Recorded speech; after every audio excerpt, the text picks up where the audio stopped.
give me a second. Of course. What do I sign in with?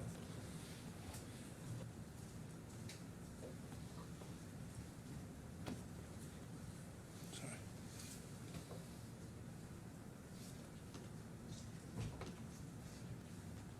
Just wrote it.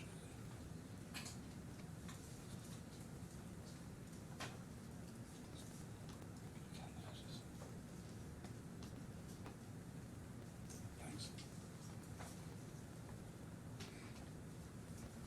Yes, Mr. Burgess. Good morning, Your Honour. You will hopefully have received our respective notes. I've received, yep, last night. from both sides, thank you. Very grateful. You have seen from our notes that there are three bases for the strikeout application. I'd just like to make some brief submissions on each of those, if I may.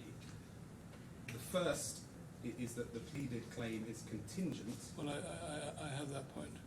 I'm grateful. Your Honour, I was hoping to perhaps just take you to some of the points raised by my learned friend and deal with them, if I may. Yes, of course, yeah. Yes. So the contingency, as you know, is the second letter in DMCC employment contracts having contractual effect and therefore depriving the claimant of its benefits. Yeah. And Your Honour has seen in our note the passages of the pleading that make the contingent nature of the claim crystal clear, we say, and also the many references in submissions that emphasise the contingent nature of the claim, including submissions when trying to persuade Your Honour to allow the claim in. Now, the claimant says, firstly, his pleading is not dependent on this contingency, and you'll have seen the point that they make on that at paragraph 12.1 of their note. If I could just give me a second, let me find it. Yeah. So 12.1. Yes. Yeah. So they refer to one paragraph of their particulars of claim, which begins, further and for the avoidance of doubt, neither the DMCC standard contract nor the DMCC employment cover sheet had the effect of amending, superseding, overriding or terminating in any way and to any extent the contract of employment, and then if, contrary to the above, the DMCC standard contract and or the DMCC employment contract did have such effect, etc. Now, they rely on the words, did have such effect. We say that clearly means did not have the contractual effects that are set out in the first sentence of that paragraph. They say it means whether those documents had any effect at all, contractual or non-contractual. Sorry, I found this paragraph slightly difficult to decipher. Can you bring up the pleading on the screen? Yes, it's A28.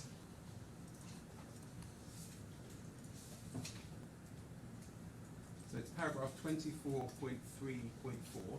Yeah. And you'll see... Just give me a second to read it. Yes.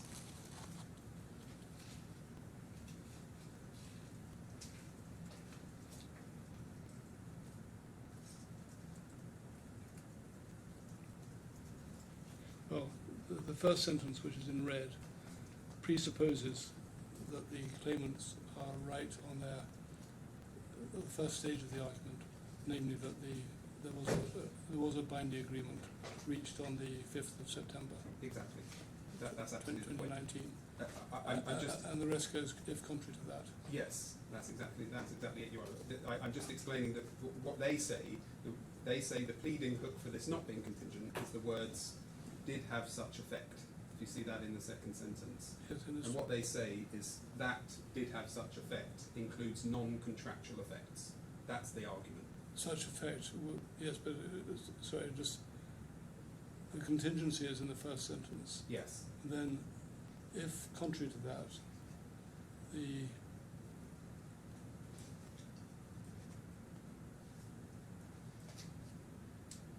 So Your Honour was absolutely right that the first sentence in red deals with contractual rights, and that contingency cannot now arise because those documents are not binding. Now, what the claimant says in their note of last night, they don't deny that, but that the contracts are not binding, and that what they say is that the words "did have such effect" does not mean did have such contractual effect, which is obviously wrong. I mean, this is the point. It's wrong because the first sentence, as Your Honour can see very clearly, is talking about the contractual rights. This is only one paragraph of the whole pleading, but Yeah. the first sentence is just talking about contractual rights. That's why it uses the words amending, superseding, overriding, or terminating. Those are all contractual terms. So it's talking about the contractual contingency. So the words did have such effect obviously mean contractual effect. So it's referring to the contingency. Did have the effect identified in the first sentence. Exactly. That's the point. And I only just I express it just to explain what I understand the other side to now be saying, because this is the hook, the pleading hook, that they rely on to then go into what I've called the factual matrix argument. So the effect that they are contending for, so the meaning they're contending for by the words did have such effect is what? I believe they're saying any effect on the evidence. Theatrical shrug, but it'd be useful if they had it in words. Sorry, I didn't catch that. No, you gave a theatrical shrug. Oh, I see. Gesture.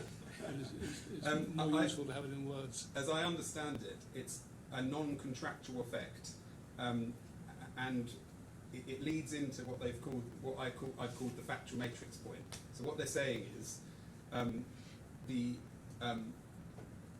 notwithstanding that those documents had no contractual effect, they are part of the facts. And if the court relies on those documents in any way in finding against the claimant, then they will have suffered loss as a result of those documents coming into existence. So I'm struggling to explain it because it's very convoluted. But the point, I think the crux of it is that they are trying to say the words did have such effect. But it wouldn't be the documents then having the effect, it would be the conduct of the parties in whatever discussions took place at the time. Yes. There's many answers to it, but that's certainly one of them.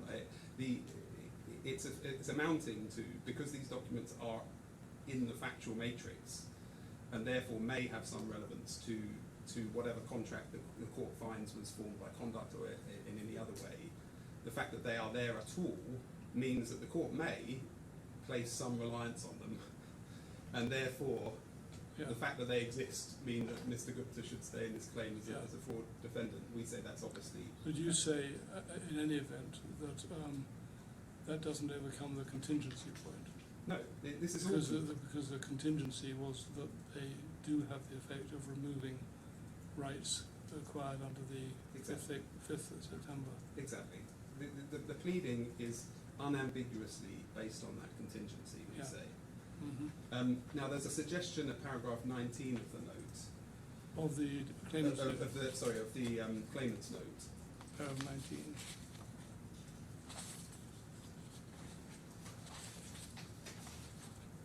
Yeah. The court should entertain an amendment to remove the contingency.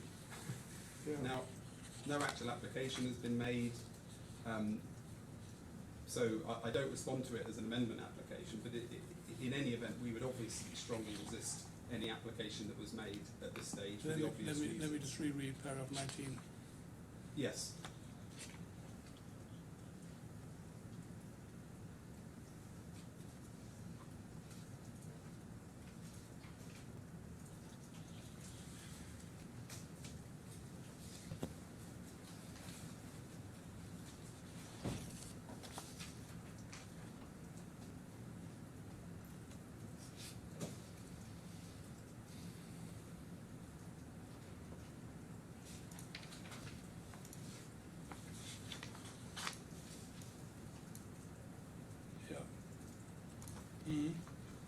So we would obviously resist that far too late, in the middle of trial, in the middle of cross-examination, and we would say the amended case that I've just tried to outline to Your Honour, even if it was proposed, would be hopeless in any event.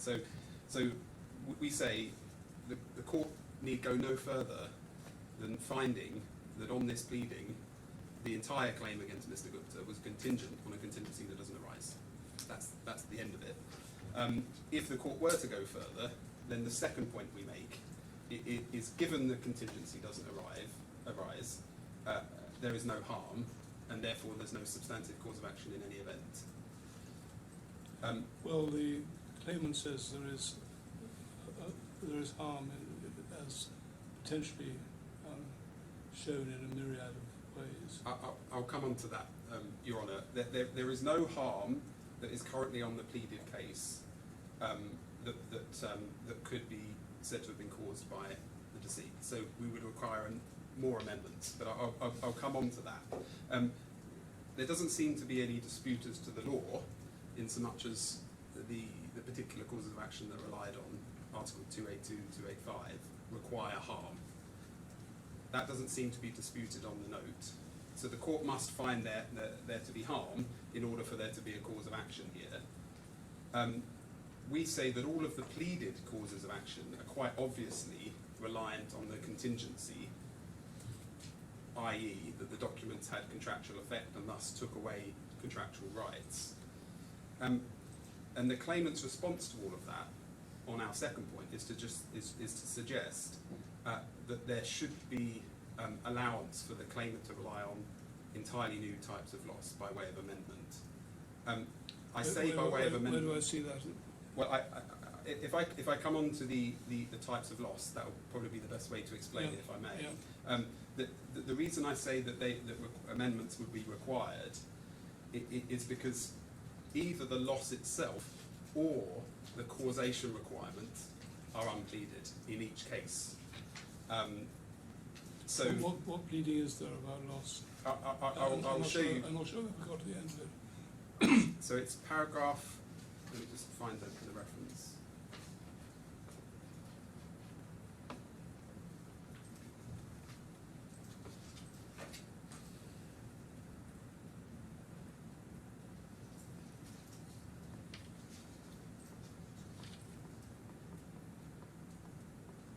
It's page A231.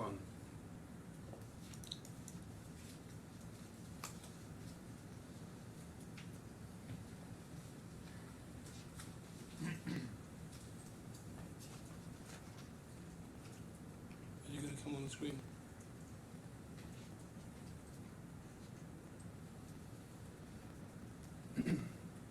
So the actual list of losses is in paragraph 87. Just let me read 86 first. Okay. Can you go back, please?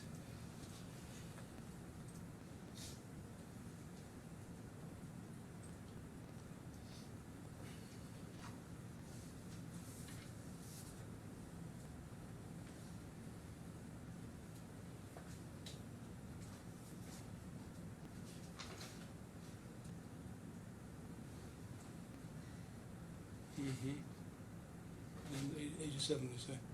Yes, Your Honour.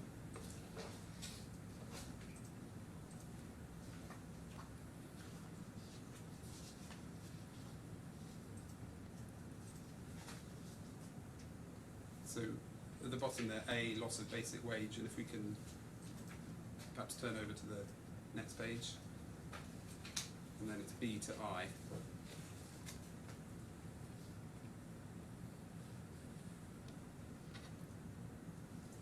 Now, it's never been satisfactorily explained, or I think explained at all, why Mr. Gupta was ever liable for losses other than the LTIP and the contractual bonus. But that's by the by now. But for present purposes, each of these losses can only have flown from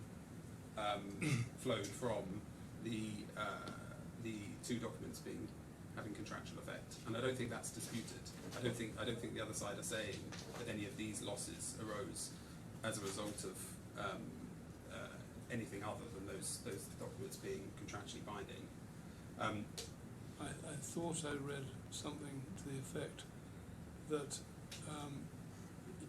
even if they're not contractually binding, then nonetheless the signature on those documents or the preparation of those documents prompted or caused the first two defendants to act in a wrongful way. Yes, so let me show you that now, and I'll make my point on that. So if you turn back to the note, it's 20.2 and 20.3 of the claimant's note. Yeah.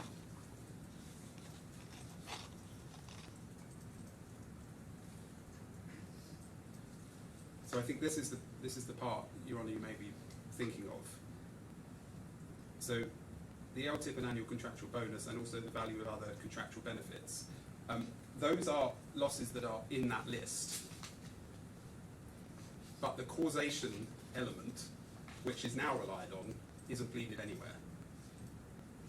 So what they are now saying in paragraphs 20.2 and 20.3, as far as I understand it, is that the companies believed the documents were binding at the relevant time, and thus they were somehow relevant to the decision to terminate Mr. Gupta, which has in turn caused him loss. That seems to be the argument.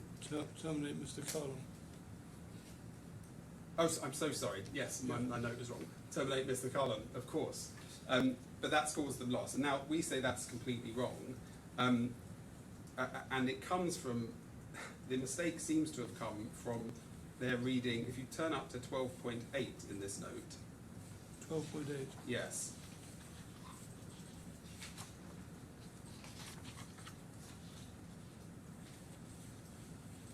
If you see halfway through that paragraph, they say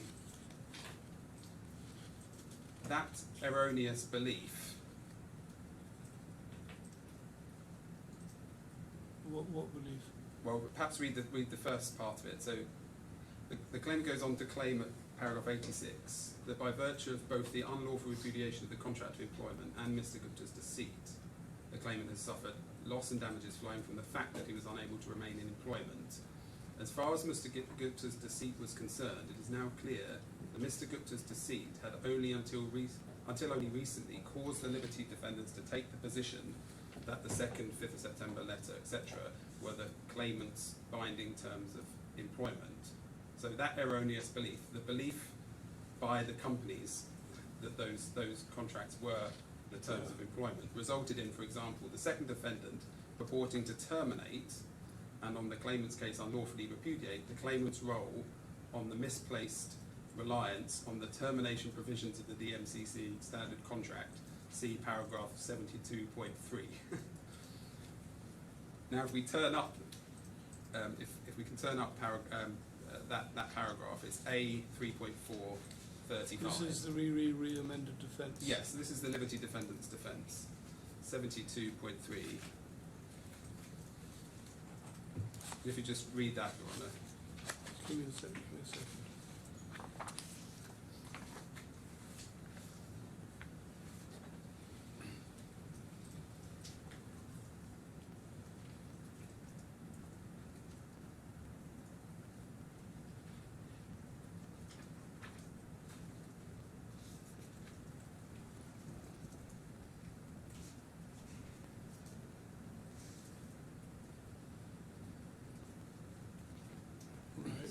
So the point is that the companies don't rely on the DMCC employment contract in terminating Mr. Gupta. Sorry, Mr. Kahlon. They referred in the termination letter to another document that wasn't signed. So this whole argument about somehow it being possible to claim the LTIP and the annual contractual bonuses are flowing from this erroneous understanding of part of the pleading. So in the draft May 2020 contract, it is not No, the it was, DMCC. no, that's a different document. Yeah. Different document. Okay. So firstly we say on the LTIP and the annual, if we just go back to the note and just go back to the list, so 20.2, 20.3, the claimant's note. Yeah. So these two heads. Hold on a sec. Yeah. So these two heads rely entirely on this erroneous belief that somehow the companies relied on the DMCC employment contract in terminating Mr. Kahlon, and that's just wrong. In any event, even if it wasn't wrong, it's an entirely new causation argument that's never been run before, is not pleaded. And you'd say, no doubt, that in order to run it, you need to plead some sort of causal link, Exactly. chain. Exactly. And we'd have to understand it, and we'd have to We don't have to understand it. amended defence, etc. But it's not even that we haven't got an application to amend or anything. But even if we had, it wouldn't make any sense. The argument wouldn't make any sense anyway, for the reasons I've explained. Well, I suppose you could fashion an argument that because Mr. Gupta wrongly tried to get the claimant to sign documents which were binding, and yet he did it unsuccessfully. Nonetheless, that caused the company defendants to act in a certain way. Well, I think that's what they're relying on. I think they're relying on that in both of their new heads. So this first one is the LTIP and annual contractual bonus, and the other contractual benefits. We say that chain of causation is clearly broken by the company making its own decisions to run whatever case it wants to run. The fact that it gives the opportunities there to run a particular case surely breaks the chain of causation through to any loss. But the point is that, as I say, none of that's been pleaded. We would have to. That's an argument that's just not on the table at the moment as an amended pleading. And we've set out in our note the particular provisions of UAE law on causation that would scupper this argument in any event. So we have, if I could just refer Your Honour to paragraph 16C of our note.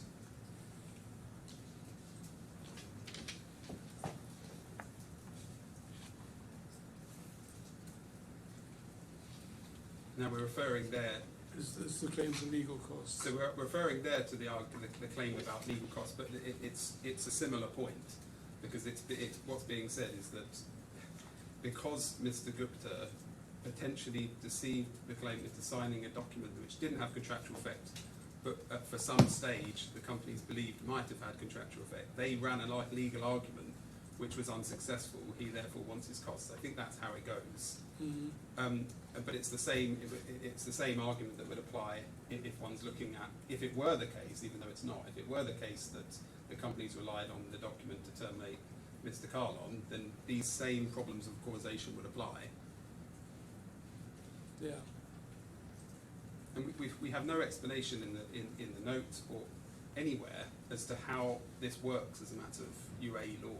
This potential causation argument that's not been run yet, not pleaded, etc. How it would work in UAE law. So I think I've also, in the course of what I've said, dealt with the interests and legal costs point too.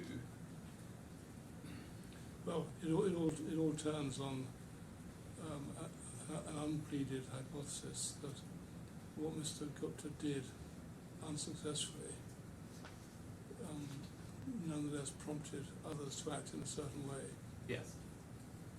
Yeah, that seems to be the argument. Yes. And obviously, another quite obvious point on all of those heads is if that claim had any merit at all, it would be a claim against the company.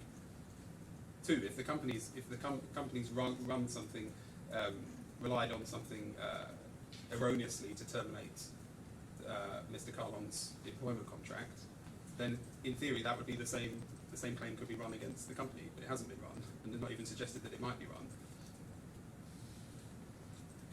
So that's our second point. You're not trying to encourage another I'm absolutely not. I'm absolutely not. But it just, in my submission, highlights that this is a claimant straining every muscle to try and hold on to something. I'm sure there are many other muscles not yet strained. We may well find out during the course of this trial. Anyway, that's our second point. Given the absence of the contingency, there's no harm and therefore no substantive cause of action. And the third and final point, I can deal with this quite quickly. This point had more significance when the claimant was proposing just to seek nominal damages, which is what learned friend Mr. Hill suggested in his opening. That seems to have fallen away. But the point was that it would be abusive in the Jamil sense to continue with a claim for no or minimal damages, particularly in the light of the pressure on the trial timetable. So you don't need to go that far, do you? You can simply say there's no case pleaded on that basis and they need to amend. Exactly. So those are my first 2 points. I just made the third point because it was on our notes, but I was just explaining how that arose primarily when there was an argument about nominal damages. So it's really primarily now for the first two of those grounds that we say that the claim ought to be struck out now. As I see. That was all, unless I can assist further. Thank you. You don't want to say anything, Mr. Trotter, I assume? No, not unless there are some new claims now emerging against the companies, in which case we'll address those in the usual way. Mr. Hill. I can reassure Mr. Trotter. It's interesting to hear Glennie and friend talk about us straining muscles to keep Mr. Gupta in. Well, we are, but that's not surprising because Mr. Gupta has caused the companies to run what has caused the companies to run what is now turned out to be a false defence, which he only abandoned last week, which has contributed to this litigation going on for years, and us now being in a position where we're facing two corporate defendants who, in all likelihood, are not good for the money. So, of course, we're straining muscles to keep Mr. Gupta in, because he's responsible for the position in which Mr. Kahlon now is. Now, as Your Honour knows from my note, we have 2 points. The first point is that the abandonment of the original case by the Liberty defendants didn't go as far as we thought, and we venture to say that the court might have thought. What has effectively happened is that the Liberty defendants have abandoned their hard-edged point that the standard DMCC contract or the 2nd, 5th of September were documents which were of contractual effect and superseded any rights the claimant may have had. But what instead now happens is they try to get to the same result in a soft-edged way. They say the court still needs to look at the same documents and the fact that Mr. Kahlon signed them, and they say that sheds light on whether, on its true construction, any employment relationship was not on the terms of the 5th of September letter, but instead was an employment agreement by conduct from the time that Mr. Kahlon was paid in the summer of 2020, and with the terms of that agreement by conduct excluding the LTIP, because those provisions are not in the documents that Mr. Kahlon was signing in the summer of 2020. And we've given the reference at paragraph 14 of our note, and it is worth turning it up. And we've highlighted and we've emphasised the passages that foreshadow the case, which will no doubt be developed at more length in closing. But what they say is the 1st 5th of September letter formed part of the matrix. But where are you reading from? I'm sorry, we quoted it to page 7 of our note, so it's in, yes. So that's the transcript from day one. Yeah. Right. So they say in the top, the employment contract came about by conduct when he started working for Liberty DMCC and when Liberty DMCC started paying him. And the 1st 5th of September formed part of a letter matrix of that, but as does the second letter which he signed and the May 2020 contract, which by then was in circulation. Then he says, then they say Mr. Kahlon says he was misled. We say that's not the case. We say he knew and signed it knowing that it hadn't been agreed, and the contract will have to be seen against that background. So they are still relying on the 2nd, 5th of September letter. No doubt when the argument's developed in its glory in closing, they will be relying on the DMCC contract in the same way, because that was another document that he signed. And it's worth noting that the May 2020 draft contract, which he didn't sign, is of course part of the same suite that followed the interaction between Mr. Timms and Ms. Gupta. Your Honour will recall the email. She says, I'm going to get a contract drawn up essentially without the LTIP in. That's the subject matter of Mr. Gupta's evidence that we rely on as being the deceit. She then draws up the draft May 2020 contract, thereafter the 2nd, 5th of September letter, and thereafter the DMCC contract. So it's all part of the same suite. And my learned friend Mr. Trotter will be relying on that, all of those documents, essentially to deprive Mr. Kahlon of his rights under the LTIP, because he will say the true agreement, the true employment agreement, is to be interpreted by reference, amongst other things, to those terms. So it's the same case, but instead of saying formally as a matter of contract, these documents superseded or were binding, instead of that, because he signed them, they show you what the true employment agreement was. So it is the same case. And that's why we say the claim against Mr. Gupta still stands on that basis. So it is an ingenious move by the defendants collectively. It's their way of trying to get Mr. Gupta out of a litigation while still relying on the same documents as affecting and limiting Mr. Kahlon's rights. And if things have gone... But in a different way. In a different way, but in a way that's only just emerged, Yeah. and a way where all the points that we say against Mr. Gupta still apply, still stand. I'll come to the pleading of that in a moment. Now, if things had gone to the three defendants' way, between them, they were asking the court to rule on this strikeout, extract Mr. Gupta from the litigation, before we understood from Mr. Trotter's opening that in fact these documents were still relied on and were still said to limit Mr. Kahlon's rights and to be the true terms. And the court should be under no illusion about the close degree of cooperation between these defendants. No, I think it's... I'd be surprised if there wasn't. Exactly. I mean, the Liberty defendants are still Mr. Gupta's companies. They're still comparing notes. They're putting in skeletons at the same time, one of which cross-refers and relies on to the other. So 2 points arise from this first aspect. First, we can see that even from how matters,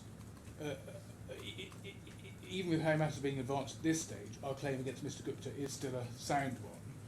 Coming to the pleading, we have pleaded it in its existing form, because at that point we were meeting the case that the 2nd, 5th of September letter and the DMCC contract legally superseded any contract and were themselves binding. But as I say, the point operates just as well if the legal formulation is recast, such that instead of superseding the contract, those documents are relevant to the true construction. And if I just show you how the pleading, if you look at paragraph 53A,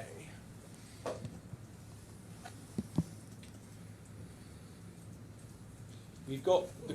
Of your re-amended... Of our, exactly, so A221. Wait a second till it comes on screen. Yep. Now, my learned friend taking you to the contingency that starts at paragraph 53A, but of course that is the contingency that was then being advanced by the first defendant. But let's cut to the chase. It's the only contingency. But that was the only contingency. It's the only basis upon which you put the claim forward at the moment. Yes, but that's because I now got to operate in a new world. Yeah, sorry. I'm just trying to be clear. There may be many reasons for it. Yes. But the fact is, do you accept that at the moment your only pleaded case is a contingent one? Yes, I have to accept that, yes. And that contingency has now disappeared, as it were. But it's been replaced by effectively the same contingency through a different legal formulation. And so just to look at the wording,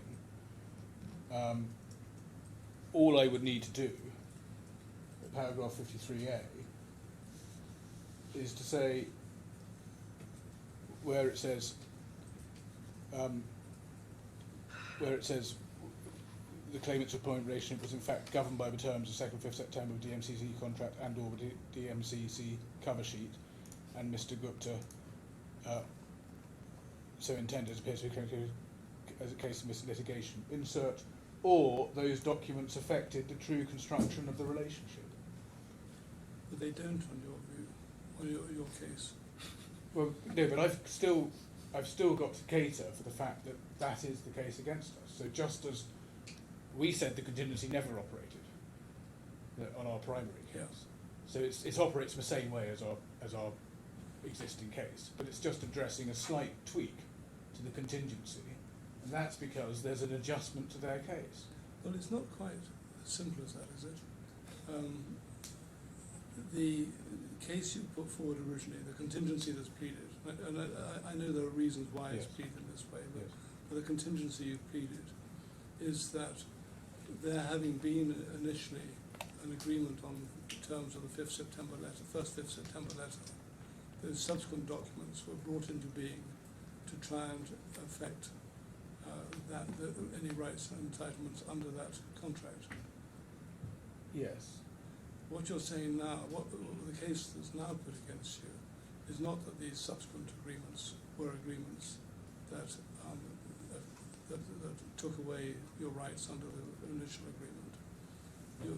They're saying that when you look at everything that happened, including the proffering and signing of these later documents,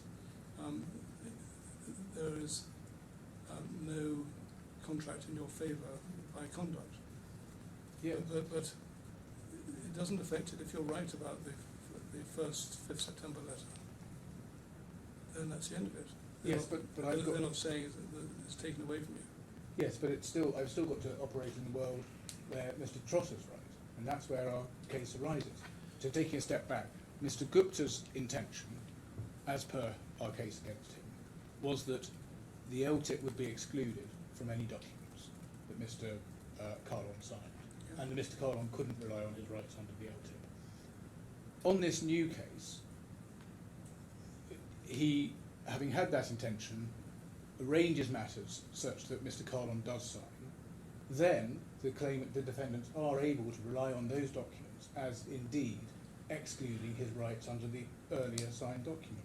So it is the same, effectively the same. It's not the same, because the previous case assumed you were right that there was a binding agreement on the first 5th September letter, and then your case was that the subsequent actions took away those rights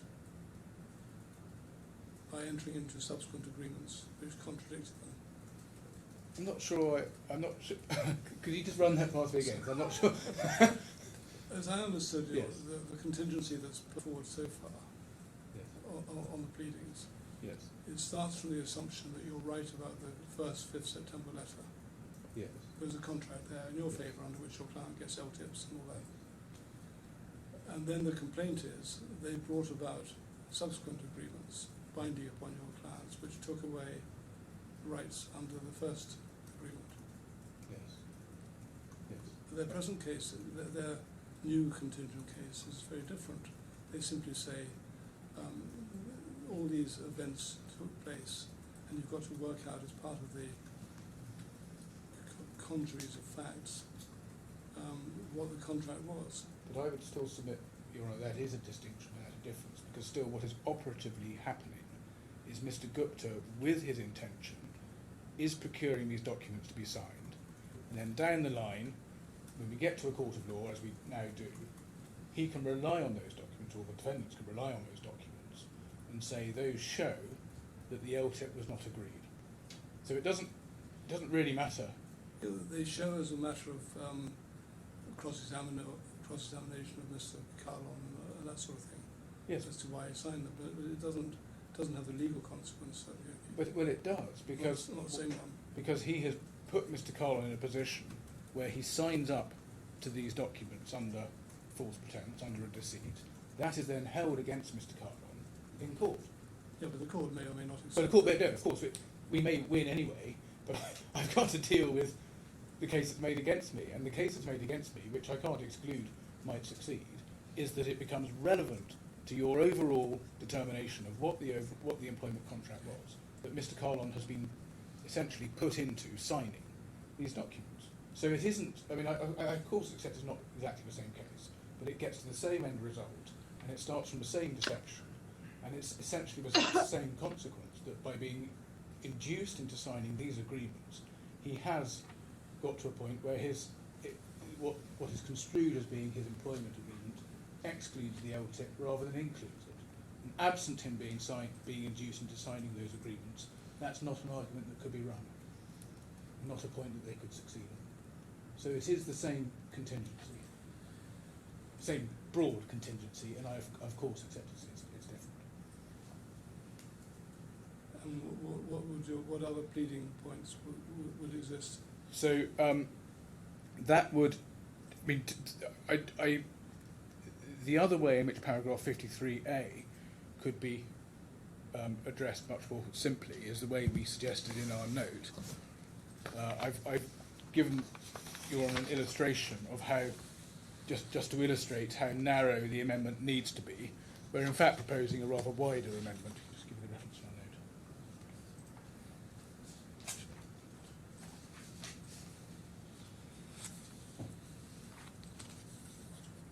note. Paragraph 19 of our note. So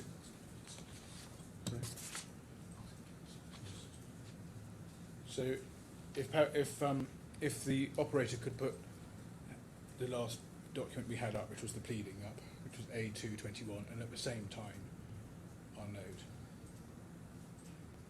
I've got the note on Thank you. paper. So what I'm proposing is you just replace the opening words of 53A with the words we propose at paragraph 19.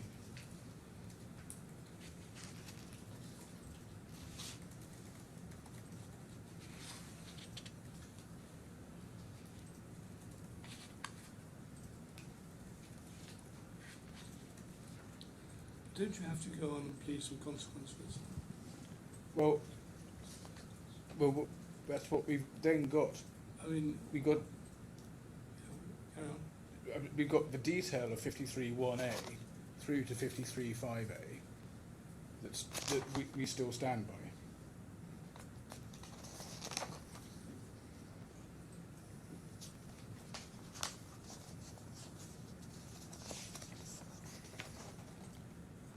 And then we have quite a broad pleading of loss, paragraphs 86, 87 and 88a, that again in our submission sufficiently pleaded.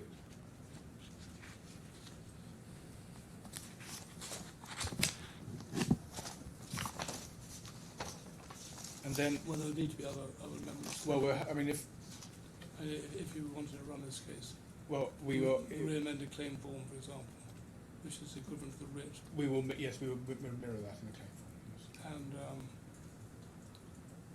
And we can provide, the re-amended points of claim yeah, at we can paragraph 24. and we can provide, yes, 24. I was about to come to 24.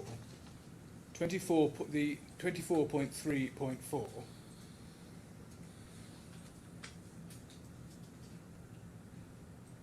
After the words governing the terms of the claimant's employment,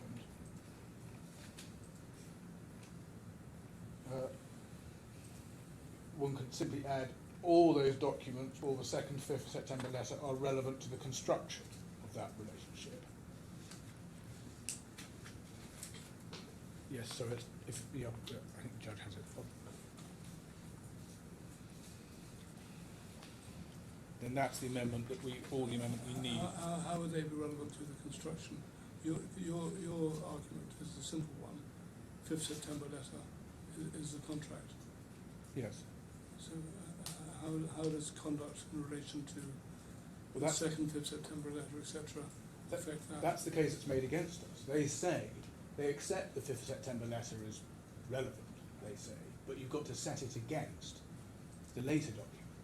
And they say the true agreement, the true full contract that this court should find, while taking some account of the 5th September letter, also needs to take account of these later documents.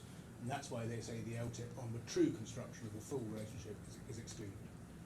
So that's why it's sufficient for us to say, meeting their case, these later documents are relevant to construction, because that meets the case that's now made, the new case that's now made against us. And we do say that there couldn't be any basis for resisting those amendments on the basis that they're late, because we met the original case. The original case has morphed in an ingenious way to be essentially the same case we suggest, but put in a different way, or the same result got to in a different way, and arising from the same deception. And it couldn't be right to prevent us from amending now because it's too late, because we only got this new case in opening on Monday. We only understood it on Monday. So that's the first point. And we do say that behind all this, what's also apparent is a slightly more general point. And this goes to my suggestion. It would have been quite concerning that if Mr. Gupta had been able to be extricated on Monday. The 5th of September, 2nd, 5th September letter and the DMCC standard contract are clearly still very much in play in this litigation. And while they're in play, and while we're facing developing arguments about them, it would be unfortunate if Mr. Gupta, who's responsible for putting us into these documents on our case, were extricated from this litigation. So that's the first point, which is the change in the contingency. Your Honour, I don't wish to interrupt Mr. Hill, and I won't just, but at a convenient time, Mr. Hill, it may be useful for me to clarify what our position is and what it is not. But I'll leave it to Mr. Hill to decide what that would be useful. Well, I'll ask you to do that and then give Mr. In a minute, and then give Mr. Hill an opportunity to comment on what you say.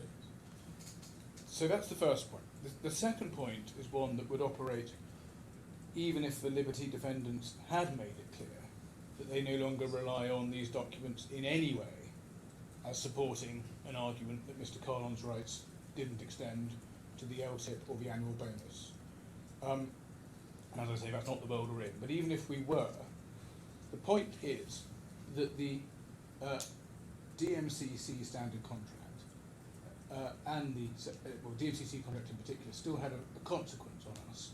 As a matter of fact, it did operate to enable the Liberty defendants to purportedly terminate under the contractual relationship, and thereafter to deny Mr. Kahlon's rights in respect of them right up until last week. So deny his rights at the time to be entitled to be employed right up to December 2022, which is our case, and thereafter relied on to defend the litigation on what is essentially a false defence. Now, my learned friend went to paragraph 72.3 at A, tab 3, page 35. If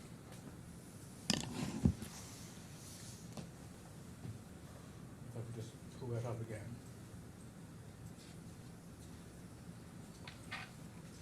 Yeah.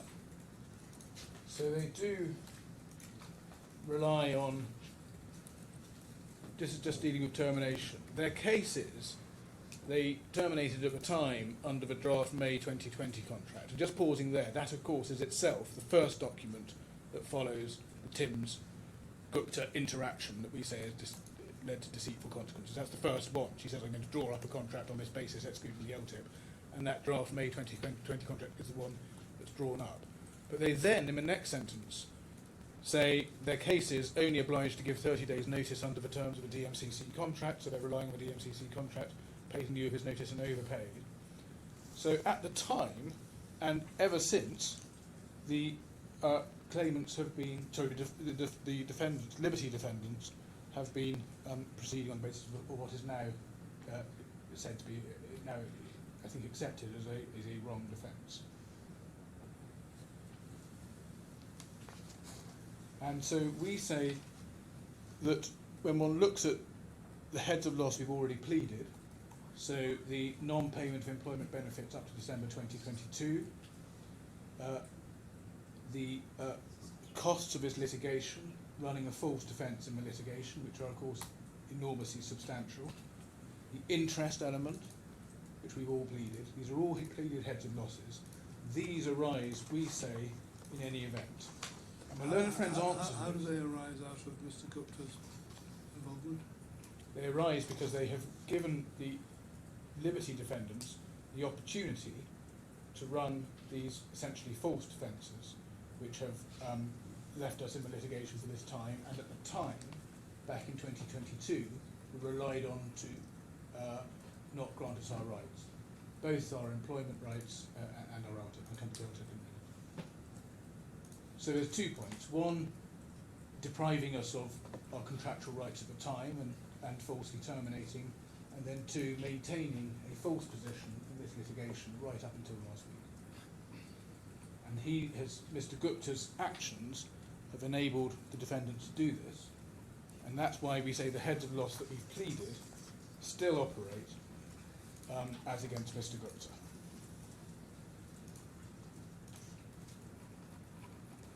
And even if you take the LTIP, we also suggest that the LTIP is another instance where they've been able to resist payment of the LTIP right up until the last minute, and then we are then in a position where if we succeed in this litigation, we have an LTIP award against the first and second defendants far later than we would have had it.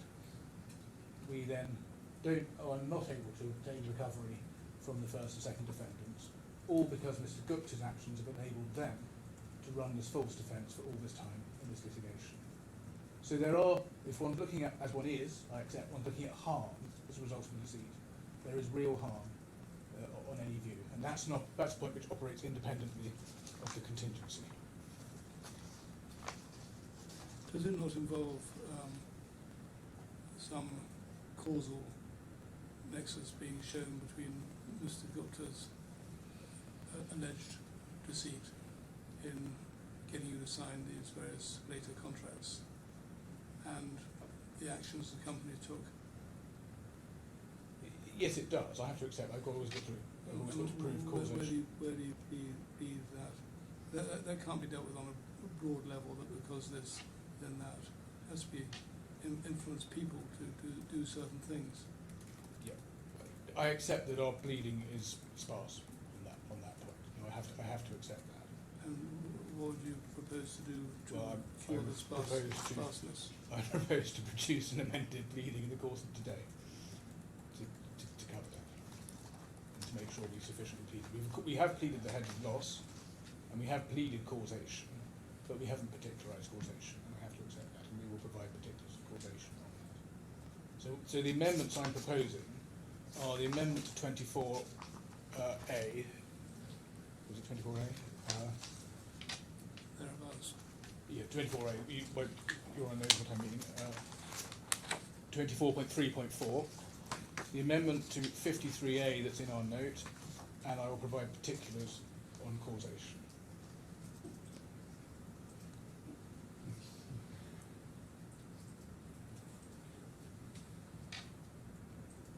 And just while I'm in paragraph 72.3, could I just flag up one bit of their defence?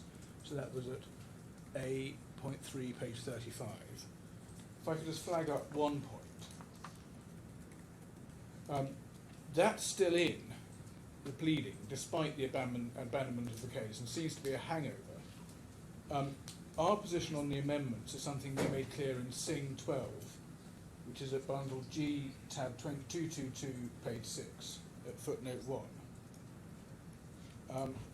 Mr. Davison's witness statement and the claimant's skeleton argument made it 100% clear that it was not being said that the DMCC contract had contractual effect, and the current claim is only that the employment agreement came about by conduct. And that is the basis on which we said we weren't opposing the amendments, as Mr. Singh made clear.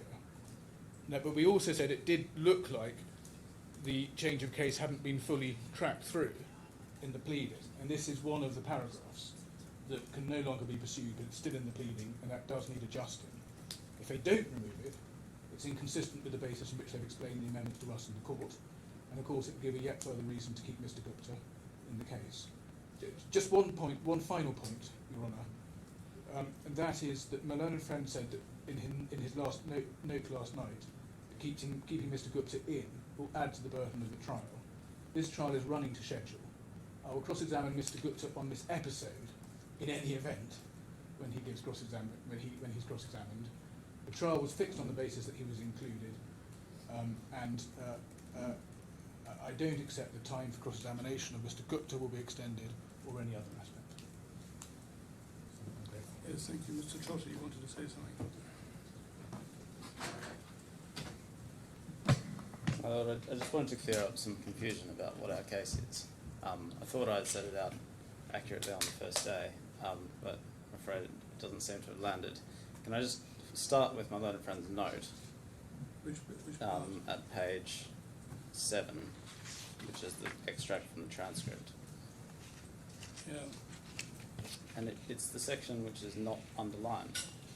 And so I said there, the first 5th of September letter forms part of the matrix for the agreement that arises by conduct, as does the second letter which he signed in the May 2020 contract, which by then was in circulation. Then I said, now of course Mr. Kahlon says he was misled into signing the second letter, but we say that's not the case.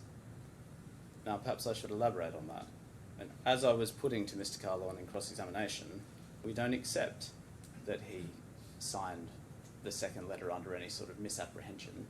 that he was misled about it. We don't accept that any of these calls with Ms. Timms, where she gave him various purported assurances, ever happened. We don't accept that he then rejected the May 2020 contract on the basis that it didn't contain the LTIP. In fact, what we say happened is that he signed these documents knowing full well that they represented the bargain as it stood at the time, that no concluded agreement had been reached in relation to this LTIP. It had been left over until he got into the role and could figure out what needed to be done. And if there was going to be an agreement reached as to how this LTIP was to work, it would be reached at that stage. Now, the critical point about that is that, of course, that case will only work if Your Honour finds that Mr. Kahlon was not misled, as I will urge Your Honour to do in closing. Now, if the position is that Mr. Kahlon signed the 2nd, 5th of September letter because he was gravely misled that actually it was just the 1st, 5th of September letter with his title changed, then that won't be evidence of what the bargain was that was struck between the parties. Equally, if Your Honour finds at the end of the case that Mr. Kahlon never turned his mind to the May 2020 contract and later objected to it when he found out that actually it didn't contain LTIP after all, then that won't be evidence that the parties had proceeded on the basis that LTIP would be agreed later. So, in my submission, Mr. Hill's position is self-defeating because he says that we rely on these documents as part of the contractual matrix, but that's on the premise that as I was putting to Mr. Kahlon, he wasn't misled about these documents at all. And so, viewed in that way, although this is not really a matter for the companies on this application, Mr. Hill's case, as now framed in the alternative or reformulated, just won't run. Thank you. Now, I can elaborate also on this various points that there's been nefarious schemes and so on. You're not really party to these points, except to the extent that is your withdrawal of a certain part of your case has prompted it all. Yes. I don't think I need to get you to elaborate further. But Mr. Hill, Well, it's too hard to determine when we're facing a moving feast what part these documents are going to play in the overall case that's put against Mr. well, Kahlon. one thing we can be sure of now, albeit we weren't sure last week maybe, is that it's not suggested by anyone that these later documents, if I can call them that collectively, are binding, No, it's clearly not suggested they're binding. and therefore it's not suggested that as a matter of contract they undo whatever has been achieved in the first 5th September letter. Well, I'm not sure. That might be putting it too high, because Well, no one, I think perhaps we can just check this, but no one is suggesting on the part of the first and second defendants that if there was an agreement on terms of the first 5th September letter, that was undone not by the binding effect given to the later documents, but by an agreement reached by conduct to undo what had been agreed. Does that make sense? I think I've understood that, Your Honour, and that's right. And as I said in opening, we put our case in two ways. First, that the first 5th of September letter is what it looks like. It's a letter prior to an employment contract. The employment contract is never signed, and instead we have an agreement by conduct that takes place, and it's that agreement by conduct that needs to be seen against all of the facts. That I understand. But you're also not saying,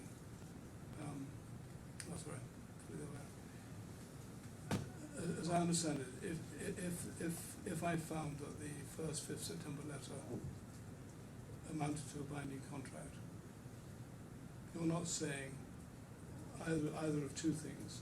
You're not saying that as a matter of contract, later agreement superseded it. That's the 2nd, 5th September letter and so on. Have I got that right? Yes. But secondly, you're not saying there's a matter of agreement reached by conduct after the initially binding 1st of September letter, by conduct, which might or might not include what was done in relation to the later documents. No, you're not. You're not suggesting that by conduct, parties agreed to vary an existing agreement. No, Your Honour, that would be indistinguishable from, They wouldn't be, The- because your previous case was that they were, the later agreements were binding. yeah, As a I'm matter sorry, of law. Your Honour, that's what I meant to say. It would be indistinguishable from the case that the second letter was itself a binding contractual document. And so no, that's not our case. If the first 5th of September letter is, contrary to all appearances, an employment contract, We'll leave aside the gloss for the moment. then we say it's clear on its terms, the metrics of the TBA and the LTIP provision has not been agreed. Yeah, and you don't say it's undone in any way by what happened subsequently if it was binding initially. That's right. But I think he's still, just on that last point, he's still saying, on the question of construction of that the LTIP provisions are themselves, whether or not the LTIP provisions were agreed, is itself to be looked at through the lens of the summer 2020 documents. But I don't think he's saying. Sorry. 1st of September letter. Yes. Two Well- possibilities. Well, several possibilities, but one you say is a binding contract, and all the rest, all the terms, including LTIP, can be worked out from the surrounding circumstances at the time, including who said what and so on. The alternative is potentially binding agreement, but insufficiently certain to be enforceable because LTIP to be agreed and so on. That's the defendant's case, I think. I think you go a bit further. I think not just insufficiently certain. I think they say certain aspects of it, certain aspects within the binding agreement were themselves left to be agreed. Yes. So I mean, they put it as uncertainty, but they also say as a matter of construction, those were left to be agreed. Okay, that's probably, is that a different point? Probably. But is. I don't know. But that case remains open to him, as I understand it. On the case. Yes, that case is certainly open to them. He's also, I think, entitled to say, on the way he now puts his case, that subsequent events taken in the round cast light upon the question of whether the 1st 5th September letter was binding or was binding subject to certain to be agreed things. Yes. And you can't object to that, I don't think. No, I don't object to that. So what has any of this got to do with Mr. Gupta now? Because Mr. Gupta's relevance was that he was the author of the deceit, if you like, whereby your client was conned into signing the later agreements, yes. and that only affects your client's case if they're binding, and it's not alleged they were binding now. Well, I think he's still relying on those documents, even with that concession from having Not as binding. not as binding, but as relevant to what's left of his case, which was the LTIP aspect itself agreed. True construction of the 5th of September was the LTIP aspect agreed. He says it's relevant to that. He's still saying it's relevant to that to look at the summer 2020 documents. So it is still operative on it's being slimmed down as we go. But that's the wider point I made in my submission. For all the time that those documents have a part to play in the first and second defendant's defence, we say our claim against Mr. Gupta is still operative. Yeah, but if the point Mr. Trotter was making before I got diverted was this, that if you're right that Mr. Kahlon was deceived by Mr. Gupta into signing these later documents, Yes. and if I find you in your favour on that he was deceived, then it doesn't hurt you in terms of working out the contractual agreement between the parties. If he wasn't deceived,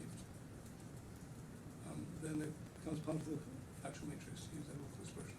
Yes, well, all I can say is that is probable, but all the permutations and combinations are shifting all the time, so I'm not sure I would accept that that is definitively the case, depending on how this case is finally put at the end of Okay, the day. but subject to shifts, which may, It's- and I'm not blind to the fact that there is obviously some discussion taking place between parties to this litigation which you're not party to. Exactly. But absent subsequent shifts, then there's no harm to your client's case if it turns out that he was deceived by Mr. Gupta. So that probably, all I can say is that probably works. I just don't want to be too definitive because I am conscious this case shifts and there are permutations commissions. But therefore I don't quite see what your amendment, how it saves your case, as it were. Well, that probably works for the first way we put our case, with the first of my 2 points. Still leaves the second of these 2 points, which is that they did rely on these documents as a matter of fact to terminate and then to resist. That's the case that needs amplifying. That's the case that needs amplifying by way of exactly causation. So none of that operates on this contingency at all. Either version of contingency. Yeah, okay. I think I've got it. Your Honour, the point I wanted to stress is the one that made by Mr. Trotter helpfully, which is that the documents are only relevant at all to anything if the claimant was not deceived. Yeah. That's the crucial point. That undermines everything. That's the point I was just explaining. Yes, it undermines almost everything that Mr. Hill said. So we're now He where we're left. is naturally apprehensive that 3 defendants, 2 lots of whom are separately represented, are no doubt not entirely at arm's length in considering what the best way of pursuing the defence is. Well, Your Honour, we've had separate legal representation for that exact purpose, which is there was a conflict of interest. Nonetheless, parties with separate legal representation often have a common interest in framing their cases in certain ways. Well, we certainly have a common interest on the points we have a common interest on. The ones that we have a conflicting interest on, we, of course, approach those kinds of issues in a completely different way. But ultimately the point is, coming back to our 3 points on the strikeout, the first point is still completely solid in so much as there is no pleading that's not contingent. Well, Mr. Hill would like to do this short amendment that he's mentioned. But Your Honour, the amendment, as I understand it, that he's referring to is the one that's self-defeating, as we've just discussed. No, I don't think so. Well, If it's not, then perhaps I need some explanation. At least I need some explanation. remind me which paragraph in your note it the is. amendment that is not related to contingency would be the amendment we're proposing to 53A. No, which paragraph of your note? 19. Amendment to 53A, and I accept that when we get to the loss and damage paragraph at 86, we need to give some voluntary particulars Yes, of because causation. as I understand the basic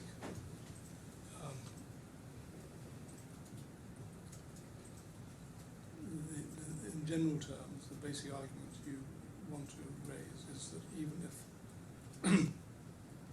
he was deceived and therefore the documents themselves can't be used against him to undermine his position on the 5th September letter, nonetheless the creation of these documents by deception has emboldened the first and second defendants to terminate.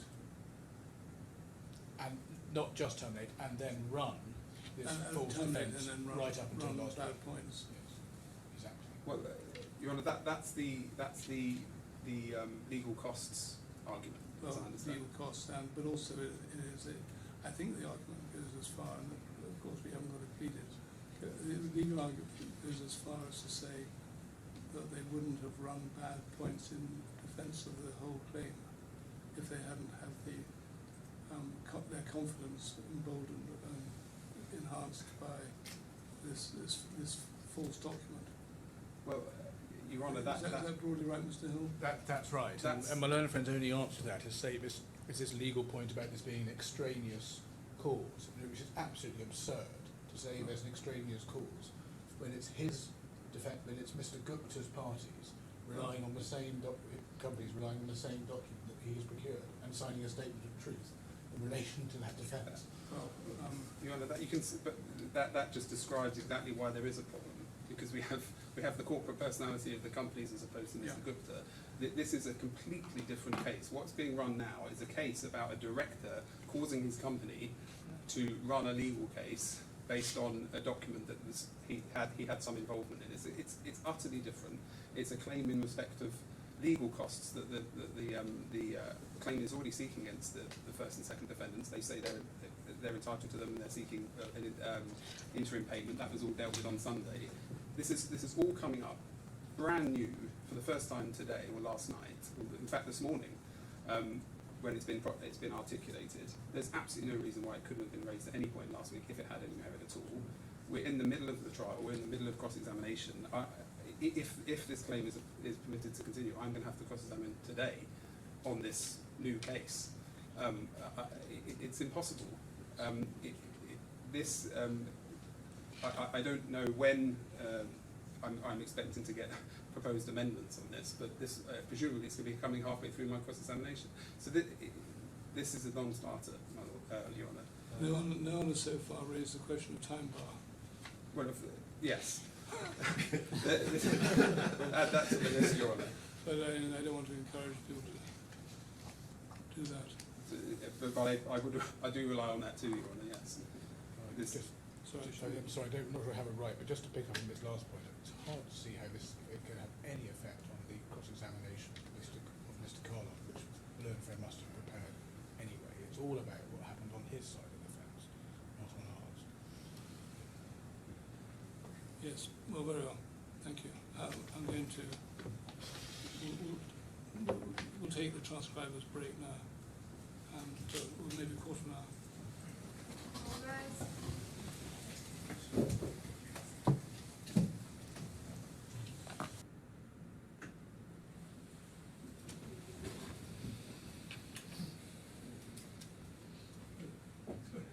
see you, Mr. Sorry. Right here.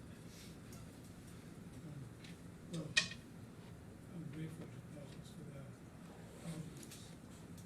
I'm going to adopt a course which we're doing outside Scandinavia. What we're going to do is this.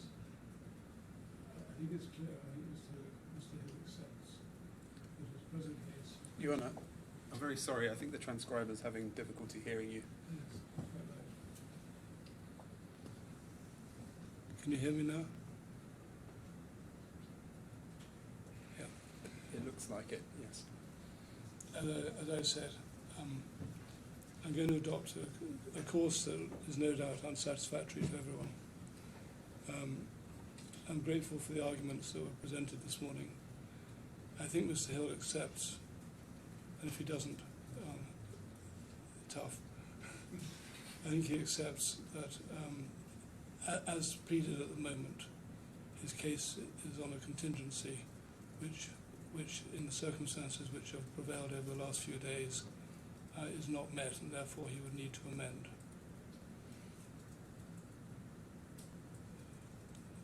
I have some doubts as to the likely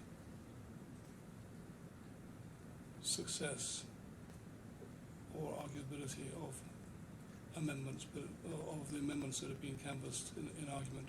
But I'm reluctant to rule on them, unless they are set down in a way that enables me to judge firmly, clearly.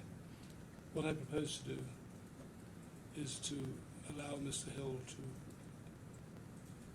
intimate, to use a Scots term, a proposed amendment by 5 o'clock this afternoon to serve it on all parties by email and whatever other method has been adopted.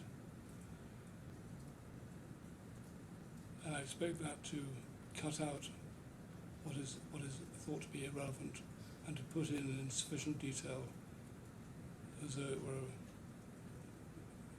ordinary amendment, whatever is sought to be added by way of amendment in terms of causation and that sort of thing.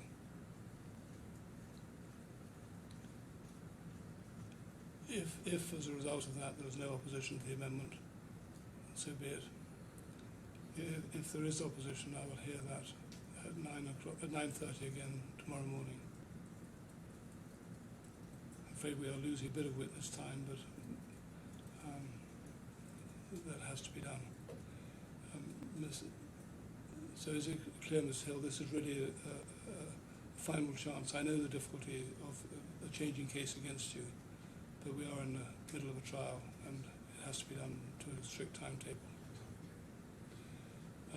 Mr. Burgess, I know it means that you're still here in limbo, but I think all I would say is you must take such role as you wish to take, knowing you're still in the case until you're not. I will do, Your Honour. Thank you. Is there anything arising from that anyone wants to say? Your Honour, just one thing perhaps.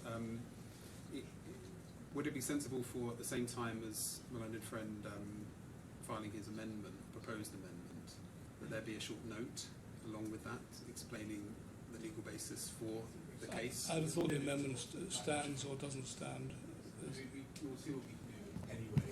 That must be a hard choice. There's a limit to what can be expected. We're in court all day. I do appreciate that, of course, and I will be in court all day too, but there will be, if some of these causation arguments, for example, that are going to be run, if I'm going to oppose them, I'll be opposing them on the basis of the UA law of causation, and I don't want to be faced with perhaps what I was faced with this morning, and it's no criticism, but where I put forward UAE principles and my learned friend just says that's all nonsense and there's nothing for the court to actually rule on. That's unsatisfactory. So perhaps all I need to do is lay down that marker. I'm going to leave. The main thing is we have an amendment written in ink or the equivalent in modern era, and that we will know therefore what we're talking about.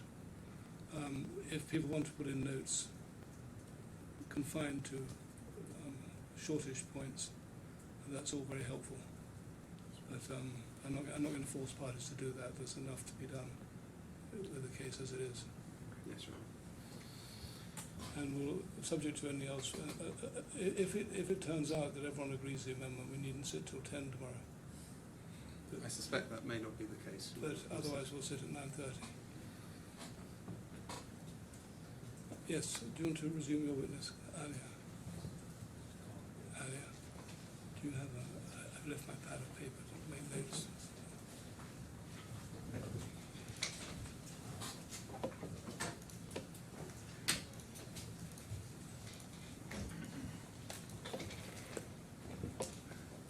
Good morning, Mr. Kahlon.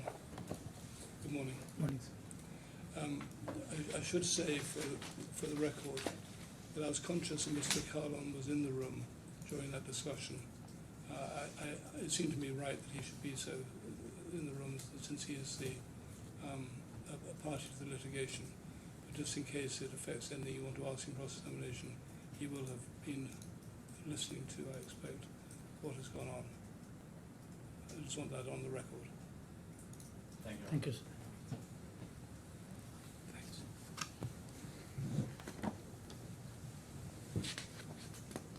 Yeah. Good morning, Mr. Kahlon. Good morning, sir. Could we have J/200, please?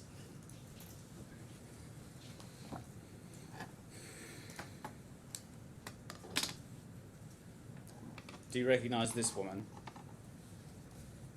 1 second. Yes. This is Ms. Katerina Slobodianik. I'm Yeah. hoping I've got that name roughly correct. We see that she graduated, this is her curriculum vitae, we see she graduated from law in 2017. Do you agree with that? Bottom of the page under education. Yeah, it's written there, yeah. And during law school, she was a PA to the head of the legal department at ArcelorMittal. Do you see that Yeah. second entry from the top? And she was based in Ukraine, the same location as you, correct? Yes, I was the CEO. And she joined Liberty in 2020, and at that time had been out of university for a year or so, correct? No, I don't know how many years she was out of university, but like many people came from Ukraine and Kazakhstan, she was part of that group which Mr. Gupta wanted me to bring from those operations. And you said before, when I said she was in the same location as you said I was the CEO. Do you mean by that that you were far superior to her in the ranks? I was the CEO for the whole segment, not only Ukraine, but Kazakhstan and Middle East. So, of course, I was at the top. And do you mean specifically, therefore, that you didn't have much contact with her? Not at all. With junior employees or my N minus 5 or 6, seldom. And in a role like yours, of course, it would have been very unusual for you to have contact with such junior employees. Definitely. All right, can we have J/198.2?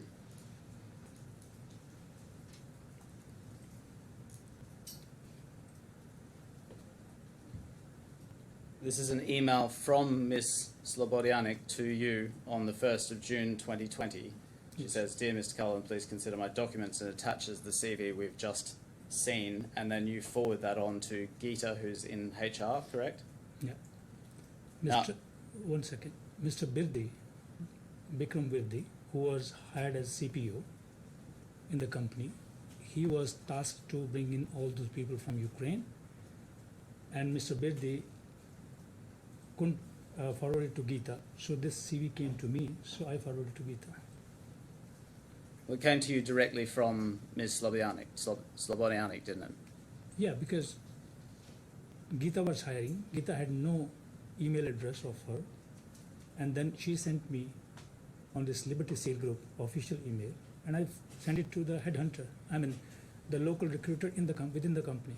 You discussed with her before she sent this email to you that she should apply to Liberty Steel, didn't you? My discussion was with Bikram Virdi, who was in charge of. He was the CPO, Chief Procurement Officer. Under him, 5-6 people were coming, and then she was part of that. And Bikram Virdi gave her my new email ID, and this is how I got it. And when she started at Liberty, she was on a salary of $30,000. Do you remember that? I don't know that. It's not a figure you remember? No. Since she was such a junior member of staff, she obviously didn't report to you, did she? No. Sometime when they were, any junior, I had an open door policy. So any junior, if they found something which is not relevant or which is not in line with the governance, they could write me. She worked at Galati first and then later at Ostrava. Do you remember that? She was recruited for Ostrava, but Liberty couldn't obtain her work permit for Ostrava. So then they posted her in Galati for a few months in the beginning. And Galati and Ostrava were both locations that you visited frequently. Correct. Yeah, that was my perimeter. On the 27th of October 2021, is it correct that you approved the promotion of Ms. Slobodianik to Manager of Compliance and Contracts? How it used to happen, whenever I went either to Romania or to Czech Republic, there used to be local management committee meetings, and there used to be lots of issues.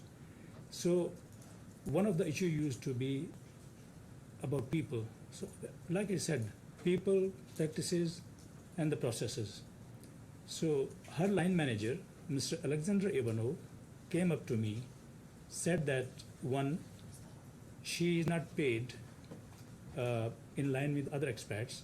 Second, because she is working good, she is a good professional, and this is how she need to be promoted.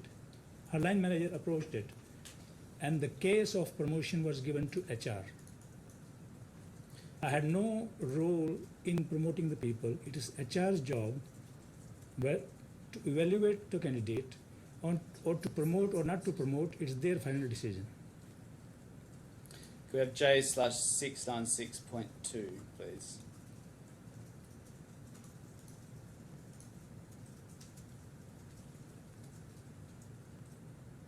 This is a document compiled by Mr. Shepherd, sent to Ms. Timms by WhatsApp on the 25th of October 2021. Now, it notes that you are pushing Katerina, the Ukrainian lawyer, over on page 2, sorry.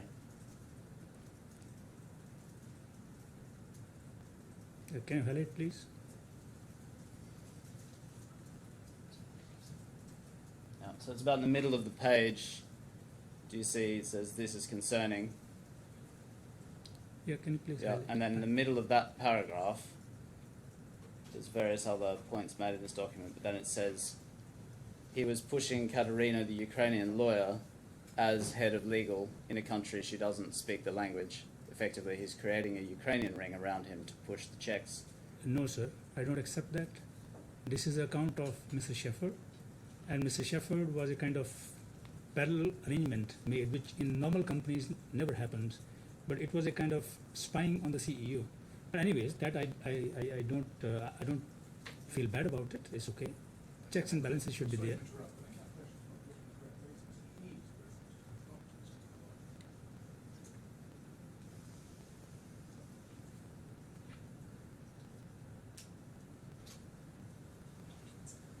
He is But, well, Sorry, who is I the? don't, that Mr. Hill can make that submission in response. So I'm not sure I accept that. Well, can you just tell me who he is in that context? He is, if we just go to the top of the page, the top of the previous page,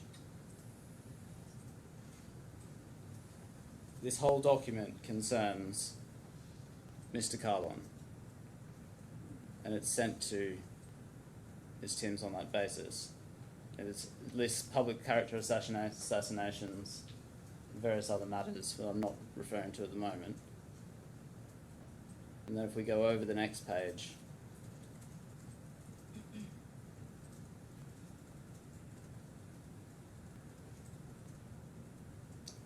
Okay, please read what he has written Sorry. about Alexander Ivanov. I'm sorry, that is plainly put on a false basis. This is concerning. Alexander doesn't understand what is being said in his capability of weekly management meetings. He doesn't have, doesn't have an understanding of sales and sales teams, seems to cover approximately 80% of the employees. He's pushing Katerina, the Ukrainian lawyer. So I don't accept that put on the correct basis. no,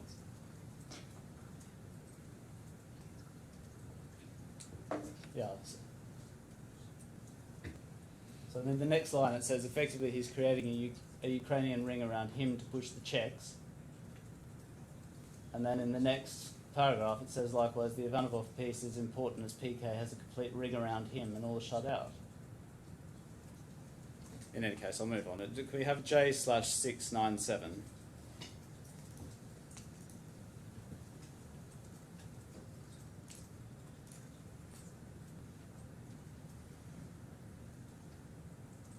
So this is 2 days after that document, and we see below that 26th of September 2021 an email from Alexander Ivanov, who's the name we saw mentioned before, and there's an email there from him, and if we go over the page, there's a paragraph there that says, points out Katerina's extraordinary persistence and so on.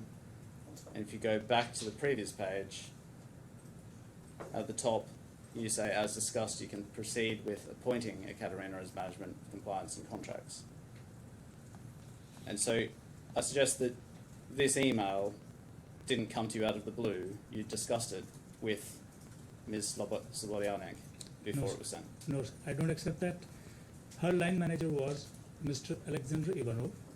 He wrote me this total email, and after that there was a meeting. In the meeting, it was, as I told, it was a proximity meeting of the top leaders, and I said, dear Alexander, as discussed today, you can proceed with appointing Katrina as manager of compliance and contracts, and in the copy is Mr. Shepherd and Mr. Sonthalia, who was the CFO. If, as you said, is true, I had no need to write to Mr. Or copy Mr. Sean Shepherd. I could have not written even to Mr. Ivanov Alexander. I could written directly to the HR of Ostrava, Czech Republic, and they could have immediately done action on my instruction. But I didn't do that. I'm a person who will never ever bypass any hierarchy, because I was the person to set the examples. I was not the person to destroy them. Were you aware at the time that Ms. Slobodianek and Mr. Ivanov had liaised regarding the drafting of that email? No, sir. Mr. Ivanov was the line manager, and line manager always give the account of his employees based on his assessment. And that assessment is written in this email, and this is how, after that, there was a proximity meeting. In the proximity meeting, he raised the point again, and I said, okay, as if you are the line manager, he is the executive director, like a CEO of Liberty Ostrava.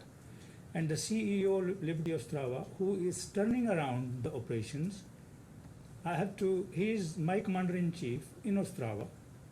So I have to agree. I said, okay, if you feel the candidate has credentials, please go ahead. And I put HR Sean Shepherd and Ashok Santalia, who was the CFO, in the copy. So after this, I have no role to play into it. It's their task to take it forward or to drop it. Could we have J/801?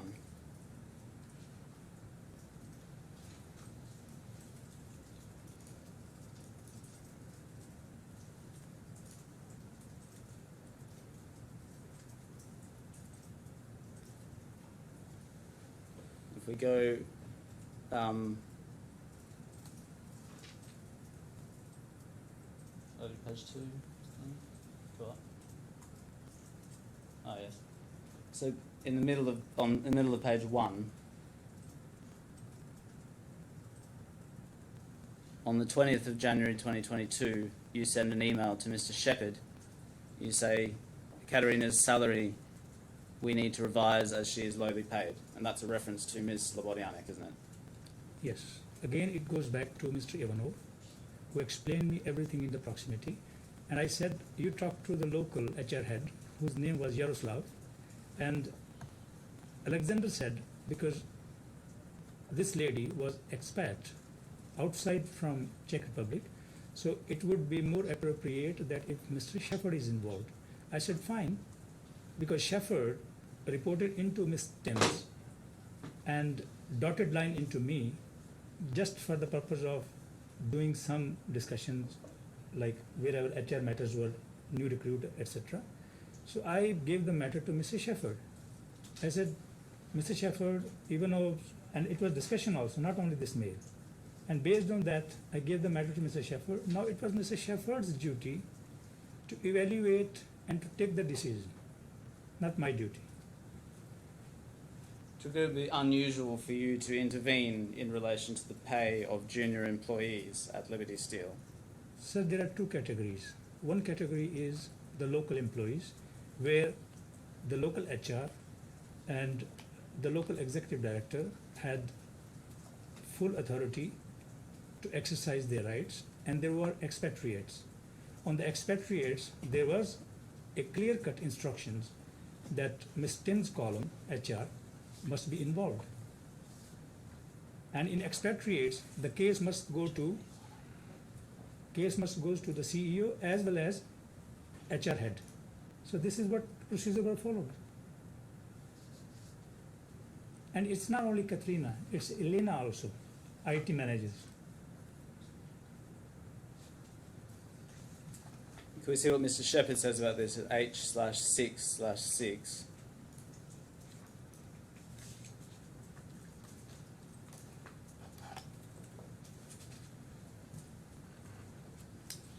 At paragraph 17, Mr. Shepherd explains, a reference to the email we've just seen, asks you to arrange an out-of-cycle increase in salary for Ms. Slobodianek.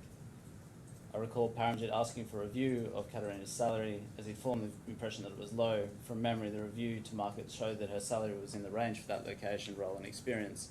Nevertheless, we reviewed and suggested an increase of about 10%. It was within the authority, but the preferential treatment was still very unusual. The only other times I recall asking for treatment was for for two others employees for a luxury vehicle outside of policy. So do you agree that it was unusual for you to be intervening to increase Ms. Slobodianek's salary in the way that Mr. Shepherd suggests? No, sir. I was being requested by my main man on the ground, Mr. Alexander Ivanov, to do certain changes. He wanted to do some changes in the organization to bring the right checks and balances. I had to accept him. And then Mr. Ivanov also proposed that there should be some salary revision as well. So I said I did that, nothing more. Yes, I used to inquire what is the tax liability. because if I felt the tax liability is quite big, then I used to come into picture to put my foot down that we cannot go in some kind of hefty increase, and that's why maybe somewhere I asked what is the tax liability of it. And if this 10% which Mr. Sheffer took the decision to increase is unusual, unusual could have been if it was going to be increased in the range of 30 to 50%. And with just with my email, that was not the case. I'm not a micromanaging person. Do you agree that there's a usual cycle for salary increases, but this increase was out of that cycle? But sir, her department was going to be changed. She was going to be moved into contracts as per Mr. Alexander Ivanov's decision. And we're now talking about a period several months after her change of position. Do you accept that a pay increase that's not associated with that change of position would be unusual? No, sir. Do we I'm saying same thing. My job was the turnaround, and I cannot bypass or ignore the requests from the person who is leading the operations turnaround under my supervision. And if he is asking some changes, I have to say yes. I cannot sleep on the decisions to remain them pending. So I am fast decision maker, so I did it. I did in compliance. Had I bypassed the HR, then it was the case that I did something wrong. I didn't bypass HR. And Mr. Shefford parallelly was reporting everything to Ms. Timms, and I knew that. And if Ms. Timms found it is unusual, she should have stopped it. Finished. And after that, she should have called me, Ms. Timms should have informed me that Mr. Kahlon, this is unusual, and I was going to accept it, okay? If this is the rule, this is the rule. Then I was going to talk back to Mr. Ivanov and going to pacify him that, look, this is refused by the HR, so we cannot do anything about it. So that was going to complete the cycle. Mr. Shefford is now giving in the statement so many things, but at that time, he didn't point out anything. And he was with me most of the time in the unit, so he could have raised it. So your evidence is that if Ms. Timms had pulled you up on this, you wouldn't have pushed it, No way. because you wouldn't have gone contrary to Ms. Timms' view about management matters such as this. If necessary on some things where certain recruitment is needed, certain assistant is needed, there I can talk to Ms. Timms to make her understand. But if the matter is not of that magnitude, I was going to agree. Can we have J/824, please? Oh, sorry, that's a bad reference. Could we have J/829?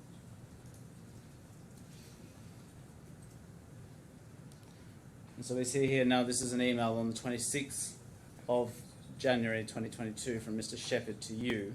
Yeah. He's asked for a review of the salary, and he notes that the current salary that she was on was in line with head of department benchmarks.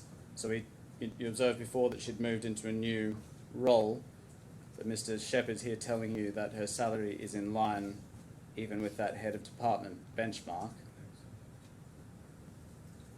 and showing you what those figures are. So what I replied that how much is the tax in it? I said before, 2 minutes ago, that I used to inquire about the tax liability because taxes in Czech Republic are very high, in the range of almost 50%. So once I asked how much is the tax, maybe Mr. Shefford replied me, and if Mr. Shefford was going to say, no, this is the salary, I was going to put Mr. Shefford in touch with Mr. Ivanov, and then they could deal with it. I had no role to play into it. Mr. Kahlon, did you look at this document in the lead up to giving your evidence? Which document? This document? Yes. No. Is the reason that you answered before about tax because you knew that this document No, would be no, put no. in? It's not only him, her salary. For every salary increase, if we go back to May 2020, when I was bringing in the top leaders into the organization, every time to Ms. Timms and Geeta, and I used to tell that please make the employee very clear what is the tax liability. Because in Europe, tax slab is very high. So cost to the company could be much higher than what employee will get into hands.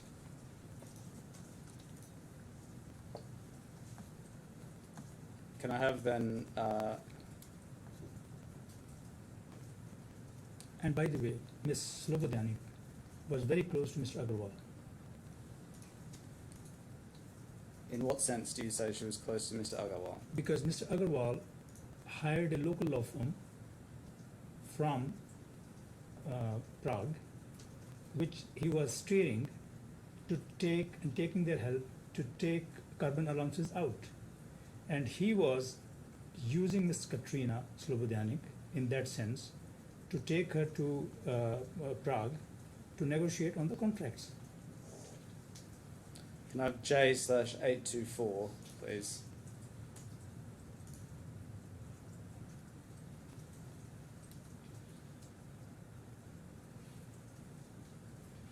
At the bottom of the page, there's an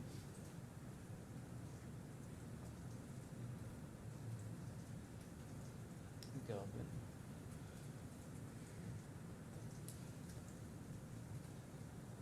Email from Sean Shepherd in the middle of the page, dated the 26th of January 2022, to someone called František Surek.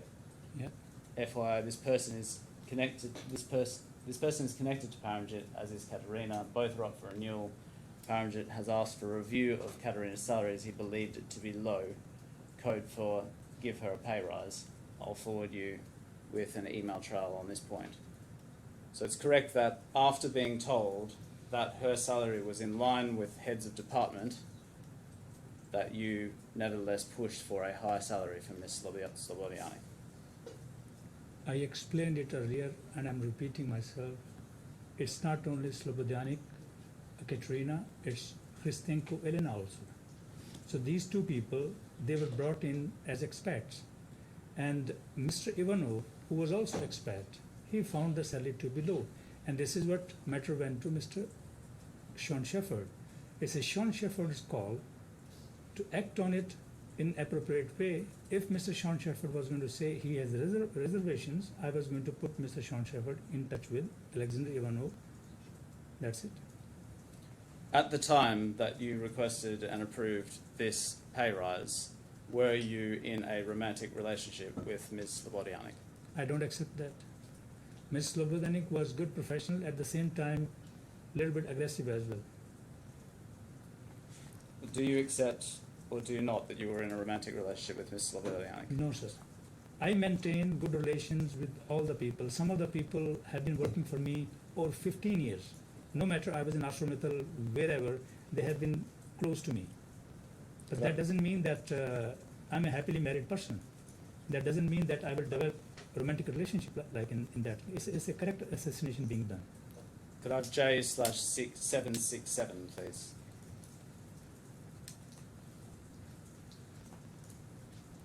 This is a Microsoft Teams message that was sent by Ms. Slobodianic to you on the 13th of December 2021. That is a few months after her promotion and shortly prior to her pay increase. And the message says, Paramjit, I am pregnant with you, therefore, warrior, be so kind and answer for your actions. I categorically don't accept it, because this message, if HR had seen, they could have taken it as a harassment to me. They could have created a panel about it and thoroughly investigated and then brought the matter up to me. And they could have taken administrative action either against Ms. Slobodianic by reaching out to her boss, who was Mr. Alexander Ivanov, or they could have come to me to find it out, because this message stayed in the team and I saw it during the document productions. I never opened it. So when you say you categorically don't accept it, I just need to understand specifically what you mean.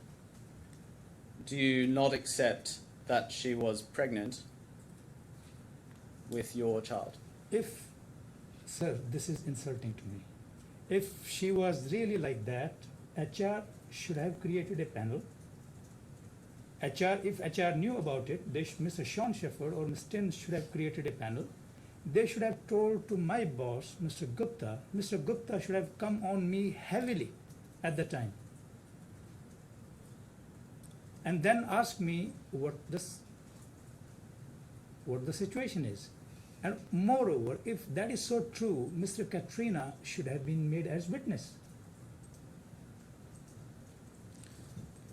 Is it right that in Galati, Ms. Slobodianek's apartment was next to the one that you used?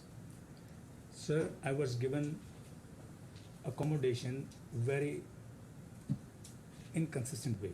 Whichever apartment was empty, because I was visitor there, I was not a resident of that place. Whatever apartment was available, they used to give me. Although they used to say, we have earmarked something for you, but I never found it in that sense. Can we see what Mr. Shepherd says about this? It's at H/6/5.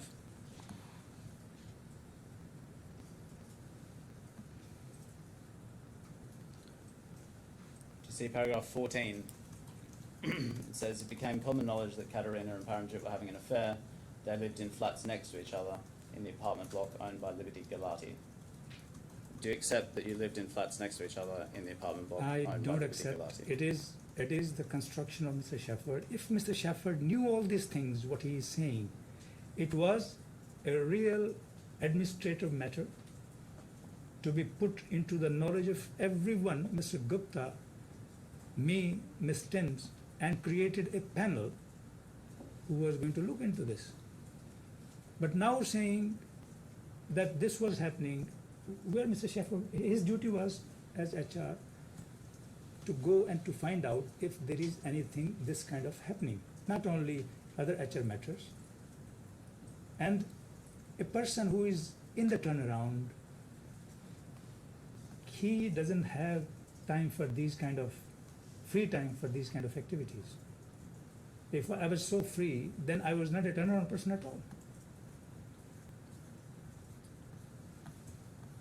Is it right that on the 25th of January 2022, you flew to Vienna Airport? Do you remember that? Yes? Do you remember that Ms. Slobodianek flew to Vienna Airport on the same day? What is this? People, we used to fly in the groups, not alone. Mr. Sonthalia, Ashok Sonthalia, my CFO, Mr. V.B. Garg, my CMO, Mr. Surinder Veer Singh, local CMO, we all used to fly together. And in one of the trips, if Ms. Slobodianek was there, which I don't remember exactly, okay, so could be so. Because I was on the cost-cutting spree. And when we went in the carpool. We never went in individual cars. We all flew through, booking the flights on the cheapest airline available. And this is what we used to do. Could we have, just to show you that, if we go J/315/70.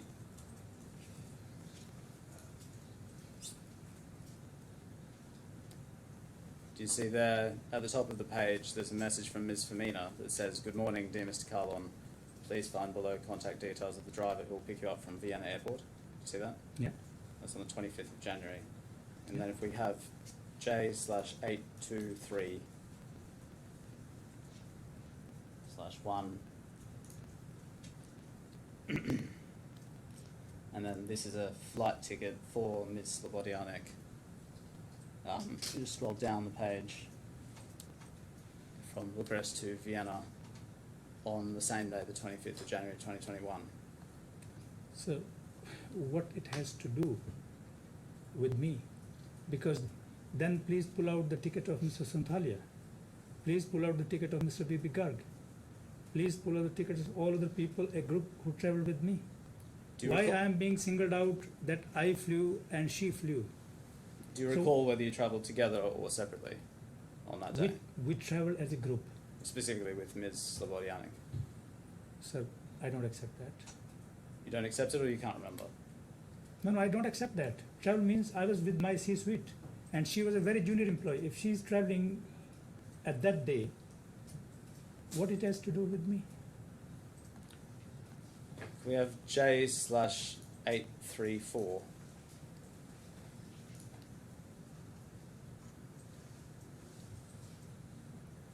And here we have a call record, I think extracted from WhatsApp, from Ms. Slobodianik to you. Yeah. And we see the dates at the bottom of that are the 26th of January 2022, so we're the day after those flights to Vienna. And we have a missed call in the subject line at around 7:23 p.m. Can you recall what that was about? First thing is, on the Teams, if somebody is calling, it's an official call. Okay. The second thing, when there were whistleblowing grew in Liberty Ostrava, as well as in other part of the businesses, she was the compliance and contracts manager. Sometimes the whistleblowing was of the nature she couldn't reveal to anybody else, and she used to call me to tip me off that this is coming. Because whistleblowing sometimes used to come by phone, sometimes used to come by a letter received in the hard copy. So I don't remember what exactly she said to me, but it's a very short call. She must have told me that there is something. Can we have J/835?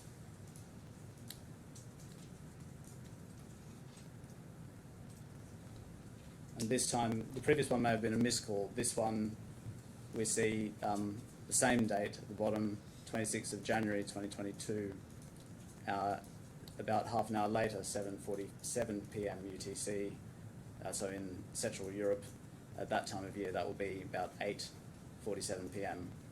And you see the subject is a voicemail from Ms. Slobodianik to you. Do you remember what that was about?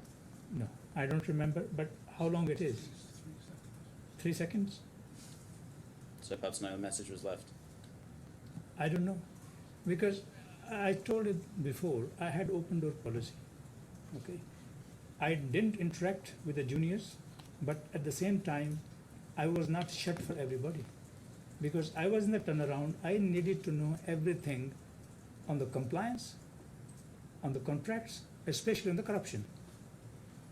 And do you remember around this time in January 2022 having any particular interactions with Ms. Slobodianik? I don't remember now, but I do remember there was anonymous letter received either during this period or a month later, which she was willing to share. First, she shared with Mr. Ivanov, Alexander, and then she sent to me. Can we just bring up next to this J/831?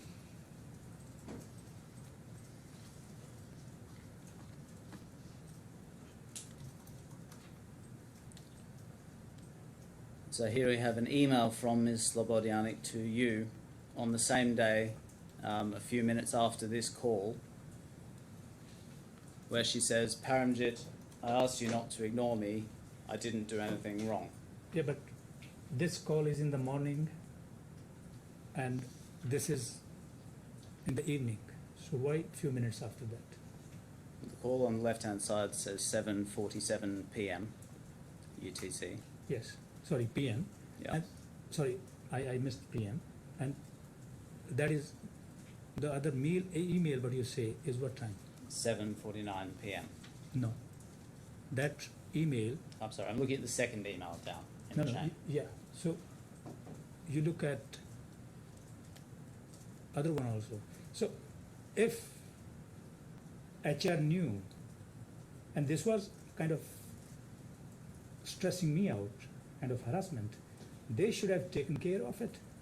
And I was not going to engage in a very low level exchanges like this.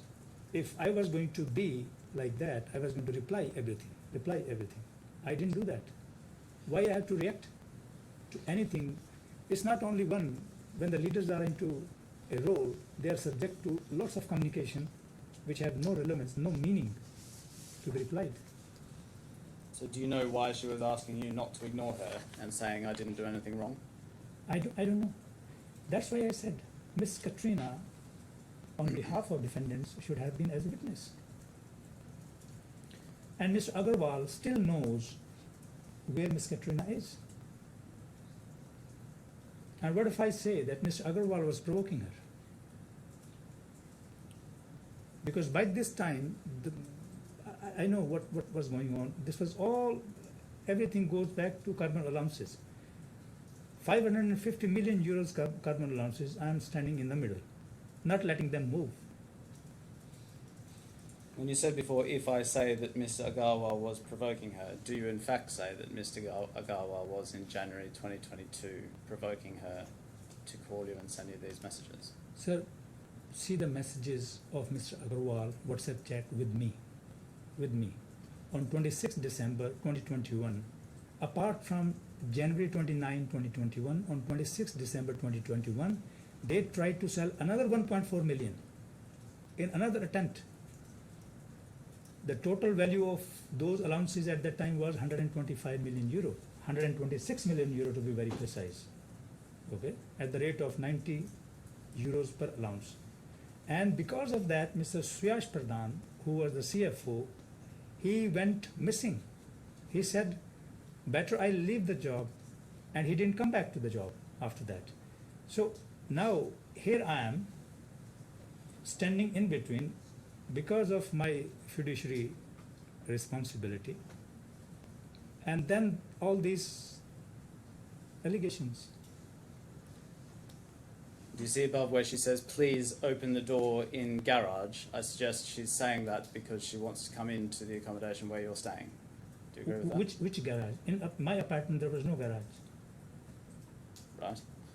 And I suggest that when she said, I didn't do anything wrong, I asked you not to ignore me, this is a product of the pregnancy message that we saw before. Sir, Miss Katrina should be brought in and to be questioned. And this matter of pregnancy is very serious. It's amounting to damage my family life. So if that is the case, Mr. Agarwal was all the time connected as a lawyer to her, and Mr. Agarwal was having this government relation responsibility, and she should have been made witness, brought here. I had no issues with that. And then a panel can prove what pregnancy was. And if that was being monitored by HR at the time, I don't understand why this was not raised and why now is raising. It was a perfect, if they wanted to dismiss me at the time, it was a perfect case and I could have accepted it. Can I have J/867, please?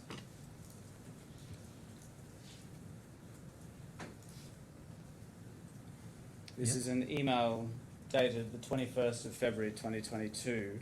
It's written by Ms. Slobodianik to you. And do you see the subject line says, and yes, I have all? Do you see that? Sir, this is all construction. And to tell you the truth, it hurts me now sitting here.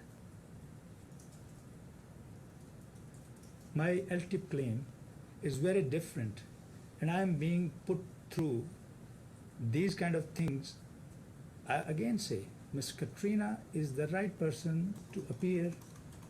Defendants can bring her, they know where she is, and then let the court know about it. Are you asserting, Mr. Kahlon, that this is a fabricated document? Look, if it is true, I have no problem to accept it. I'm a grown-up man.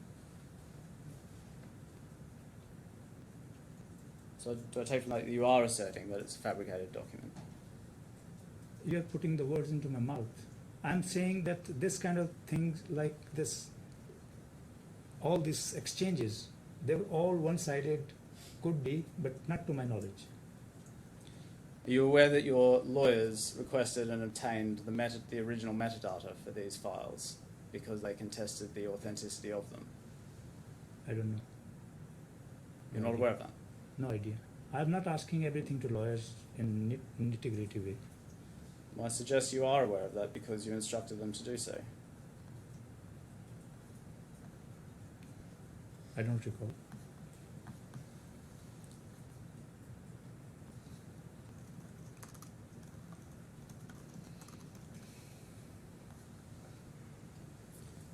We have M/2/27.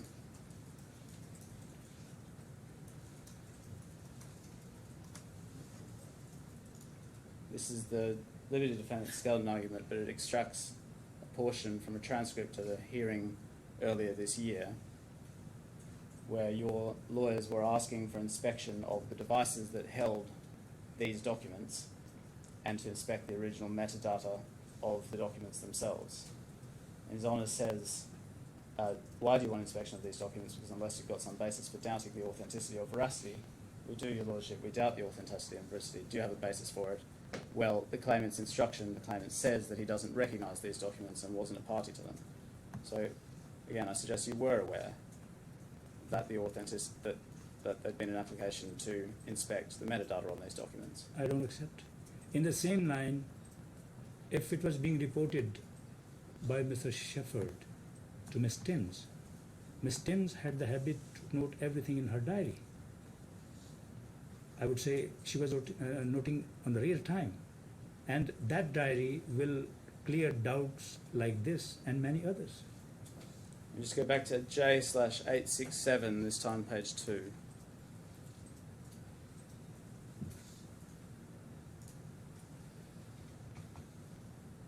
Sorry, back to page 1. Do you see at the top of the chain, there's a message that says, you need an allergy injection today, don't know how good it is, can you ask the doctor to reschedule it for a week? And it's quite difficult to see, but the date at the top there of this message is the 10th of February. Were you in the habit of getting allergy injections? So where do I see 10th of February? It's very faint in the print at the top of the page, at the top of that screenshot.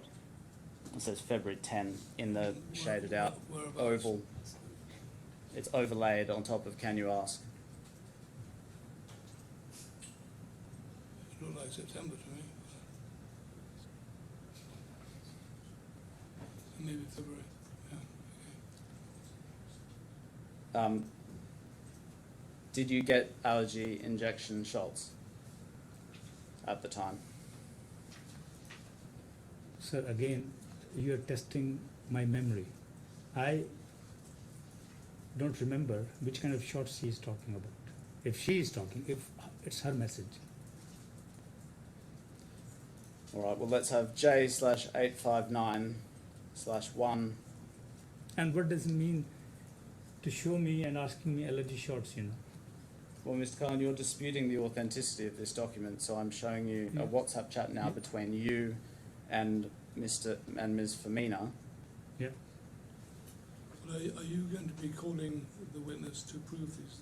Well, there's been no notice to admit to dispute the authenticity of these documents given pursuant to the relevant procedures, so that hasn't been done. And do you see this, the previous message dated the 10th of February 2022, there was a suggestion that your allergy shot be postponed, and do you see at the bottom of that page there's a message from Ms. Firmina, the very bottom, if you just zoom in, just to remind you to take allergy shot from the office to the apartment on the 17th of February. Can you highlight it? Because during COVID, I was taking some shots, which were kind of flu shots and all these things. And I continued to take maybe a few weeks or few months after that. Because I got COVID twice. And that's it. What I'm suggesting to you is that the messages are authentic and they are your exchanges with Ms. Slobodianek I don't accept in that. February 2022. I don't accept that. Because many people in the office, they knew that I get some shots because of consequences of COVID. We have J/425.1.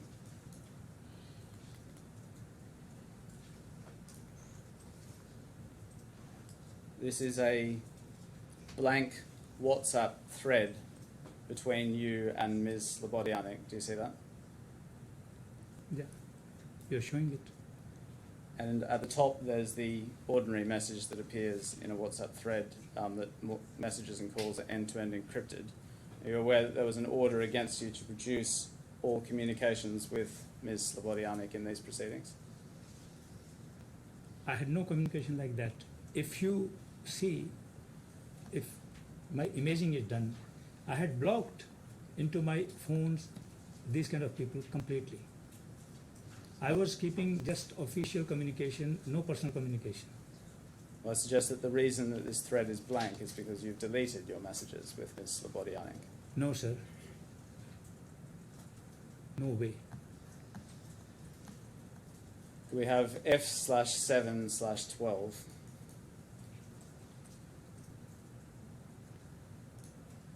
This is your revised document production statement in these proceedings.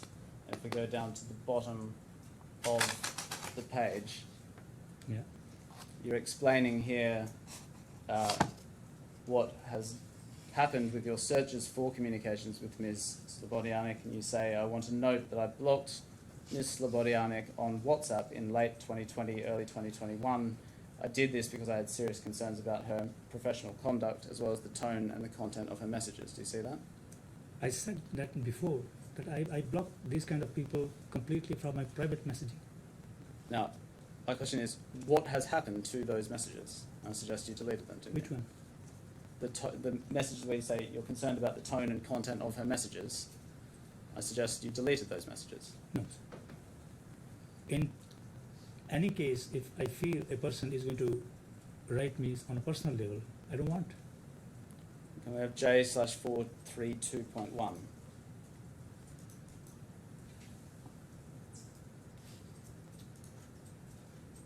.432.1. Oh, so that's a bad reference. Could we try J/584.1?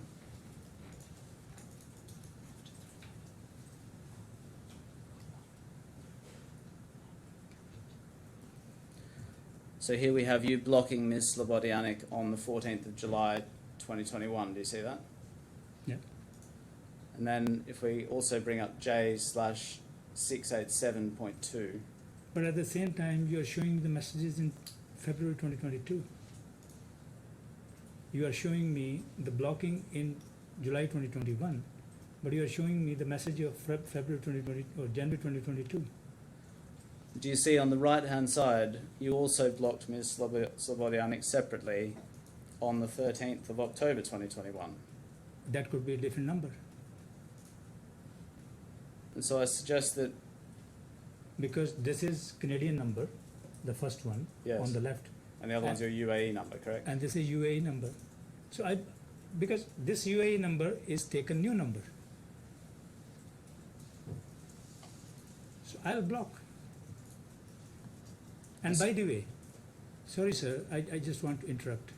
This number 567855455, it was taken by me after leaving Liberty. It was taken by me somewhere in June or July 2022. It was not existing in 2021.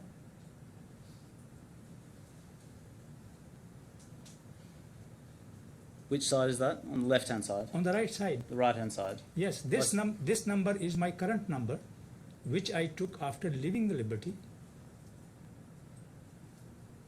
You're not disputing the authenticity of that document, are you?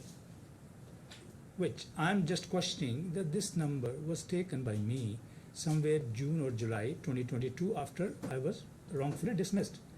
And this number is being shown here that in 2021 it was blocked. I'll be corrected if I'm wrong. I think this is a document that you disclosed, Mr. Kahlon. No, but I fail to understand. This number didn't exist in 2021. Is it possible that your WhatsApps were backed up from one phone to the next? No way. Liberty phone, when it went back to Liberty, for me, that chapter is closed. Well, And Mr. Gupta has a battery of IT experts and few company of IT. And I know Mr. Gupta is capable of doing many things. Well, Mr. Kahlon, I suggest that these documents are what they appear to be, and that you blocked Ms. Slobodianik on 2 separate occasions on 2 separate numbers. Okay, please then, why this number, Dubai number, which was not even existing, is being shown that it was blocked on 13th of October. We have J/59. No, but can I get some kind of light on this? We have J/593.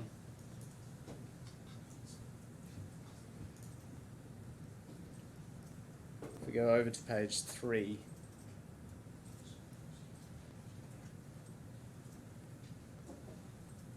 At the bottom of that page, we zoom in on the bottom. Do you see there's an email from Sukhvinder to Mr. Palethorpe entitled Confidential High Priority? Yeah, I'm reading it. And that's on the 19th of July 2021. It says, Dear Tim, and over the page,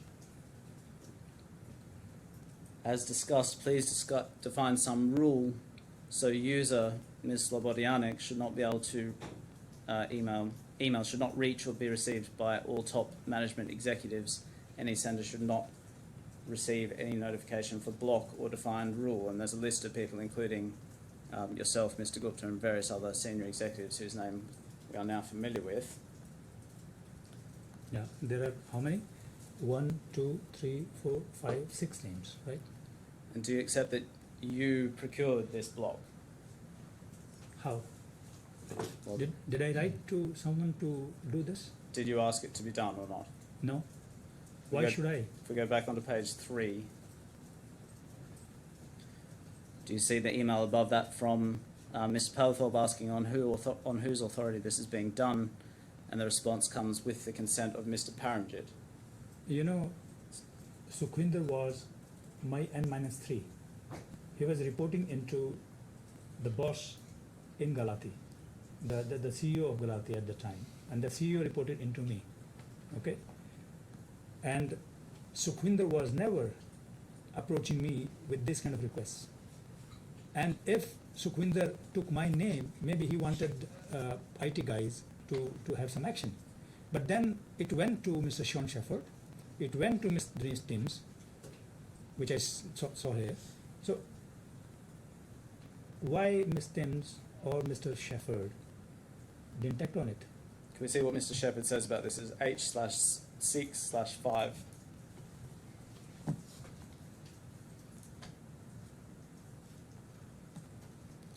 In paragraph 15, he explains that he was aware that you'd imposed a block on Katerina, emailing him and other senior executives. By him it means you, I think. The block was initially requested by Sukhvinder as the head of IT. When Sukhvinder made the request that he imposed the block, Simon called me immediately for guidance. He said that when he'd asked Sukhvinder about it, said it had been done on your authority. Mr. Shepherd discussed it with Denise. We agreed that I would talk to Sukhvinder directly about the reason for the block. Mr. Shepherd then called Sukhvinder. It was clear that he was agitated and knew about the request, and told me that Mr. Paramjit Kahlon had instructed him to execute the block and that no one was to know. I was unclear whether Paramjit wanted to keep this from me specifically or the entire HR team, but certainly Sukhvinder made clear that I should not let Paramjit knew that I knew, or I would be in considerable trouble. So again, I suggest you procured this block and asked Sukhvinder not to tell anyone about it, didn't you? Yes, so this matter went to HR and senior CHRO, I would say, Ms. Timms, and Sukhvinder is quoting here that Paramjit should not know about it, that he requested.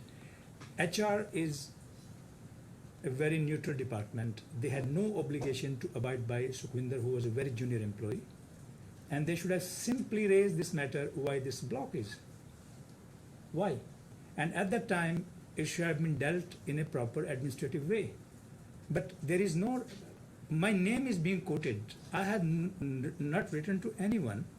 I have not given any instruction to anyone. And if I had done this just solely for me, okay, I could have accepted that. There are 6 people whose email is blocked. And then Mr. Sukhvinder, who was doing this, he should have been pulled up by Ms. Timms or by Mr. Shepherd, that this kind of things in the company doesn't happen. Mr. Kahlon, I suggest that the evidence that you're giving on this issue is untrue and designed to conceal your relationship with Ms. Slobodianik, and that you were blocking her because you Sir. knew it was necessary to suppress that relationship because it's inappropriate for you to have hired her in the first place, procured a promotion for her, and procured a Mr. pay rise. Trotter, I don't accept it. Here is being said in July 2021, I got her blocked. It is being alleged. And then, on the other hand, it's being shown that in January, February 2022, I was writing her messages, or she was writing messages to me. How is it possible? One hand, I'm blocking her. On the other hand, that is being discussed. And on one hand, I blocked her on my Canadian number, and another evidence is being shown, my Dubai number, which was procured in July 2022, much later than I was wrongfully dismissed, and WhatsApp exchange is being shown on that. All right, I'm going to move on to... So I fail to understand. I'm a professional. I'm not sitting here. I have taken oath, okay, and I'm professional. I go with my profession 200%, irrespective of whatever is. We have J/928, please.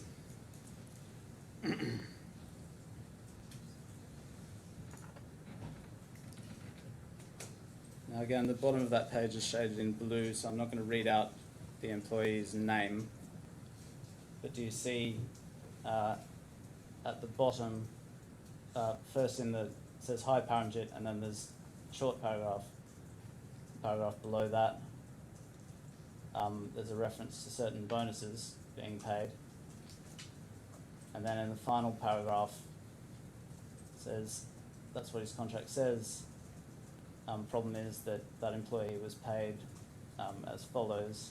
Besides this, he received certain further bonuses covering the period where he ended up in Ostrava and so on. Do we see in the same box his salary was 155,000 euros.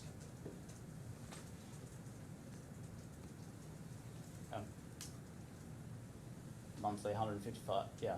Just in the bottom paragraph, second line down.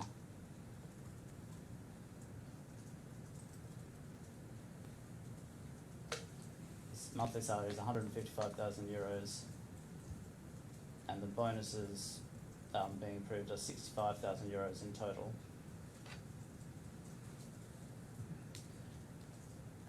And Mr. Shepherd gives evidence about this. Can I show you what he says? It's at H/6/7.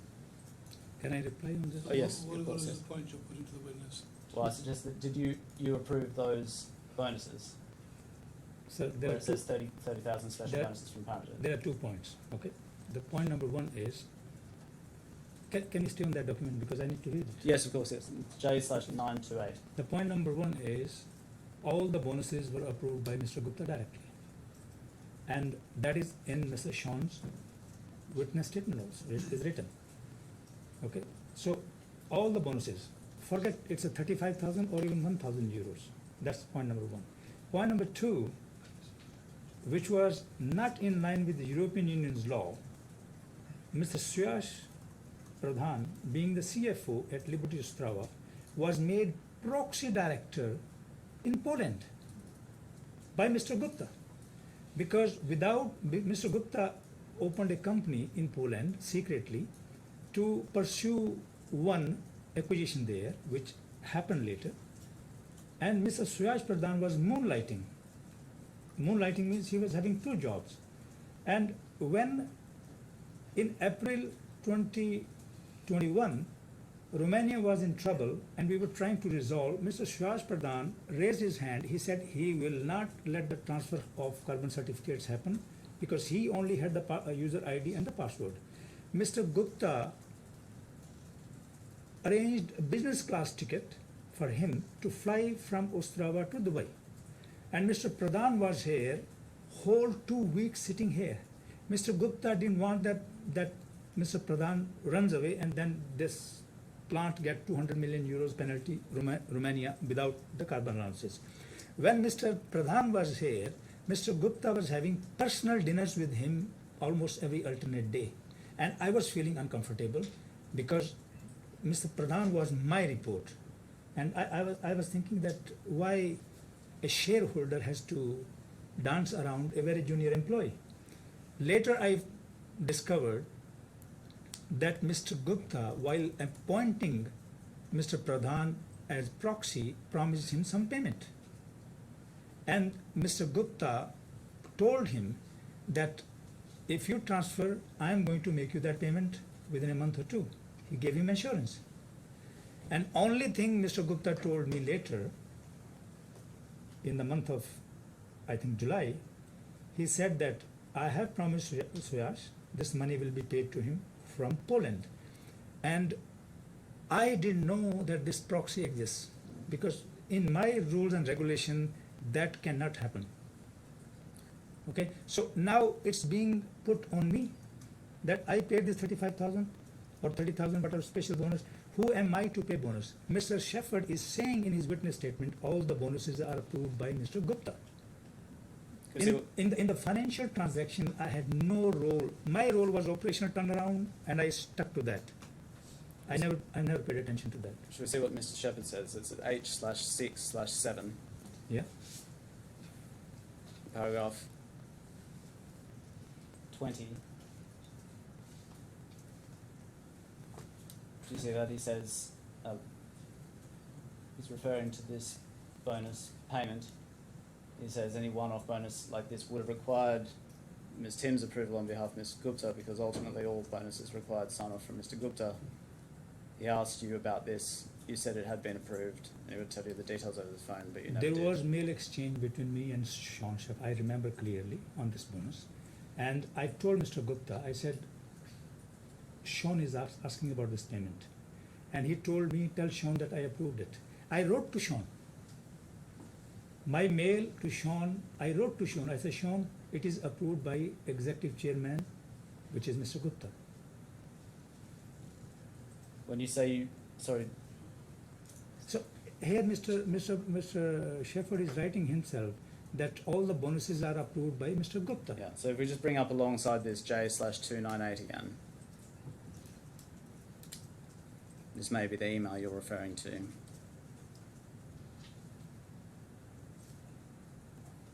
Sorry, wrong file. So J, yeah.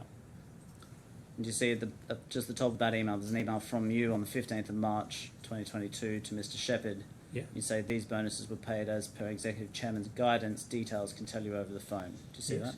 Yes. Is that the email you're talking about? Yes. And do you see in Mr. Shepherd's witness statement, he says he asked you about this. You said that it had been approved by Mr. Gupta and he'd tell you the details over the phone, and you never did. Yeah, exactly. I'm saying my point. I called Mr. Shepherd. Mr. Gupta told me clearly not to discuss all these things or not to write in black and white. Tell Mr. Shepherd over the phone that I approved it. I wrote to that it is approved by executive chairman's guidance. And again, I was not approving it. I was telling just Mr. Shepherd, approving authority is Mr. Gupta. And then I called Mr. Shepherd. I think it was a WhatsApp call, and I told that he is a proxy appointed by Mr. Gupta in Poland. Now, please, you check those documents. Was he proxy or not? We're going to have to suggest you... Just for the record, Yes. you gave a wrong reference, and it came out in the transcript. The right reference for that document is J928. Thank you for picking me up on that. Can we have H/3/7?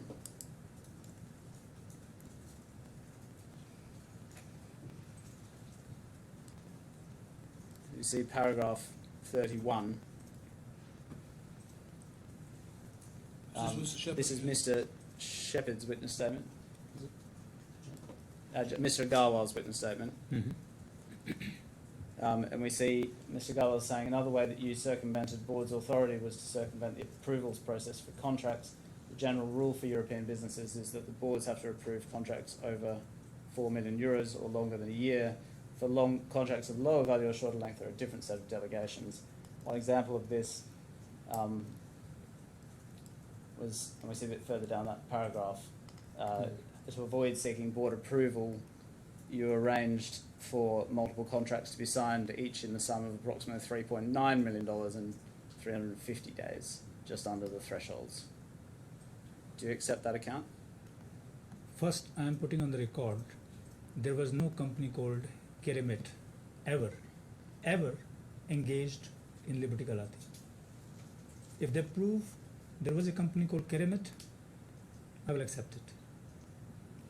Or do you accept that you approved contracts for just under the thresholds in order to circumvent Sir, the I was not requirement for board approving authority. I was not, finance was not my pillar, was not my role.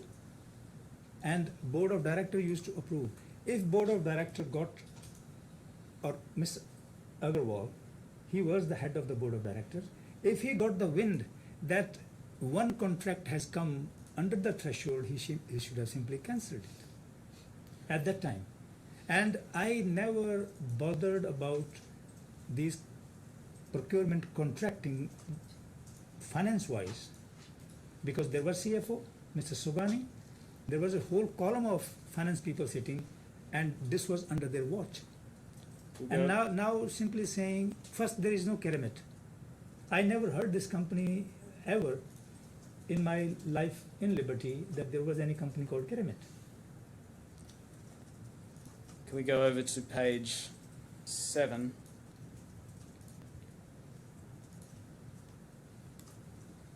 Oh, this is 7. Under the next heading, paragraph, if we go down to page 37, and so, so we see that the heading is improper financial incentives. Another tool that Paragraph 33. paragraph 33 for the moment. Another tool that Paramjit used to use to get his way was to offer people financial incentives and other benefits. I think of it like a token system where Paramjit would reward personal loyalty. It completes, and then over the page we see, for example, can you see paragraph 37, which is, he describes an incident when he says you tried to influence him personally with one of these tokens, in quotation marks. We were sitting in an office in Ostrava one day, and out of the blue he asked me how much I was paid. I told him, and he said, oh, that's not very much. I didn't ask him how much he was paid, but he said something like, well, it is what it is, I'm happy for you to be part of this. That's what he said, sorry. And then you said, he says, well, what if I gave you 50,000 euros for each board seat you've got? He didn't specify what board seats he was referring to. I assumed it meant Ostrava, Galati and Skopje, amounting to a payment of 150,000 euros per year. He said that we would not tell anyone. He was proposing that the companies would pay me and I would sign off on it, and he would sign off on it. I understood he hoped to secure my loyalty by offering these payments. I replied by saying something like, no, it's fine, don't think I want to do that, I'm sure Sanjeev will look after me. I told him about the incident afterwards. As far as I can recall, I told her in person. I suggest that what he's saying there is true. Mr. Trotter, this is all fabricated. This all contradicts everything what they are saying. Now, first Mr. Shefford says that the finances are approved by Mr. Gupta and Ms. Timms, number one. Number two, what token system? And for the token system, you need finances. And from where I was going to bring it? Did I tell Mr. Gupta in WhatsApp chat with him, because again I say his phone should be imaged, did I tell Mr. Gupta that I need a token system? Did I tell Ms. Timms that I need a token system to influence people? Did I? Is there any evidence? Number two, is there any mail that I spoke about this token system ever in my life with Liberty? Number two. Number three, Mr. Sean Shefford is saying that not a single financial bonus was approved by anybody else than Mr. Gupta or Ms. Timms. And here Mr. Agarwal is talking 150,000 euros from where I am going to pay him. And moreover, Mr. Agarwal's position was very senior. He was the president for whole Europe. He was even senior than me. I was looking just Romania and Czech Republic. He was for Belgium, he was for Italy, he was for everything, total Europe. And he was the board head, chairman of the board of Galati, chairman of the board of Ostrava, reporting into Mr. Gupta directly. How a junior employee then such a big board director, chairman of the board, can even think to proposing? It's all constructed. And is he having any record? I wrote him in WhatsApp messages. All these things. So I don't accept it. It's a construction. It looks like construction. I suggest that it's in the nature of these arrangements that you wouldn't have sent messages or emails about it. But sir, from where I'll bring this 150 and other tokens, from where the cash will come? You prove me from where the cash will come. Mr. Gupta will give me the cash, or Ms. Tim will give me the cash to promote this kind of. I came from institution, and in this company there was no rules or regulation. I came from ArcelorMittal, a Fortune 500 company. We are trained on business code of conduct. We are trained on antitrust law. We are trained on this not to deal with the sanctioned territory. We are trained on the fiduciary duties, and we swear by that. And here I am being portrayed that I was a corruption killer. In ArcelorMittal, I was the biggest corruption killer. I will not let $1 to go from here to there. That was my reputation. And that was I famous for. I got lots of threats in my life living in CIS, just by blocking and stopping and throwing out all tainted companies. And here it's being told that I promote this token. No way, I will not accept it. I'm going to ask you about a different topic now, Yeah. about an employee, specific employee. There are some sensitive personal details in the document, and so I'm not going to refer to the employee by name. I'm going to show you who the employee is. If we just go to M/2/32. It may be necessary to refer to the sensitive information, and so for that reason I'm not going to refer to the employee's name, but you can see the employee's name there at paragraph 115. Yeah. So as far as possible, Yes. let's try to avoid naming him. I'll refer to him as employee X. Yeah. Now, first of all, Sorry, whose affidavit, whose witness statement is this is just our skeleton item. I'm just Oh. using it to show the witness the name. Now, that employee did not report to you, did he? In dotted line. Yeah. And he was working in London at the time. He was working in SIPO. SIPO used to call Chairman's Investment and Planning Organization, which is based in Dubai. Right. Can we have J/571? And over at page 2. This is an email from you to that employee on the 7th of July 2021. Yeah. And you say, you see about halfway down the email, the second set of arrows, as you're involved in Romania, hence we need almost daily discussions to go ahead on many things. Therefore, you're requested to relocate to Dubai with immediate effect. It's the best time to relocate because of the holiday period. Kind of act on it swiftly and be here at the earliest, not on a business trip, but a full relocation. So you were directing this employee to move with immediate effect to Dubai. Do you agree? So my role was turn around, and you look the first paragraph. Beltrame was declaring $300 million million euros of investment into Romania, and on one hand, this employee, being part of SIPO, Chairman Investment Planning Organization, based in Dubai, his boss was sitting in Dubai. He was given to me as dotted line for Romania, okay? And Mr. Gupta was pushing me that if Beltrame succeeds in Romania, where we stand. So I was telling him that if in that case, because investment is not my area is operations. So I told Mr. Gupta, please send your investment person. Mr. Gupta said, okay, tell him to come there faster. I wrote this mail. In this mail, I don't find any aggression.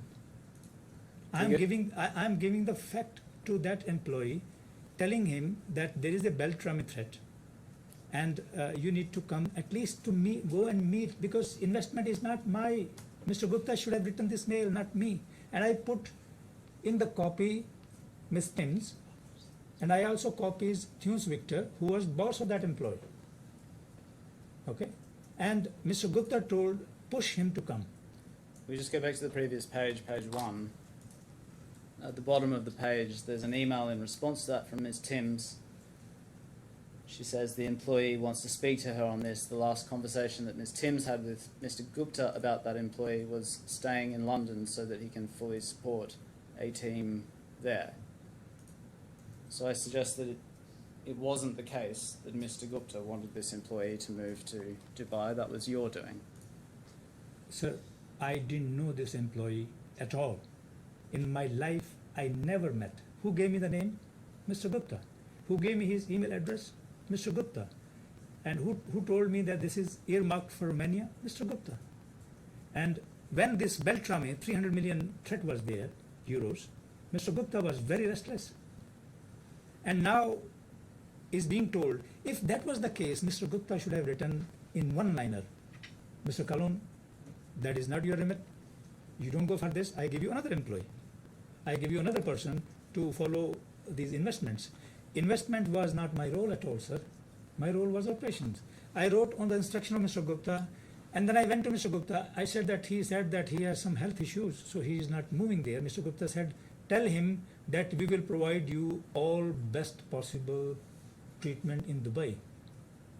And I wrote to him that we will provide you all best possible treatment in Dubai. And after that, Denise started writing me. Maybe she went to Mr. Gupta. Mr. Gupta said, okay, don't pay attention to all these things. Leave it. I left the matter there. And I told Mr. Gupta, I said, Mr. Gupta, now for the investment in Romania, you want to continue, this Beltrame threat is there, which way you want to do? And then he said, handle the way you want, and later we will earmark a person for you. And Okay. these were the discussion happened in DFC office. There's quite a lot in that. I just want to step through it slightly more gradually. Yeah. So first of all, you said, I don't know this employee at the start of your answer. We have J/577. Yeah. This is a WhatsApp chain to which at least you and Mr. Trahan, and perhaps some others, Mr. Gupta as well, are parties. Yeah. And we see on the large block message on the 10th of July 2021, Yeah. you say gents, and then there's a longish message. And then number 3, you say balance and equal treatment, let's not have irritations and so on.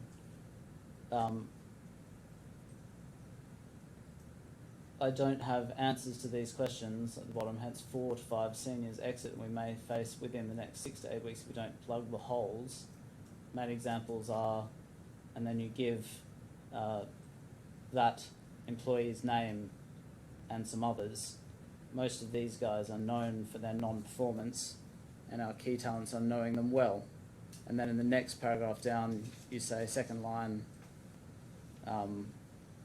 well, know very well it's going to be impossible for me to take decision on them yet.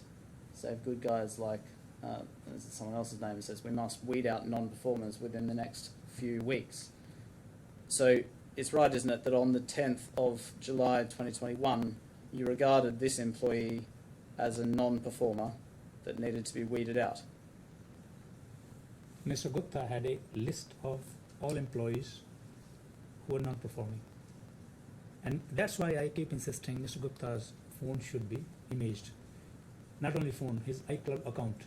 Mr. Gupta had a list of at least 25 employees, which he shared with me in checks too when I was there with him for 3 months.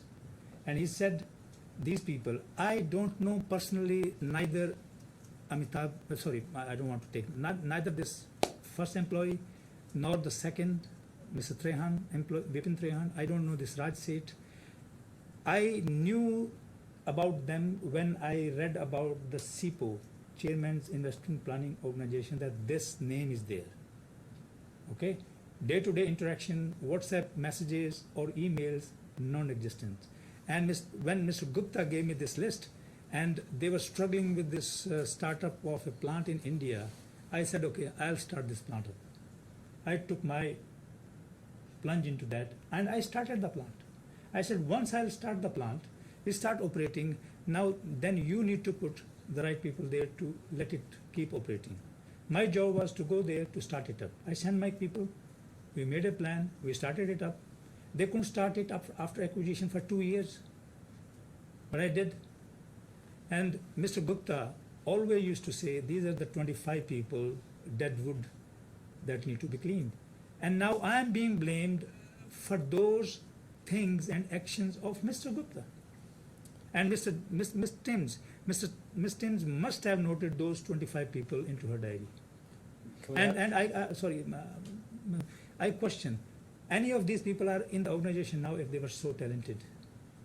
Now, Can we have J/5? Just before you do that, the witness inadvertently mentioned the name. I was wondering if the transcribers can be told not to type that name. It's line 8 on page 104 of the transcript. Thank you, Ron.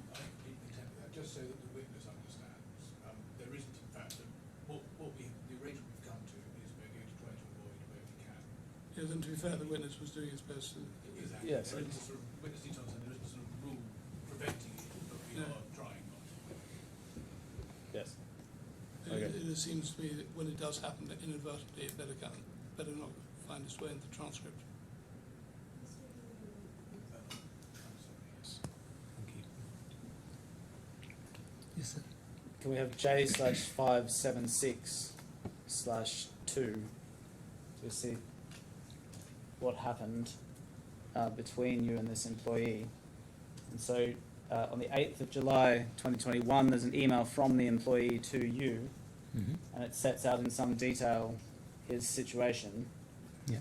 Do you see 1, 2, 4, the fourth substantive paragraph says, on relocating, allow me to explain my personal front as well. I'm not going to read it out, but it goes on to explain his situation. Yeah. Do you have a chance to just read that silently to yourself? Yeah, I read it. And do you agree that's the sort of situation? So with this explanation, I went to Mr. Gupta. I said, because again, Beltrami, 300 million euros. I went to Mr. Gupta, I said, he's saying so. Mr. Gupta said that, okay, he used some vulgar words, which I'm not going to use here, or I'm allowed to use. It's a matter for you, Mr. Kahlon. I should not? Yeah, you're allowed to. Okay, so I'll leave it. So he said, go and tell him that Dubai has better hospitals than London. I went back to my... The witness Sorry, needs yeah. to understand he is allowed. Yes, yes, yes. There's no rule against you using vulgar terms in Yes. this court. He said, tell that bugger that Dubai has much better hospitals and he should relocate, we will take care of him in much better way. And then he said, okay, if he still not agrees, provide him a nurse for his wife. And I went to my computer back, I wrote exactly the same. Please read my mail. We're going to that next. So we've just turned back onto the previous page. And where is this harassment kind of thing is coming? I am writing exactly, because on one hand, Mr. Gupta is pushing for Beltrami. I was constant on the push. I said, Mr. Gupta, that is not my portfolio. Investment is your portfolio. He said, but you can help me into that. Yeah, Yeah. And so on the previous page, page 1, this is your reply. yeah. And you set out, as you say, various proposals, information about hospitals and so on. But then at the end of the email, you say, if your intentions are other than health, you may keep justifying. And when you wrote that, oh, I'm so sorry. So I'll start again. So those you set out in the first couple of paragraphs, various information about hospitals and so on. You explain that I don't believe in placing a person in an unsupervised location. Both sides need to sacrifice their comforts when there are challenges to their core existence. And then at the bottom of that email you say, if your intentions are other than health, you may keep justifying. And so when you said that, you're suggesting that the employee's reasons are not genuine. Sir, do you feel that this email has any relevance? I am telling this guy with so much respect, sir, though I am fully sympathetic on your family, on your or of the family's health, yet Dubai is not a country where you will not get the health. better health conditions. So this is exactly what Mr. Gupta told, and he used that word which I used, vulgar word, before. And then when this guy didn't move, I told Mr. Gupta, I said, Mr. Gupta, I don't want to engage. Give me a person, I will take care of your interest about Beltrame threat, and that's it. He said, he is just delaying it. Why Mr. Gupta didn't intervene into it when Denise Timms was into the emailing all the time? If I was going to write one-on-one, a kind of personal email, giving some kind of pressure tactics on him, I can understand that. I was putting Denise Timms, head of HR, into that all the time. And when Ms. Timms wrote me all this, that please stop this, I went to Mr. Gupta. I said, Mr. Gupta, now you see what my situation is. On one hand, you are telling me to do this, and Ms. Timms is writing. I got really frustrated. I said, on one hand, you want me to save this Beltrame threat. On other hand, SIPO, investment is not my portfolio. My portfolio is just operations. And now Ms. Timms is writing me. I said, if I'm not allowed to do what I have to do, what is the point here? What I'm going to do here? What turnaround for which you brought me here? That's not going to succeed. I'm not demeaning this gentleman at all. Again, no, I never picked the phone with him, never gave any call to him, never wrote any other message than these 3 mails which were there, that again on the instruction of Mr. Gupta. That's why I say Mr. Gupta's phone is very vital to be managed with his iCloud account. I know his IT team, what they can do with the messages. And you also know, Mr. Trotter. You say that you treated him with so much respect, but we see what Ms. Timms thought about this at the time above that. Please stop sending emails like this to people outside your remit. This is, 3 of us can talk, but this is going too far. I suggest that in this email, you are in fact attempting to coerce this employee to move to a different jurisdiction despite impossible personal circumstances, and you are doing so with the intention of weeding him out. Mr. Trotter, I'm explaining again and again. Better Mr. Gupta should be asked about it. And I didn't use any vulgarity the way Mr. Gupta used it, number one. Number two, Ms. Timms, when she said stop this, it's not your remit. I accepted that's not my remit, it's not my reporting line. And then I went to Mr. Gupta, told him, I said, Ms. Timms had written me a mail where I should not be part of. Now, Mr. Gupta, you tell me, you are twisting my arm for 300 million euros threat. Investment is not my portfolio. Let me focus on the operations for which I am brought in, and that's it. And Mr. Gupta said, don't worry about Denise, I will handle it. And then I wrote, I said, okay, then if I'm not being allowed to do my duties, so what turnaround we are talking about? And this is exactly the time when Mr. Gupta took 152 million euros from the business, and business had no money to operate. 7th of July, Mr. Gupta called me for this 152 million euros, and by 9th of July, that 152 million euros were gone, disappeared. Now, not long after this message, you met with Mr. Ravi Trehan in August 2021 in Romania. Do you remember that? Yes. And when you met him, he was, amongst other things, encouraging you to relax your aggressive management style. No, sir. There were 2 meetings of Mr. Trehan in Romania. One was in July 2021, and other was in August 2021. July 2021, which happened on 15th or 16th of July 2021, it was a meeting of the top leadership of the whole Liberty Group. Mr. Gupta had taken a house in Bucharest, I don't know, leased or purchased, I have no idea, because Mr. Agarwal arranged for him. Because Mr. Gupta in Europe was feeling a threat of arrest because of this serious fraud investigation, and he was not willing to go to the UK, and he wanted to concentrate in Romania. He felt Romania is much safer than going to Czech Republic or any Central European because of COVID loan embezzlement charges in Czech Republic, in Italy, in France, and in Luxembourg. sorry to interrupt, Mr. Kahlon, but I was asking you about the meeting in August 2021, is the one I'm Yeah, interested in. so I'm Can I- telling you, can two I- meetings happened. Yeah. First was the big, larger meeting of his top officers or the leaders, and the second meeting happened when Mr. Gupta was still in Romania. The second meeting happened because Mr. Gupta was trying to meet many investors, alternative like Glencore, like some other options.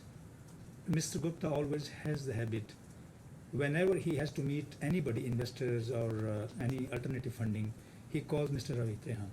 And Mr. Ravi Trehan was called there. On, I think, 3rd August or so, Mr. Trehan met me maybe for half an hour or 45 minutes.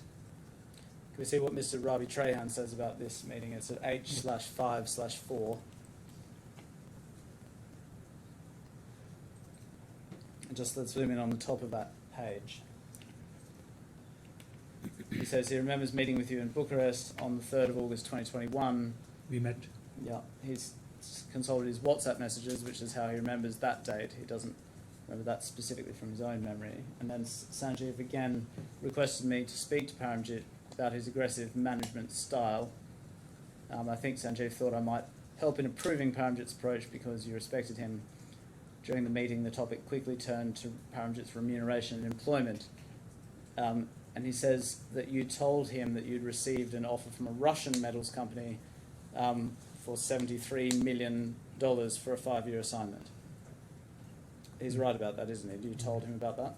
That's not true. I don't accept it. It's all post facto construction. What Mr. Trehan told me on 3rd of August in the meeting, he said alternative funding is very difficult because I was telling them that I was telling Mr. Ravi Trehan that we are drying up in Europe. Cash is gone, big cash is gone, 152 million euros. And please, till the time alternative funding is not there, don't expect that Europe is going to run that efficiently. So I told him, and he said, but your perimeter is doing really well. I said, it's doing really well, but this stock of raw materials we purchased weeks ago. But now the cash which is gone a week ago on 9th of July, on or about 9th of July 2021, that cash, if it doesn't come within 10 days, we are done. Ms. Kahlon, I know you're keen to talk about the cash moving around and so on, but I'm asking you about whether you told Mr. Ravi Trehan that you had an offer from the metals company for $73 million. No, sir, I didn't. I told him only two things. He asked me, do you have anything to say? I said, my bonuses are not paid for the last 2 years, neither for 2020 nor 2021. And he said, I said, I'm going to talk to Mr. Gupta about it. He said, don't do that. Mr. Gupta is under stress. He's on the edge. Don't do that. And find a suitable time to talk to him. And he said he will also talk to Mr. Gupta. I said, fine. So we ended the meeting. I think it was pre-lunch. Then we had the lunch, and then I didn't speak to Mr. Trehan. After that, he got busy into his own stuff. And next day morning, when I was flying at 6 or 7 o'clock in the morning from Bucharest to Frankfurt, because I was going on a break to my family. And roughly about 1 year I was going there. And then I told, okay, don't bother Mr. Gupta about it, about the numbers. I said, numbers means this $2 million of annual performance bonus. Don't please bother him. My intention was that when I come back, situation will be a bit normal. I will talk to Mr. Gupta myself. And this Russian offer was not at all discussed. I outrightly rejected. Was there in fact a Russian offer or not? A Russian offer was there in 2018 May, which is captured in my CV, which Mr. Marwa sent to Mr. Gupta initially before the first meeting. At that time, indeed, Russian offer was with me. So can we bring up alongside this H/5.1/2?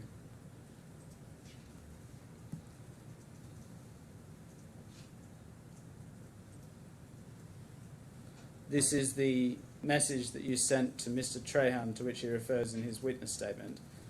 And if we go over to page 3. Yeah, but please read this message first. Number point. I said whatever exactly I said SKG means Sanjeev Kumar Gupta, Mr. Gupta, is fighting the winds.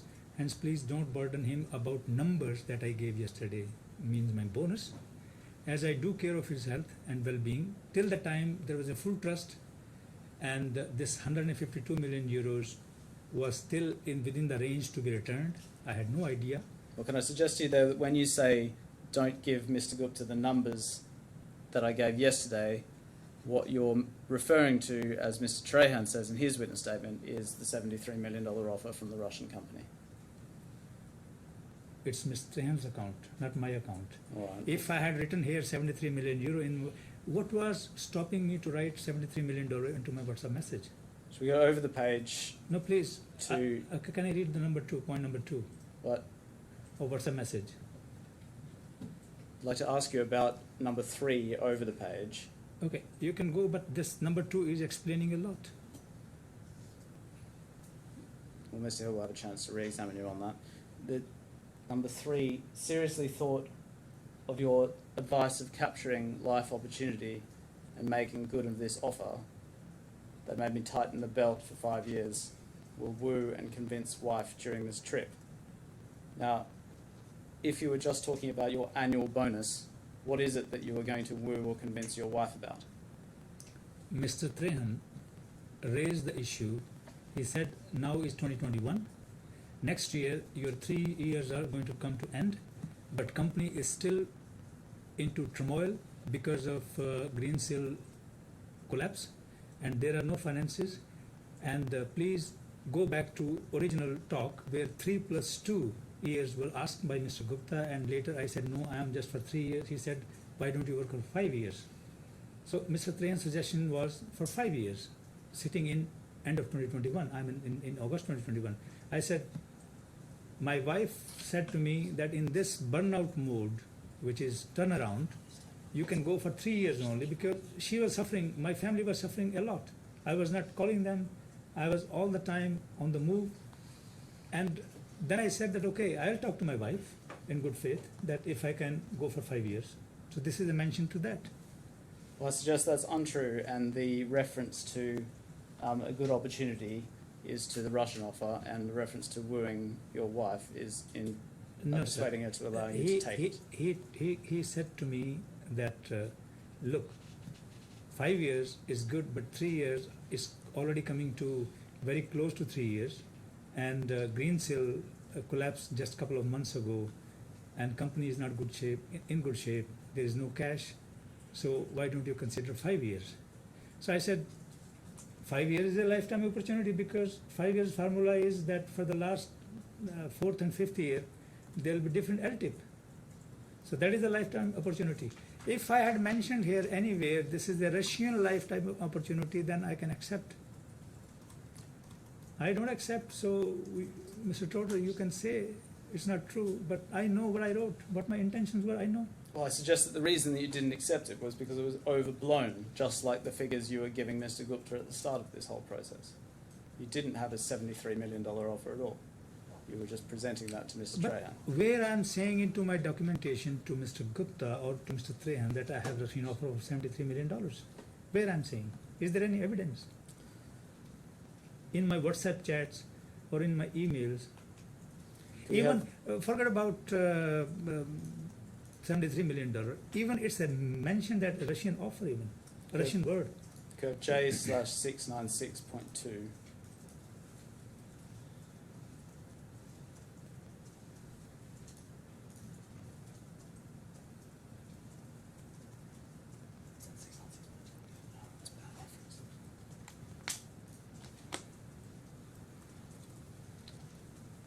Sorry, that's a bad reference.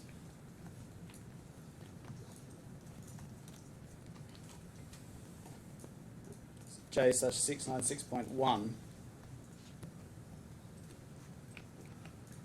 This is a WhatsApp thread between Mr. Gupta and Ms. Tim, so you won't have seen this at the time. But if we go over to page 2.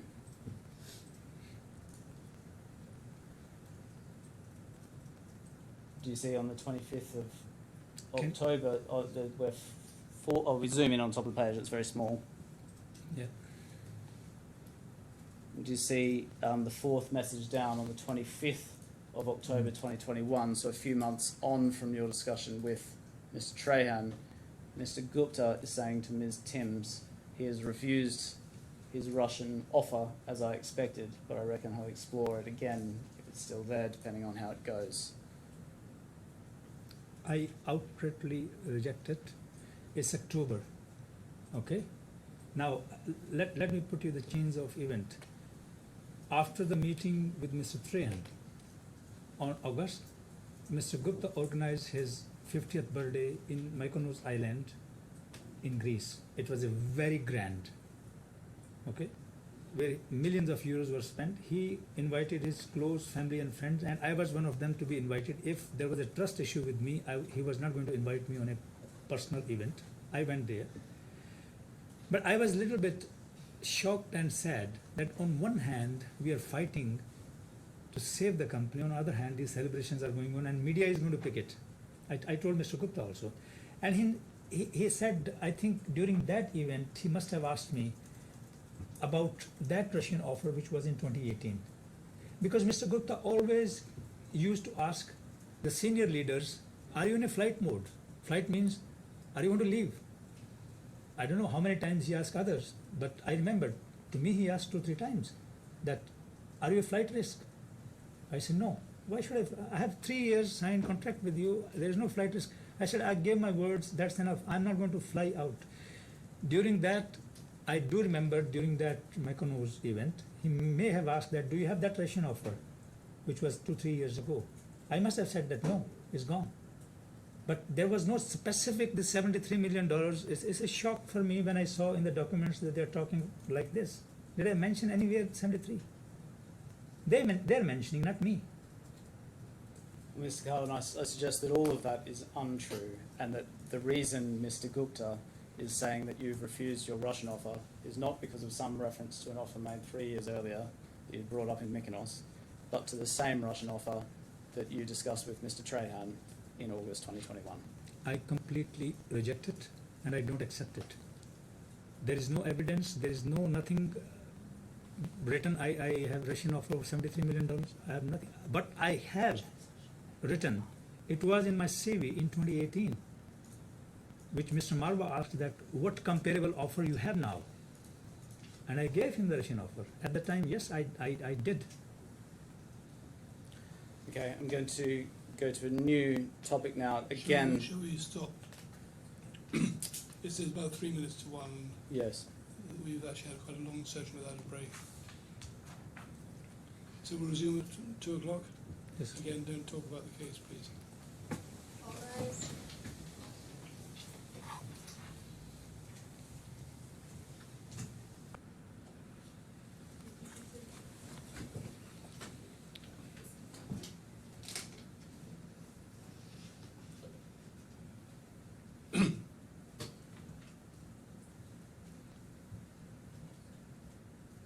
Yes, I'm sorry to have kept you waiting.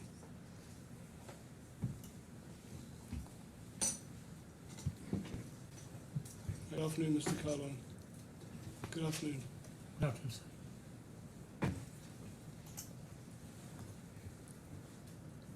Mr. Kahlon, just before we pick up where we left off, I just want to pick up one point of detail from yesterday to make sure I've understood correctly. Could we have P/2/5, please? P.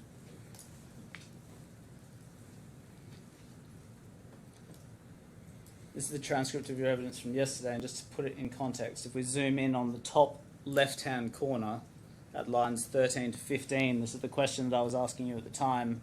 Do you see I asked, you proposed full vesting, 100% payout, triggered at 100% EBITDA, and pro rata mechanism.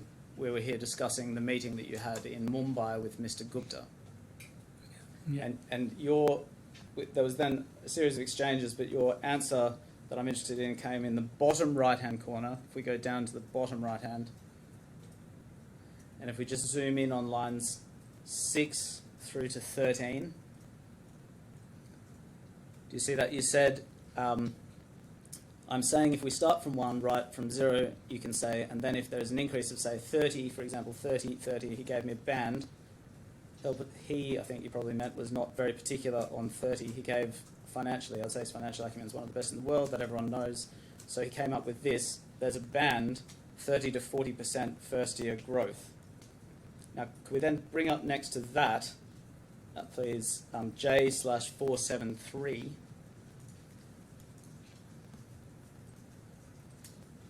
And just zoom in on the table there at the bottom. When you said there would be a band, 30 to 40% growth, was it this sort of mechanism that you had in mind, where you'd hit particular thresholds? No. What did you mean by band? He said me banned because he said that because EBITDA of these units is completely negative and you are expected to do a turnaround up to 100% in over 3 years. So I expect at least you achieve your success rate in the range of 30 to 40%, maybe 35 is a median average, okay? So then he said 10 million is banked, parked, done. Then second year, repeat the same versus base year, and then another $10 million is banked, parked, and then so on the third year, and this is how you will achieve. And this on the right side, I think this is to Australian executive, and this was designed on my template, exactly my template. But here they have done a bit, not EBITDA.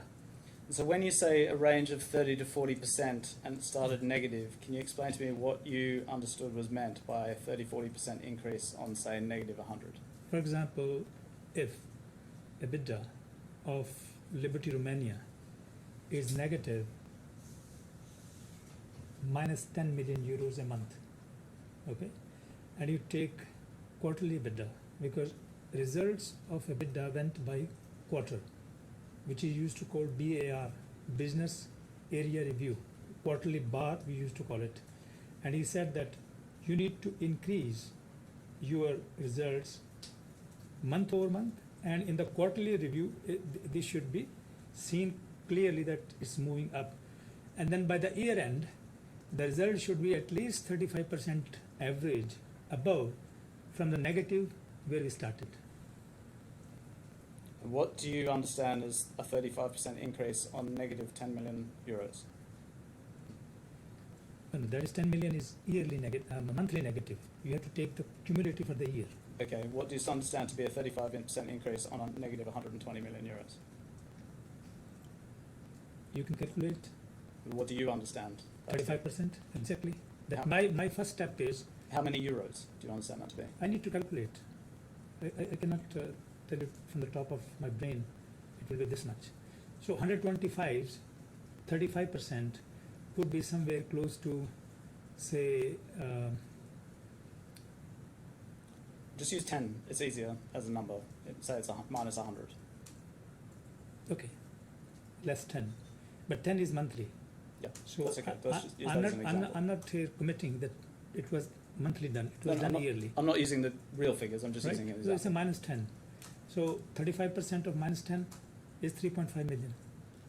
So Right. 3.5 million if you increase, so it will become your 6.5 million, negative.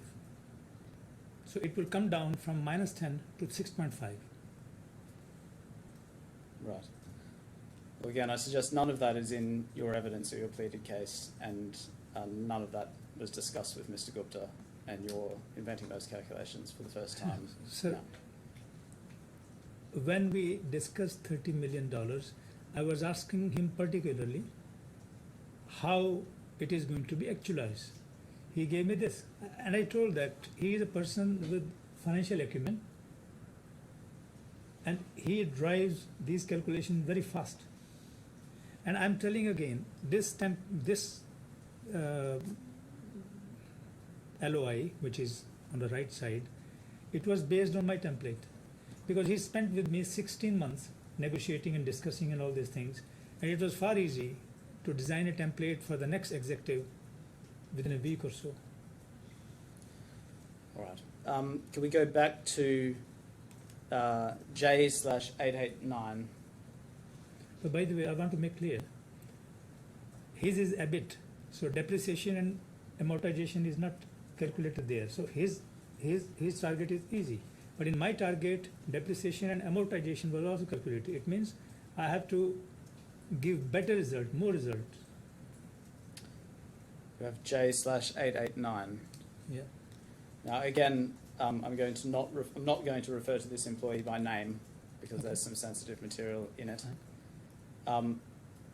Do you see that this is an email from the relevant employee to Ms. Timms? The subject line is Paramjit. He says, "I'd like to discuss a sensitive issue with you. Would prefer if you'd keep this to yourself at this stage. There was a dinner at K32 over the Christmas New Year period where a question was raised by Mr. Kahlon in front of Mr. Gupta, Mr. Trahan and Mr. Agarwal.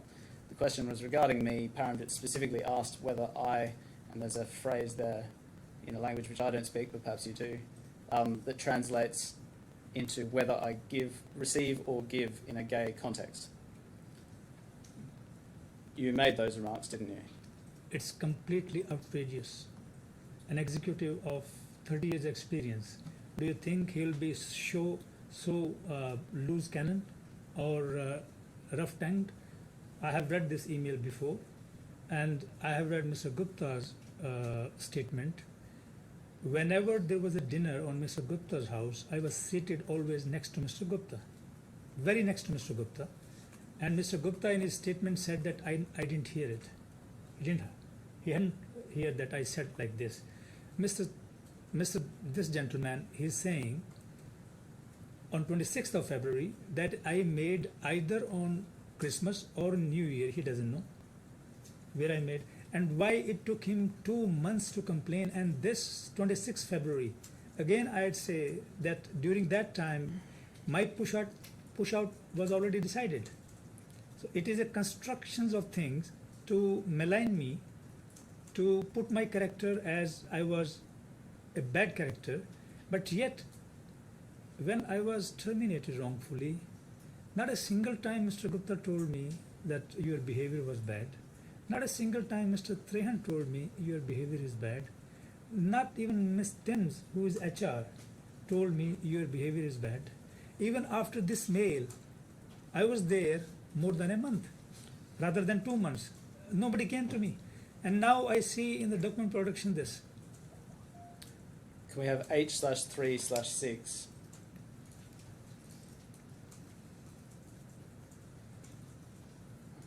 This is Mr. Agarwal's witness statement again, and we're in paragraph 27. Mr. Agarwal was present at that dinner, and he says, third line down, Mr. Kahlon made some offensive remarks about that employee. He was my brother-in-law and Mr. Gupta's friend from childhood, and Mr. Kahlon essentially asked him if that employee gave or received, it was embarrassing and inappropriate. I suggest that Mr. Agarwal is telling the truth. Yes, sir. I'm just asking. I'm not a lawyer, but I can read well. I'm a technocrat. Mr. Agarwal is saying that it happened in February. He says that, which was an occasion in around February 2022. Mr. Other gentleman is saying it happened during Christmas or during New Year. I don't know who is giving which account. First, they should decide it happened in February or it happened on Christmas. I don't remember. I'm not a person. I'm a cultured person. I will not do it. And whose orientation is what? It's none of my business. When you say it will happen in February or it will happen on Christmas, I don't remember. Just to be clear, your evidence is that you didn't make the comments rather than that you don't remember whether you did or not. I didn't say I don't remember. I remember that I didn't make any comment like this. It's Mr. Agarwal is saying he doesn't remember. It's he said occasion around February. And Mr. Other gentleman is saying occasion around Christmas dinner or New Year dinner. Again, there is ambiguity. Is it Christmas or it's a New Year? Again, I'm a simple technocrat, and I'm reading that there is a clear-cut mismatch. So this is constructed. Right. You say in your witness statement, well, I suggest that Mr. Trahan intermediated in relation to this issue as well. Do you agree with that? About this issue? Yeah. Mr. Gupta says in his witness statement, sitting next to me, that he didn't hear. Mr. Trehan always used to sit opposite to us. And Mr. Trehan, who was maybe 2 meters away from me, he heard it. And Mr. Trehan, I did not accept it. Mr. Trehan made any kind of mediation about it. Not at all. When this matter was not into even my knowledge, based on what Mr. Trehan is going to say, they should have spoken to me, written to me. So like this, there are lots of evidences, Mr. Trotter, they are putting, which I am not even aware. And I saw them in document production. And by the way, by 26th February, if you see Ms. Tin's email and Mr. Gupta's exchanges with Ms. Tin's, their mind was already clear how to push me out, because bothering point was these carbon allowances. So to remove the obstacle, this was a kind of things being created. You say in your witness statement you had a meeting at Mr. Trehan's house on the 26th of April 2022. Yes, sir. That's not a date you remember from your own memory, is it? Mr. Trehan was walking with me before that for 3 days. Do you remember from your own memory that it was definitely the 26th of April 2022? Because next day I was going to fly to Toronto on 27th. I suggest you actually flew to Toronto on the morning of the 26th of April. No. Meeting happened on 26th at Mr. Trehan's house.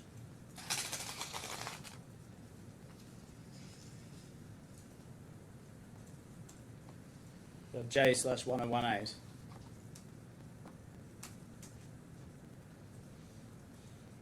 And this is a flight ticket for you. Your name is there, Paramjit Kahlon, at the top, and further down flight details we see Tuesday the 26th of April 2022 at 50 minutes past midnight from Dubai to Frankfurt. Yeah. Do you agree that you flew to Frankfurt and on to Canada early in the morning on the 26th of April 2022? One thing we must understand, there used to be change in travel program very frequently. Okay? Is this that ticket or ticket I used? I don't remember. But that meeting indeed took place at Mr. Trehan's house. You had another... And I was told that this is strategic meeting to discuss strategic points. And we were three called. I mean, me, Mr. Gupta obviously, and Mr. Trehan. You ultimately had a meeting at Mr. Gupta's villa on the 8th of May 2022, is that Yes. correct? Yes. And I suggest at that meeting, Mr. Gupta and Mr. Trehan explained to you that your position had become untenable in light of your escalating conduct and invited you to resign. As soon as I went to Mr. Gupta's house, they were sitting at the top floor in the same room where Mr. Gupta was sitting on 7th of July.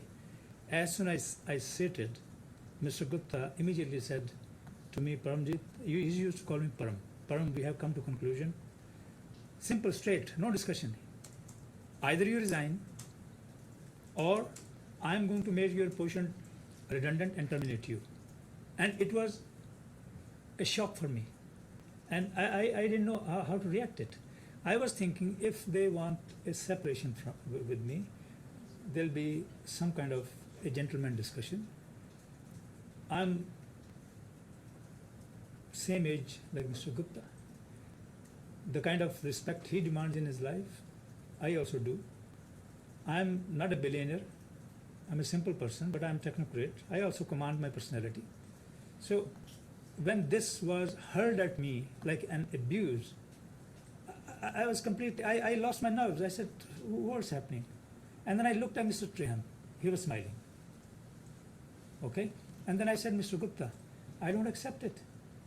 I regained, after a couple of seconds, myself, assembled myself. I said, Mr. Gupta, I don't accept it. But what wrong I did? No, you are not needed. Either you resign or I'm going to terminate you. So this was like a dictator's order. Never happened in a listed company. A top executive is treated like that. But then it came to my mind immediately the way Jay Hambro, Chief Investment Officer, was thrown out of the company in July 2021 when this Alliance business, where we sent 152 million euros, couldn't save the business. He was brutally dismissed. Mr. John Bolton, a very respected professional, a British professional, the way he was thrown out. Mr. Derrick, CFO, the way he was thrown out. Mr. V. Ashok, the CFO, all these top executives were there when I joined. Okay, I'm going to come on to... wait a minute, please. And all of them, they were brutally thrown out. V. Ashok was labelled all those slanderous accusation even worse than mine. And then Mr. Dak Patel, who used to call Mr. Gupta's partner, he stepped down about 6 months ago, or maybe 1 year ago, when South Australian government. Okay, I think we need to focus on the reasons for your termination. Yeah, but I'm telling the account. So Yeah. this picture was coming into my mind that the same scenario is happening with me. Okay, so on that question of the 152 million euros, can we have J/16? Yeah. You'll be familiar with this document, I'm sure. Now, I'm sure you have a lot to say about this document, but I want to ask you one specific question. Yeah. You see at the top of the document it says siphoning 152 million. That's the 152 million you were referring to a moment ago. Yes, exactly.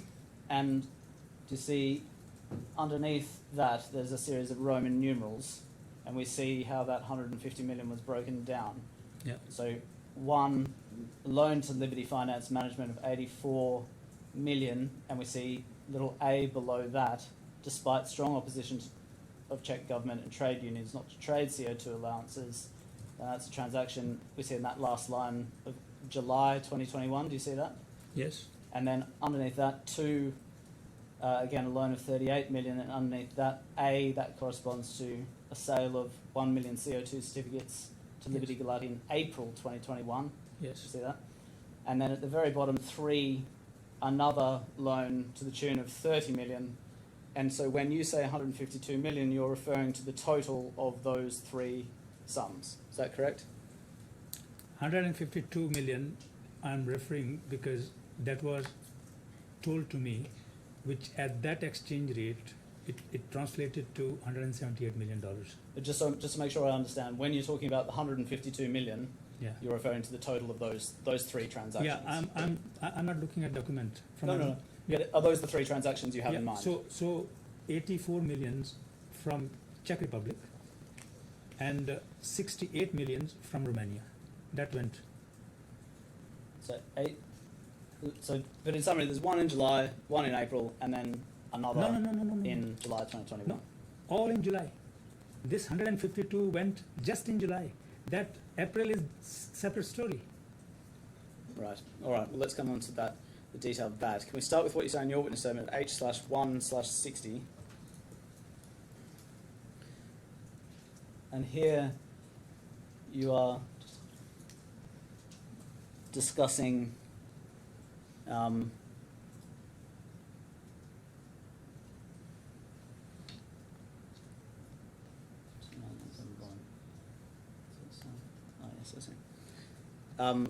here you're discussing what it was that you say tipped you over the edge. And can I start down the bottom of that page to begin with, the paragraph 298 beginning the full extent of Mr. Gupta's financial arrangements? Do you see that? Yeah. And do you see then it continues, Greensill had provided 400 million in loans to companies owned or linked in by Mr. Gupta, and so on over the page. Paragraph 299, and then, sorry, paragraph 300, you say in May 2022, around the time when my employment was terminated, the Serious Fraud Office launched a criminal investigation, and 301 in April 2024, Grant Thornton, the administrators for Greensill, reported that GFG still owed 587.2 million. And I suggest again, all of these precise figures are not figures that you knew from your own knowledge, are they? Sir, they were in the news. They are in the public news. Public knowledge, and you can verify even today. So if I go back to the first one, the 400 million, that is a civil loan which government of UK gave to Mr. Gupta for coronavirus. But I'm just interested specifically in when you wrote your witness statement, Yeah. these weren't things that you had in your own mind that came into your witness statement, were they? You took it from some other source. No, because I was the CEO. I was living when Serious Fraud Office investigation started. British Parliament required Mr. Gupta to come and depose in front of the Parliament. So is your evidence that all of these details here are things that you just had in your own mind, and this witness statement is your own words? Sir, why into my mind? They are in the documents. We were living through this crisis. We were living through this era. We went through this day by day, and when these things, I was talking to Mr. Gupta. He said, you know, things happen, and this COVID loan I'll fix. And not only this, there is a violent bank scandal also. Also, I suggest to you that those words, perhaps we would just bring up next to it J/0.1.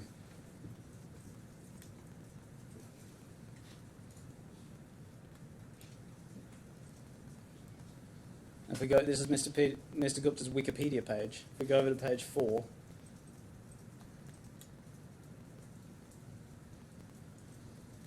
if we just zoom in there, you see ties to Greensill problems. We zoom in on the bottom of that, sorry, in the middle of that. You see where it says Greensill had lent 400 million to companies owned or linked by Mr. Gupta. Do you see that? Yes. And in the witness statement on the previous, on the left-hand side, if we just go back to the previous page, and at the bottom of that page, Greensill had provided 400 million in loans to companies owned or linked by Mr. Gupta, backed by the UK's government coronavirus loan. Do you agree that those words have just been copied from Mr. Gupta's Wikipedia page? Sir, I am the living Wikipedia. I was in the company at the time, and I was going, there was internal communication from Liberty Steel. If we just go over the page on the left-hand side, I don't need to go to Mr. Gupta's Wikipedia. and you see paragraphs 300 and 301. If we just highlight the second sentence of paragraph 300 that begins in May 2022, all the way down to the end of paragraph 301.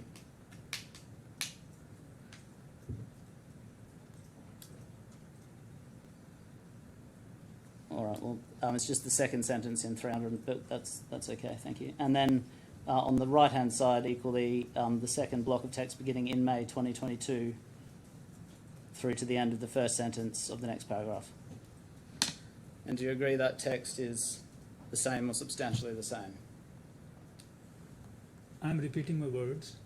I don't accept. I think you're suggesting it's a copy-paste. I am suggesting that, yes. Yeah, but I don't accept that.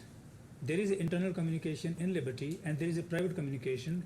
There are WhatsApp messages with Mr. Gupta. When all this was happening, Mr. Gupta was assuring me, don't worry, because I came from a very respected organization, and here all these frauds and embezzlement were exploding like this. So I was asking him, what's happening? And these figures were quoted in the internal communication also. To pacify the workforce, I mean the senior, used to call it senior leadership, SLO, there was a group of people who used to get the mail, and there was an update. And by the way, Serious Fraud Office, when it came heavily, I think in May 2022, they froze the documentation or they protected the documentation of Mr. Gupta, and we got also worried. I asked Mr. Gupta at the time that I am the CEO, but I'm not director in any of your company. What consequences are for me from UK investigation? He said, you are in Europe. And he assured that, don't worry. He gave me example particular, by the way. He said, Boeing went through this SFO for 7 years. SFO is a snail. Okay, I think we're digressing from the topic a little bit. I'm No, sir, going to start with I'm going to take you to the WhatsApp messages now about this incident. I'm going to take you through it in stages. And there's a lot, so we'll try and just deal with it in stages. I know there's a long story to tell, but if we go to J/429/5, so the first sale of emissions credits was at the end of April 2021, just to put it in perspective, and we're a few weeks before that. Do you see at the very bottom of that page, you see Mr. Garwal says to you, we've got about 4.5 million of allowances in Ostrava. Galati needs 3 million for the end of April. He says, I'm very happy to hear that there are no plans to sell, otherwise transfer or use emissions for the benefit of companies related to Liberty Ostrava. I believe, and then over the page, these allowances are a reserve on which the company can lean should the situation get even more complex. And then he explains that that is what a minister wrote to in his email about CO2. So do you agree that the minister is expressing, in this passage, Mr. Agarwal is telling you that the minister is expressing concerns about the plans to sell emissions allowances. Minister was against it, Yeah.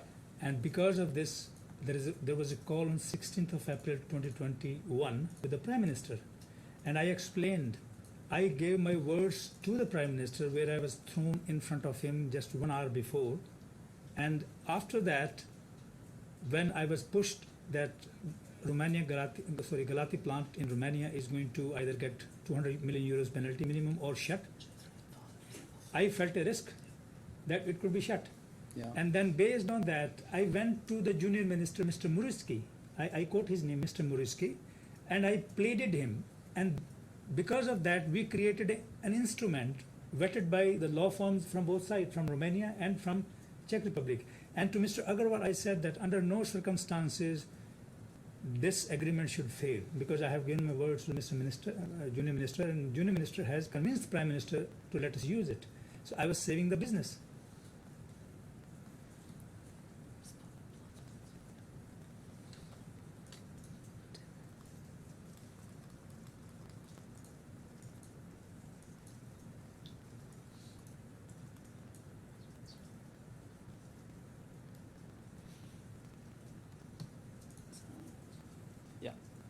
Okay, could we just bring up, alongside that, J/385/19.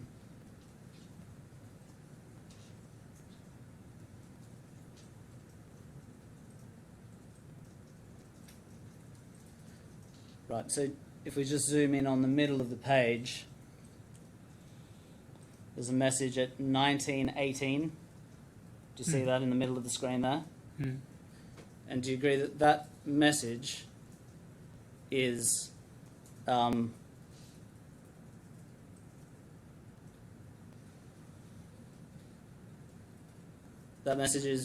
very shortly after, perhaps on the left-hand side, if we highlight at the top of the page, this is what the minister wrote in his email down to, okay, then don't miss the walk. Yeah. On the left-hand side. And so that last message is at 1918. And then on the right-hand side, we see a message on the same day, 1918:45. You say, this is a message now from you to Mr. Gupta. So once Mr. Agarwal has messaged you what the minister thinks about this transaction, you then message Mr. Gupta a few seconds later to say, let's dwell on CO2 more during the walk, and that reference to CO2 is a reference to the emissions credits trading. Absolutely, carbon allowances, because once I got a message from Mr. Agarwal that ministry is against, then I wanted to tell Mr. Gupta that this is a situation where we are stuck, and government of Czech Republic may not allow us to transfer. And that's what you mean when you say it can be in the next line down, it can be executed, but let's deliberate on all the blind spots. Yeah, absolutely. And Blind so- spots means, will trade union agree or not agree? What are the other things which may come legally?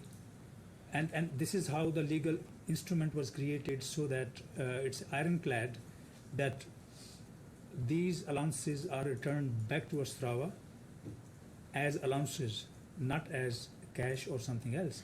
So this is a blind spot regarding to the trade unions and other factors which can really complicate and block it. We have J/430.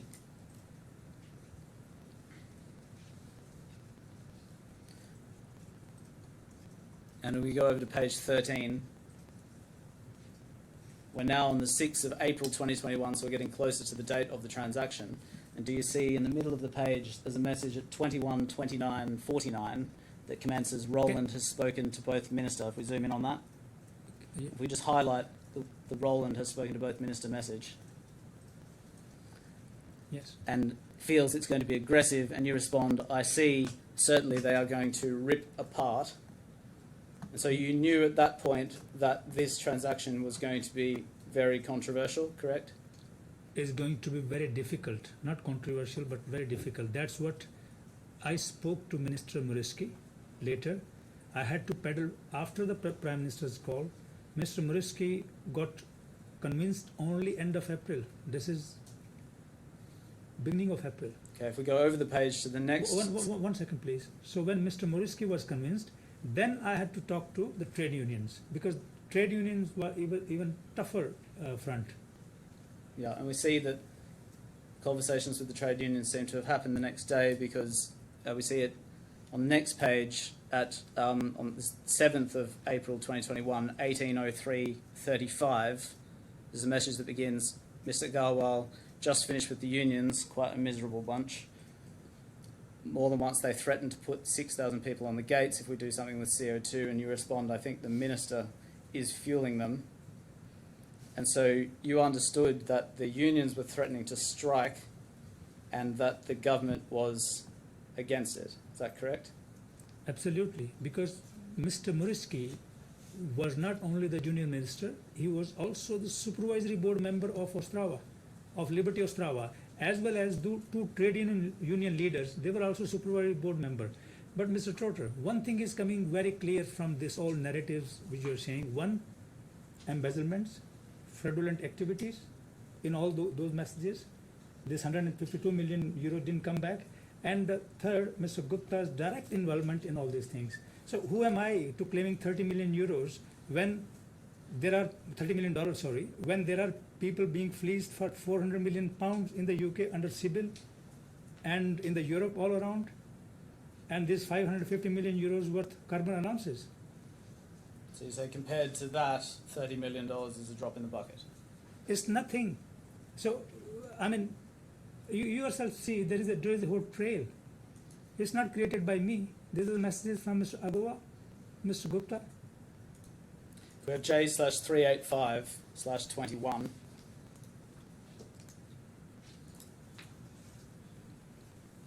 We're back now in the chat between you and Mr. Gupta. We're now on the 14th of April 2021.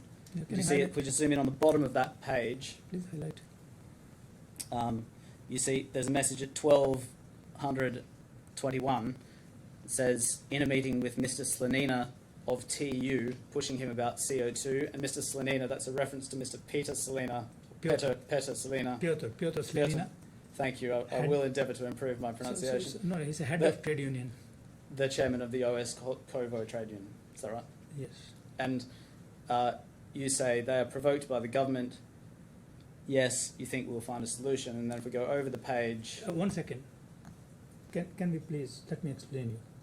Perhaps if I just read out the rest of this passage and then you can explain what... 1 second, please. It's important, it's linked. Okay, can you highlight that previous page? Just highlight the bottom 4 messages. Yeah. So in this, I was engaging with Piotr Slanina, who was threatening to put 6,000 people on the strike. And there was Madam Alyona Subalova, who was also trade union leader, a very tough personality to handle with. So I gave them my credentials of ArcelorMittal, gave them examples, spent hours and hours of discussion with them, but they were not budging. Only after Mr. Moriski got convinced, then they budged. Okay? And here, if you go few lines above, a message on 8th of April 2021, I'm telling, at 1804, I'm telling Mr. Gupta, final EBITDA of March LGS means Liberty Galati, is 30 million positive. Liberty Ostrava LO is inching towards 20 as final numbers are being set in. Yeah. So that's 6 days earlier. But if we just see what you carried on saying on the next page. EBITDA. I'm trying to put back EBITDA because these EBITDA, based on these EBITDAs, we were trying to convince the trade unions that results are positive, you don't need to worry. Everything, business is doing well, so everything will be, and based on this EBITDA number, I convinced Mr. Moriski later. If we go over the page, please, page 22, at the top of them we see what it is that you told them. You're reporting to Mr. Gupta. We just highlight that whole first message, please, down to rest, let's talk F2F. And in particular, you told them at 5, enough bugs are put into his brain that some way out may be there if the government won't put their nose too much into it. Rest, let's talk face to face. And I suggest what you're indicating there is that if you can bamboozle the unions enough and keep the government out of it, then you might just be able to push this transaction through, and that it would be better to discuss the details face to face rather than in writing. I think bamboo word is your word, not mine word.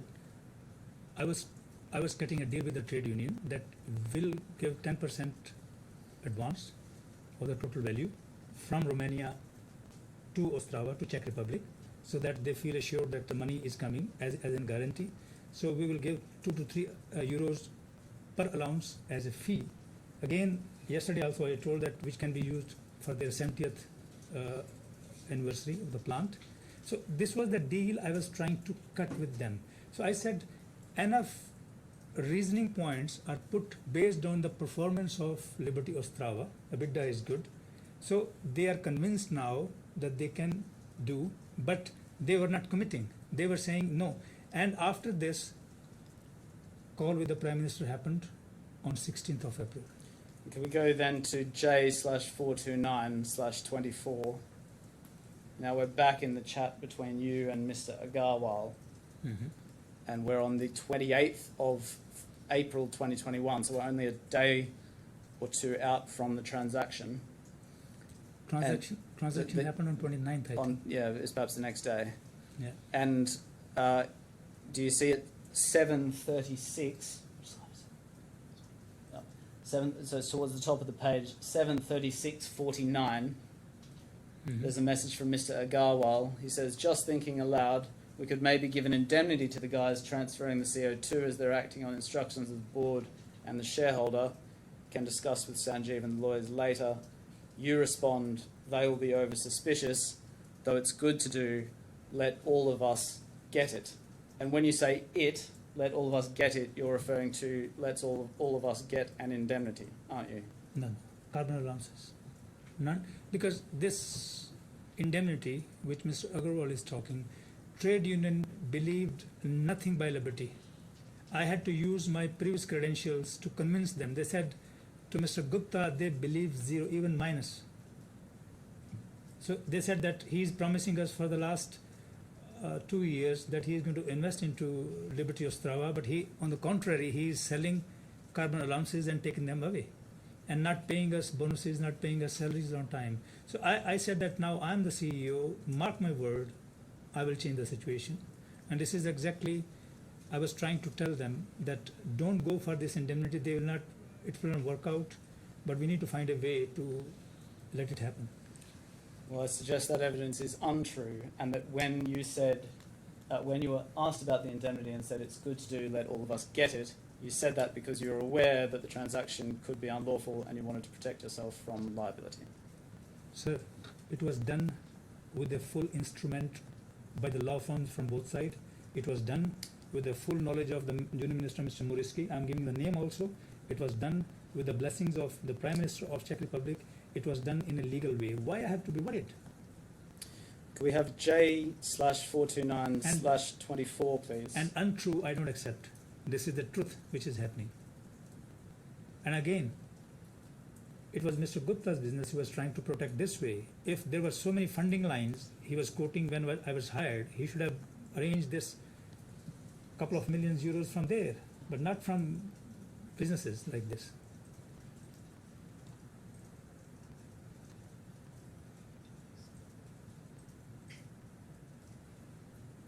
So just at the bottom of that page, we're now later on the same day, 28th of April 2021 at 17:34 in the afternoon, and Mr. Agarwal says, you will need to speak to Sanjeev on the Ostrava Galati transfer. We'll need to sign all documents and execute transfer first thing tomorrow morning. I'll be more comfortable doing it tonight. If we can get certs, we can return what we don't need. Contact with Westford is approved by you, and then over the page, you say, yes, it's 40 mil USD, it's safe. So you are there giving your approval to his proposal, aren't you? I was telling that all the necessary actions from the trade union side, from the government side, which I was leading, is secured. But yet, to execute that, they had to do the board approval. And chairman of the board was Mr. Gupta. So they had to prepare the paperwork. It's not that the government has agreed, trade union agreed, all other stakeholders agreed, and now they can simply go and execute. No, they cannot do that. Because instrument of transfer, which was a legal binding document, was requiring a board approval, so that later it should not be one-way outflow of allowances. It has to come back.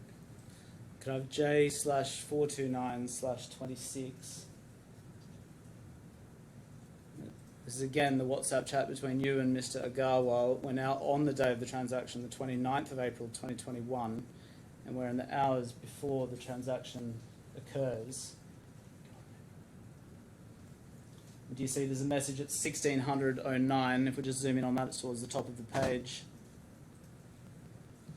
Mr. Agarwal saying, whatever money we have, we're preparing payment to Ostrava. Payment only once certain that transfer will happen. Better for Liberty Ostrava to pay on Tuesday, you say, and we can pay on Tuesday almost 40 million in one go once the allowances are transferred. And then you continue. So you are discussing here the transaction that was happening that day, correct? Yes. And then towards the bottom of a few lines down at 18:24:11.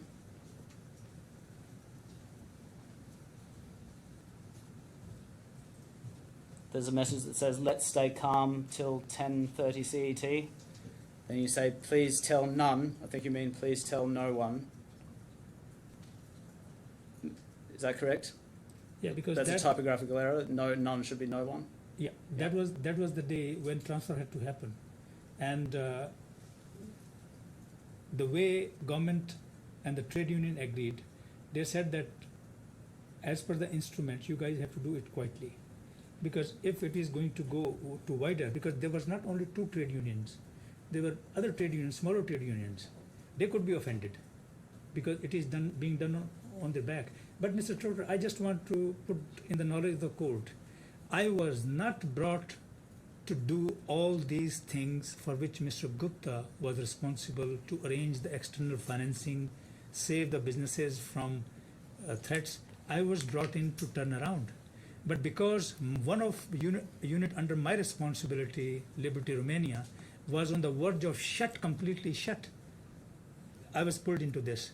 So what is my fault to resolve these crises the way I'm being questioned now? You see, it continues. Ajagal says no. By that he means, I suggest, I won't tell anyone. He says, please, already talking, saying I heard it's done, I don't know from where. And then you say, to avoid rumours, I disappeared from the office and push, I won't name that individual. Suyash. Suyash means he is the CFO who was here in the Dubai, with whom Mr. Gupta was having alternate day dinners to convince him. So in Liberty office here in GLT, there were lots of rumors going on that plant will be shut. Tomorrow Galati will not be operating, and the 6,000 people will lose their job. So all these rumors were there. So I said, don't entertain these rumors. Let's save the plant first, and then we assemble. So because Suyash was the CFO, he was being questioned by many other in the office that are you sending the allowances from Czech Republic to Romania? So I said, Suyash, you go. You don't need to answer. Because in Liberty, one thing I saw, which I never saw in ArcelorMittal, never ever in my 12 years career, internal politics. In Liberty, internal politics was happening on every desk. I suggest that when you said you disappeared from the office and you encouraged the other man who I didn't name, but you did to do so, you were doing that because you didn't want to be associated with the transaction.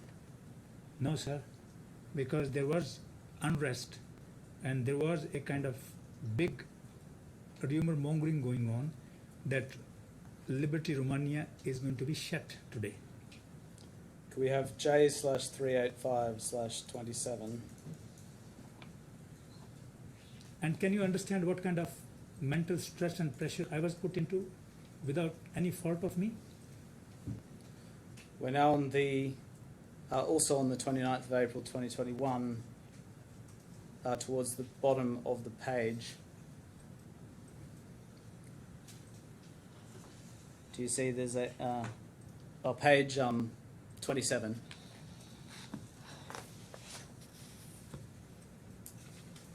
You see at the bottom of the page, you're saying to Mr. Gupta, we got 17 million in US dollars, 4 million in the Liberty Galati account. We can pay 20 million on Tuesday as more cash, almost double will be in the account by then. Rest assured, I think you mean, we will honour the LCs for Coke and so on. And then you continue further down, about 4 lines further down. Technically, till tomorrow, 10:30 CET, we need to keep holding our breath. And then next available working day we'll pay. We'll try, if possible, tomorrow. You see, Mr. Gupta says to you, we will need to clear full payment ASAP as this is going to be super explosive. So do you agree that Mr. Gupta was keen to make sure that payment was made as soon as possible? Mr. Gupta was pushing us that to make all the payments being received as revenues.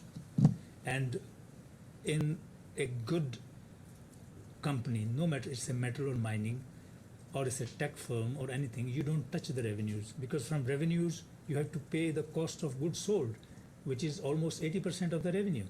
So Mr. Gupta is provoking us to pay from the revenues. I said, in revenue doesn't come in one go. It keep coming day by day on the weekends like that, because customers need to pay into the account, then money come. And you see, Mr. Gupta then says, we've gone against the entire government and unions in Eastern European country, and you say, 2 lines down, we were pushed against the wall, all is fair and love, war, and business, let's wear helmets and tighten belts tomorrow onwards. Do you agree that your appetite for risk was greater in that exchange than Mr. Gupta's?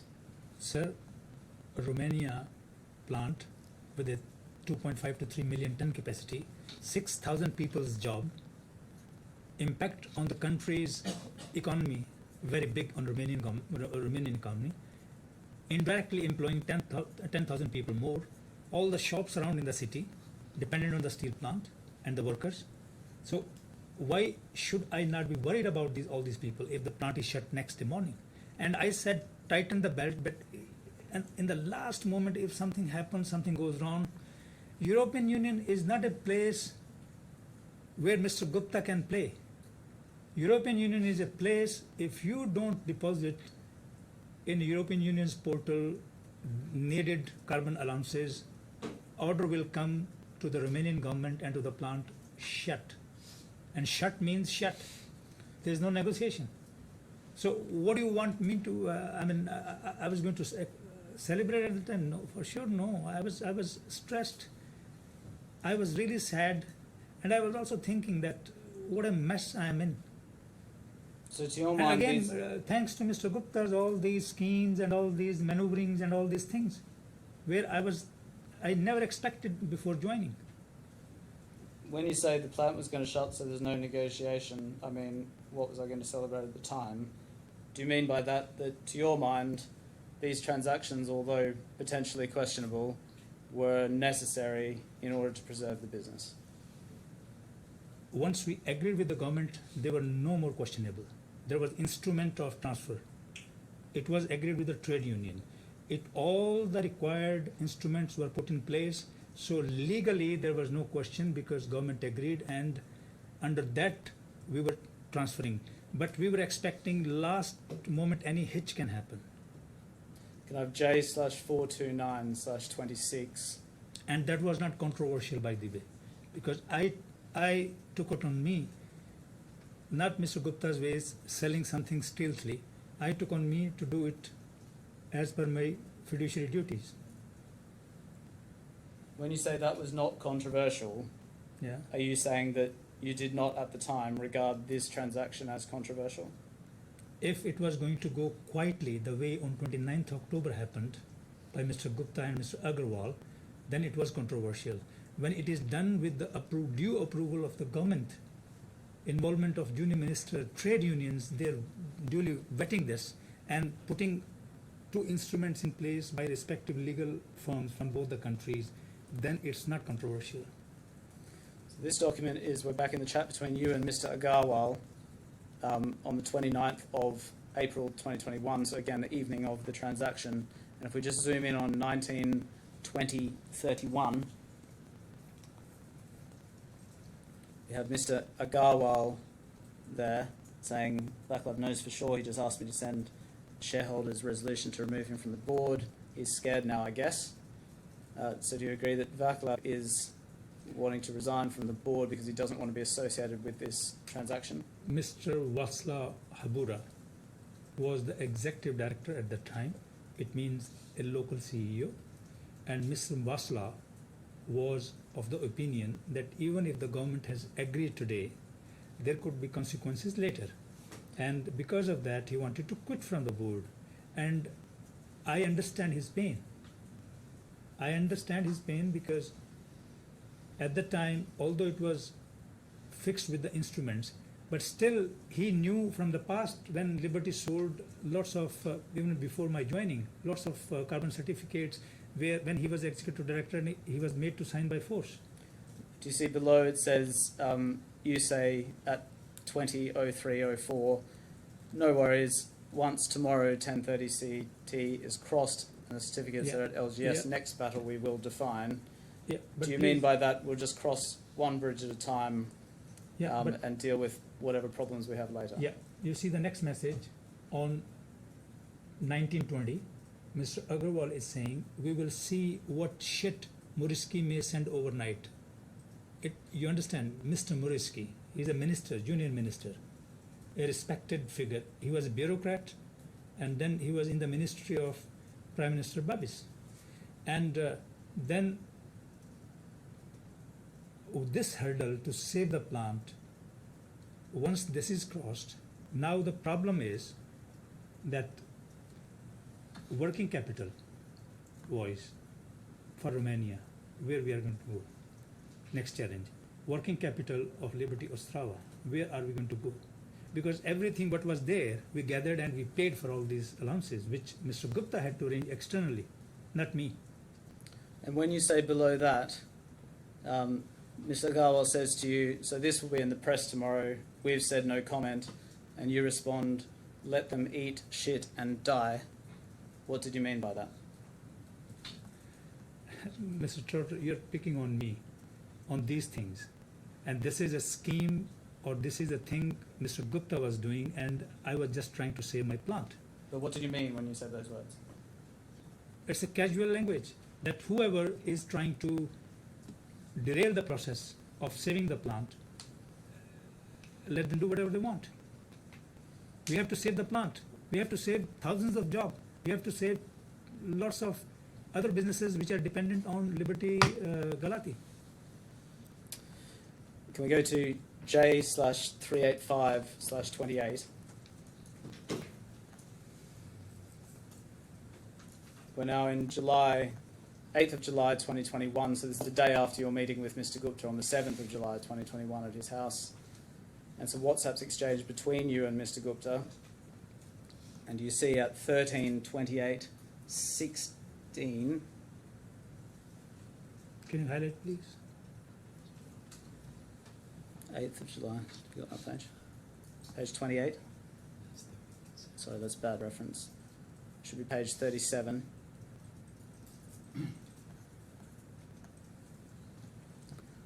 And if we just zoom in on 13:21:07.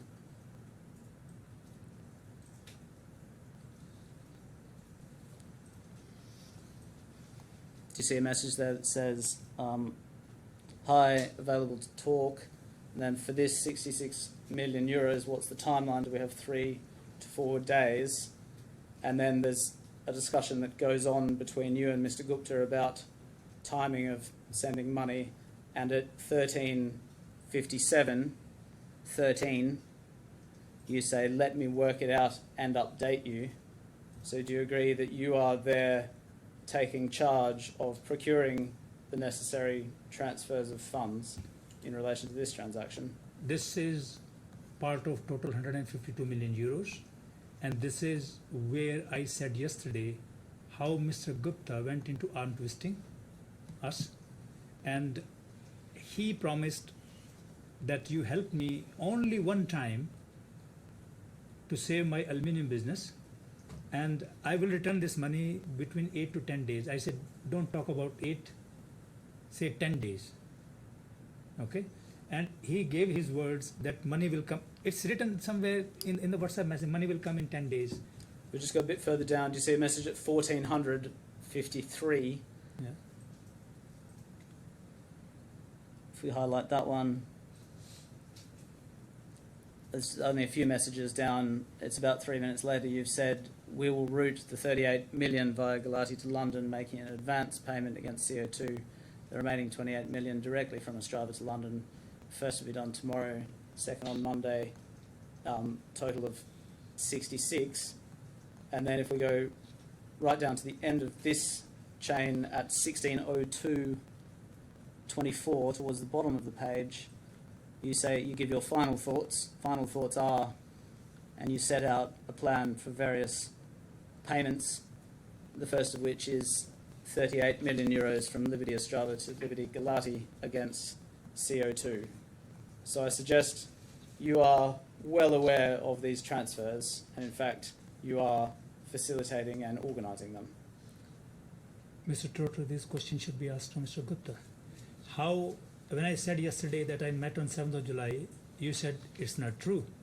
And now, when the evidence is coming here, I indeed met him on 7th of July in the night when he told me to save Alwan's business. And he said, tomorrow he is going to give me the plan. And he said, this is the last thing I'm asking, I'm requesting. Until that time, I had a full trust into Mr. Gupta and full confidence. I was saying that this is a media frenzy going on, that he is a fraud, he is this and that. I didn't believe into that because media does do these kind of things. But when he ambushes us and said that 8 days, I said, okay, not 8 days, but 10 days, please send us back. And then we started gathering the money from revenues. And this is how performance of Liberty Galati and Liberty Ostrava, which will be quoted against me again, the results were not there. This was the hole punctured into the revenues, and the plant performance started going down like this. Not only this, same thing happened in Australia because money was extracted from that. So please ask Mr. Gupta, who is giving me the direction as my shareholder, and what am I supposed to do? I did it to try to save his business in good faith, but this 152 million euros, till my wrongful dismissal on 9th of May, it never came back. Could we have Please, it disappeared in the thin air into the LFM, Liberty Financial Management, which was the whole for all the money went from Australia, which Australian government is now investigating, from SFO, from UK, civil loan, 76 million euros COVID loan from Czech Republic, 86 million euros COVID loan from Italy, 35 million euros COVID loan from France, 17 million euros COVID loan from Luxembourg. Just specifically on this exchange, all are under investigations now. could I just ask you, when you say who is making fraud? when you say we will route 38 million euros via Galati to London, in that message that's highlighted, by to London, do you mean to LFM? Absolutely. All right. Could we have H/5.1/2?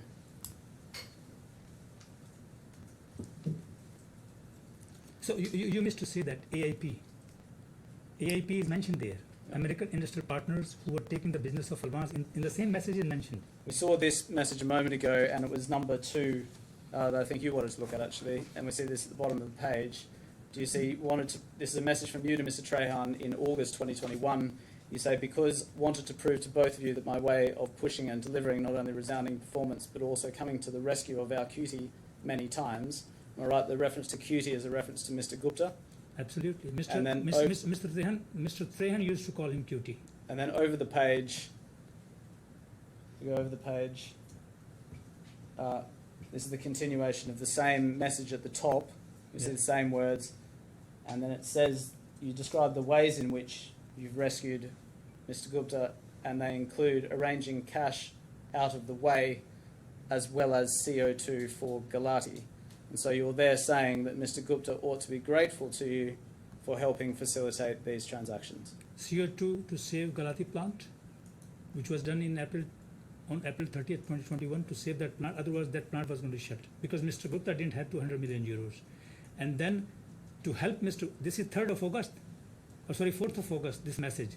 And we helped Mr. Gupta with 152 million euros on 8th of July, just maybe a month ago. And by this time, this 152 million euros, which was promised to return within 10 days, had not come. And Mr. Gupta told me later that don't count that 10 days. It may come within a month and a half or so, say 6 weeks. and I still believe that, okay, 6 weeks it will come. But now without working capital, without cash in the banks, how a steel plant of that magnitude in Romania and in Czech Republic is going to operate? You have no idea how much we ran to the customers to pay us advance so that we can buy the raw materials. Never experienced in my life. ArcelorMittal was a company, there was not a practice like that at all. We have J/707. No, please hear me out. Those 2 months of my life, I will never ever forget. And Mr. Gupta really owes me for that. We have J/707. And today I am being /2. blamed today to save those businesses. Galati was going to shut completely, and till today it was going to be shut. By the way, it is shut already. You see that bottom of that page, there's an email from Mr. Pradhan to Mr. Sogani. It's copied to you. Do you see that? Yes. On the 18th of October 2021. This is what I was mentioning yesterday. And you say, yes, this is what you were talking about yesterday. Yeah. And he there sets out various overdue receivables within the group, various loans that are owed. This is 309 million euros total taken out from Liberty Ostrava, a company which is not having enough oxygen. And Mr. Garwell replies above that, saying, asking Mr. Sagani's advice on how best to approach the issue, and you're copied to that email as well, correct? Yes, because Mr. Suyash Pradhan was a work permit holder in Czech Republic. Under his signature, sorry sir, under his signature 309 million euros went. Some of it went, even I had not joined him. So that was going through the board resolutions and bypassing all other hierarchies, and Mr. Gupta was the chairman of the board. Now, what government of Czech Republic is going to do to Mr. Suyash Pradhan, who was the CFO as a work permit holder? Once he is caught on that, he is going to spend, I don't know how many years in the jail. This is embezzlement. Do you see, if we go to J/385/46,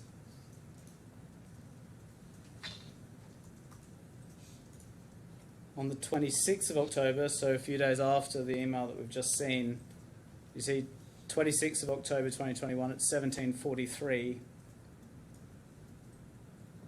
at the top of that, what page is that? 46? Yeah. Yeah, top of that page. Having received that email, you ask Sanjeev, we agreed to strengthen communication in view of this. Please let me know when we can meet. Requesting to focus more on the execution side than to be on the boards of Ostrava, the Polish plant, and India. Kindly recall me from these directorships of these units. So you're requesting to stand down from the board of those units, correct? Those businesses, because rumors were rife from 21st of October that Mr. Gupta and Mr. Agarwal, they're planning to take 1 million carbon allowances, 90 million euros worth at the time again.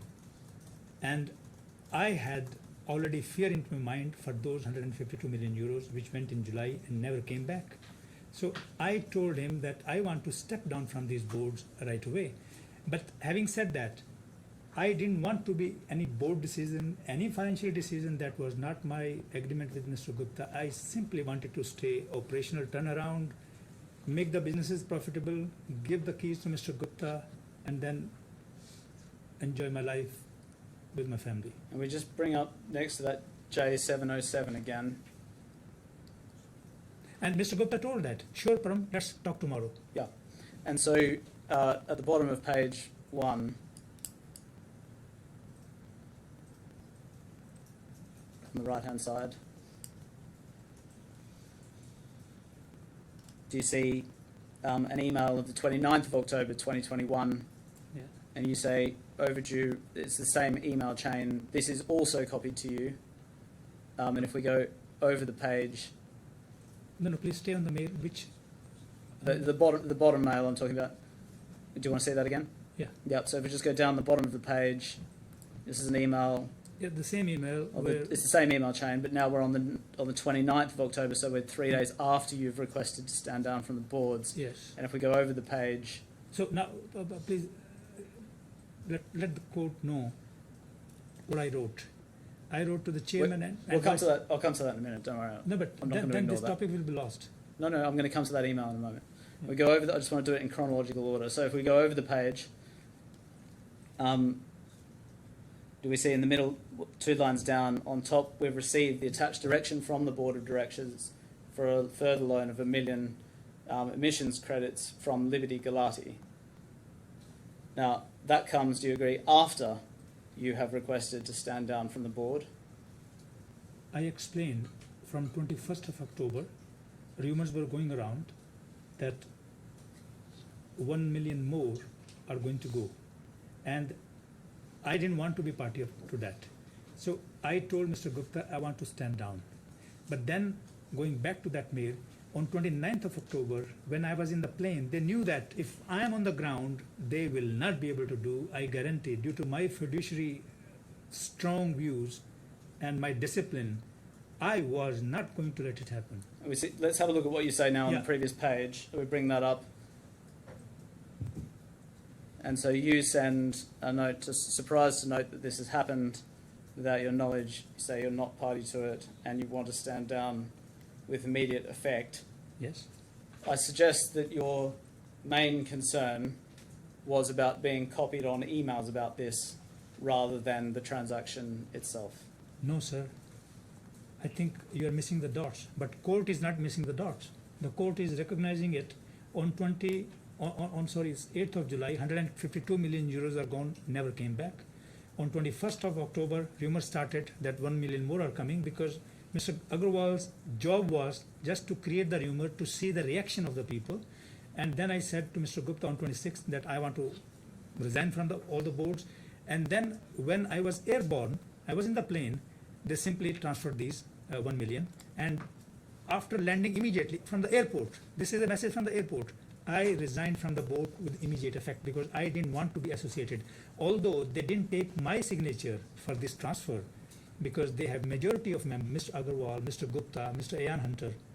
By the way, Ian Hunter is the same who is being investigated by the CFI office and he's living in Dubai nowadays, not in London. So I resigned from the board right away and I have written that I'm not party to it. We have J/385/46.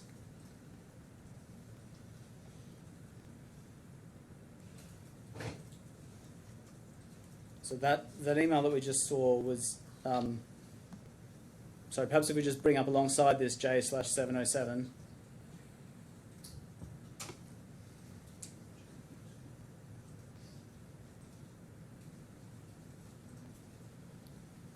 Do you see your email there is sent at 15:10 on the 29th of October 2021? Do you see that?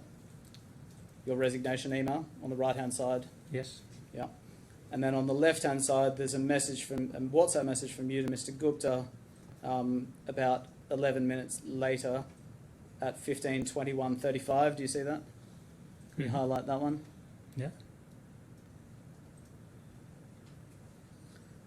Where you say to Mr. Gupta, he should have at least told me or messaged me that he's doing so.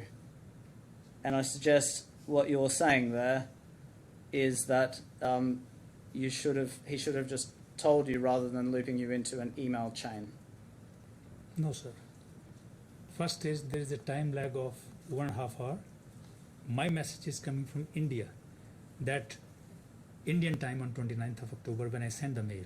Okay, you see, my mail is at 15:10.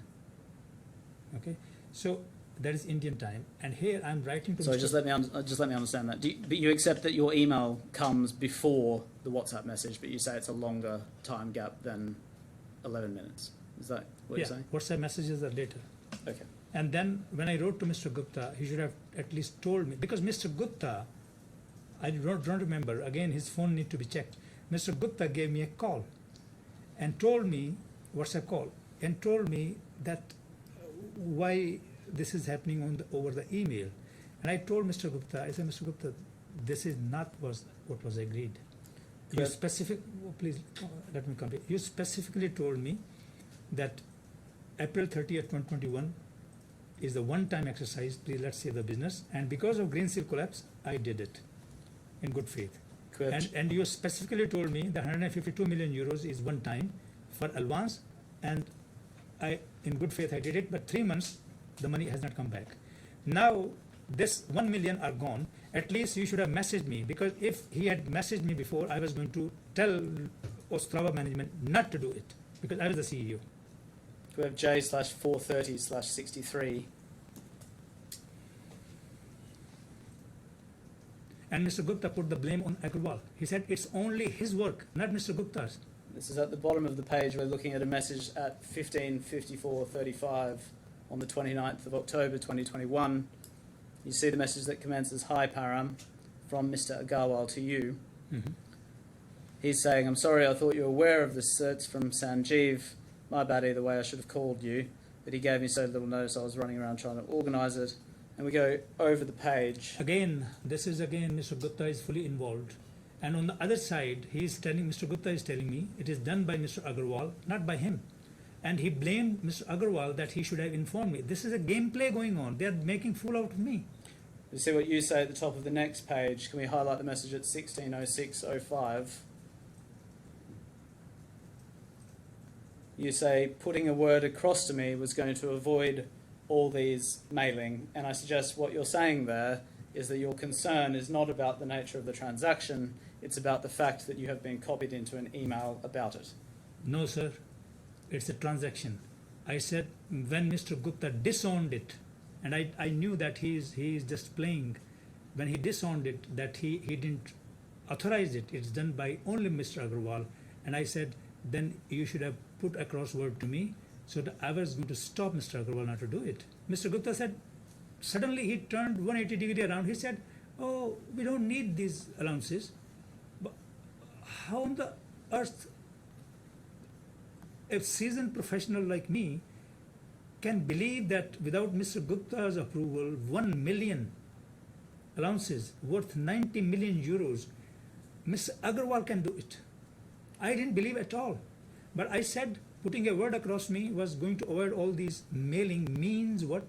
I was going to stop Mr. Agarwal not to even press a button on it. We have J/429/66. This is a subsequent email chain in December of 2021 between you and Mr. Agarwal. Yeah. And do you see about 4 messages down? There's one at 20:02:59. You say, you're discussing a different transaction now. "Please don't send the mail. You know we'll have the same fate as the 152 million euros. So please keep me out of it." And again, I suggest your main concern is not being associated with these transactions in email. I want my family life now, 5 years later, 10 years later, to be calm, especially in the Europe, in Canada, where my family lives, and in the USA with the Department of Justice.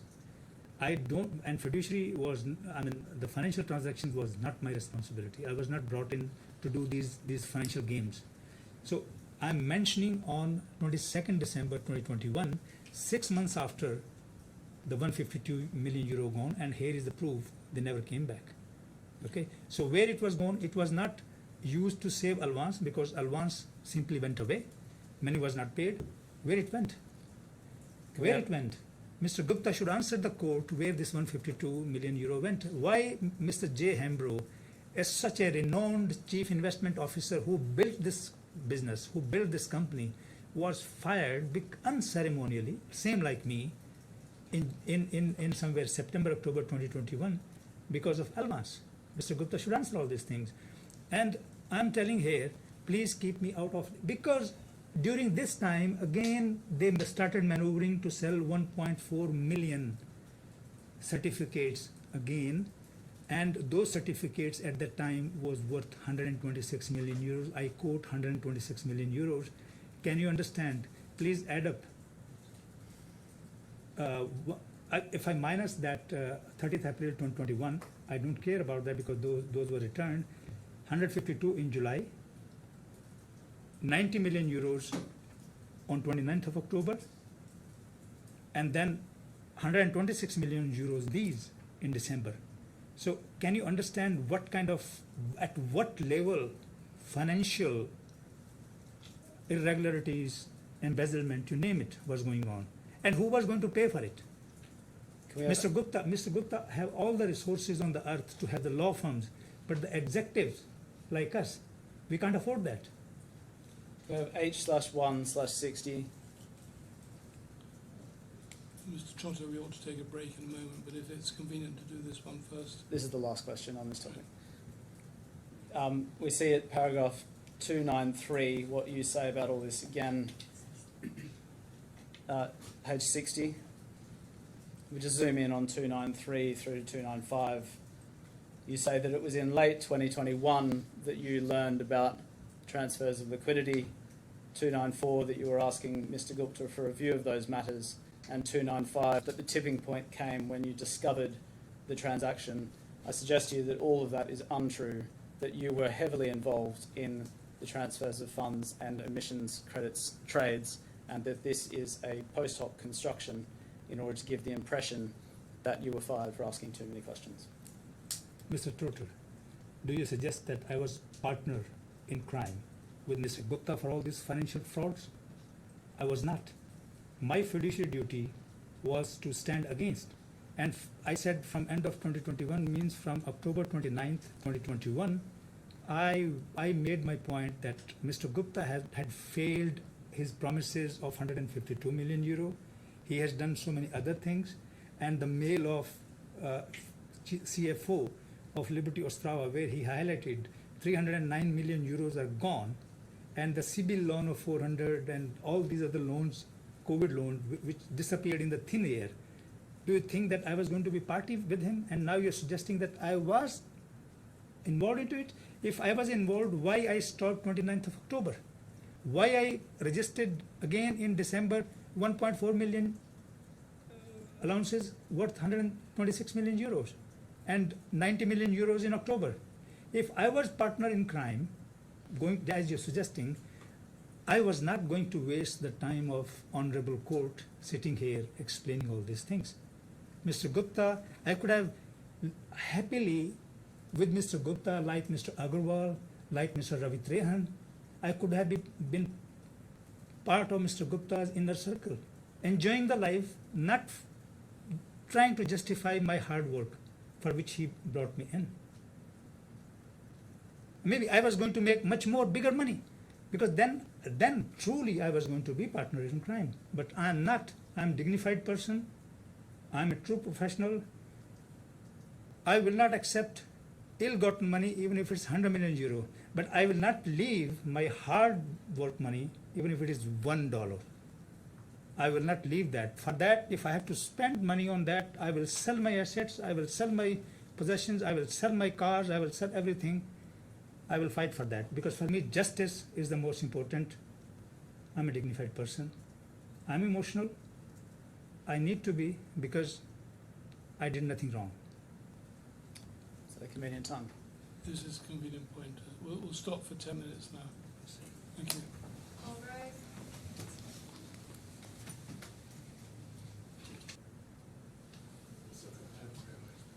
I should have been more expressive. I'm sorry.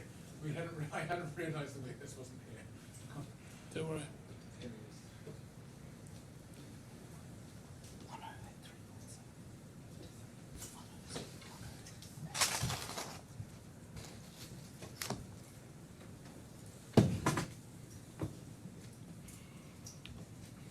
Yes, Mr. Trotter.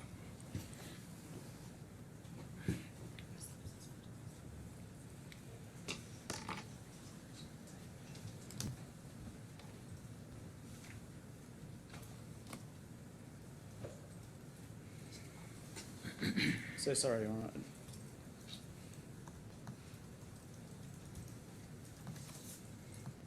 Just allow me a moment.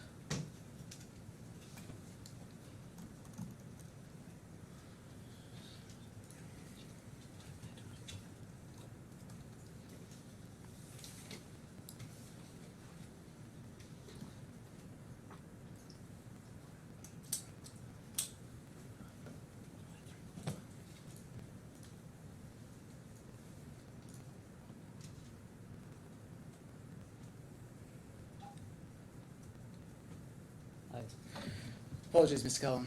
Could we please have J/103 1083.9.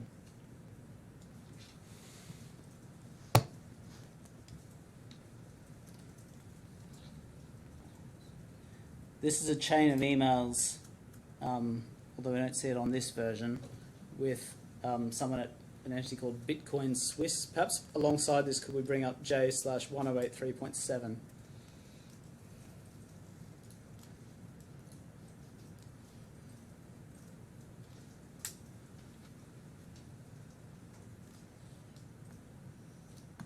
And this is the same email chain on the right-hand side, except on this one we have the header of the email below.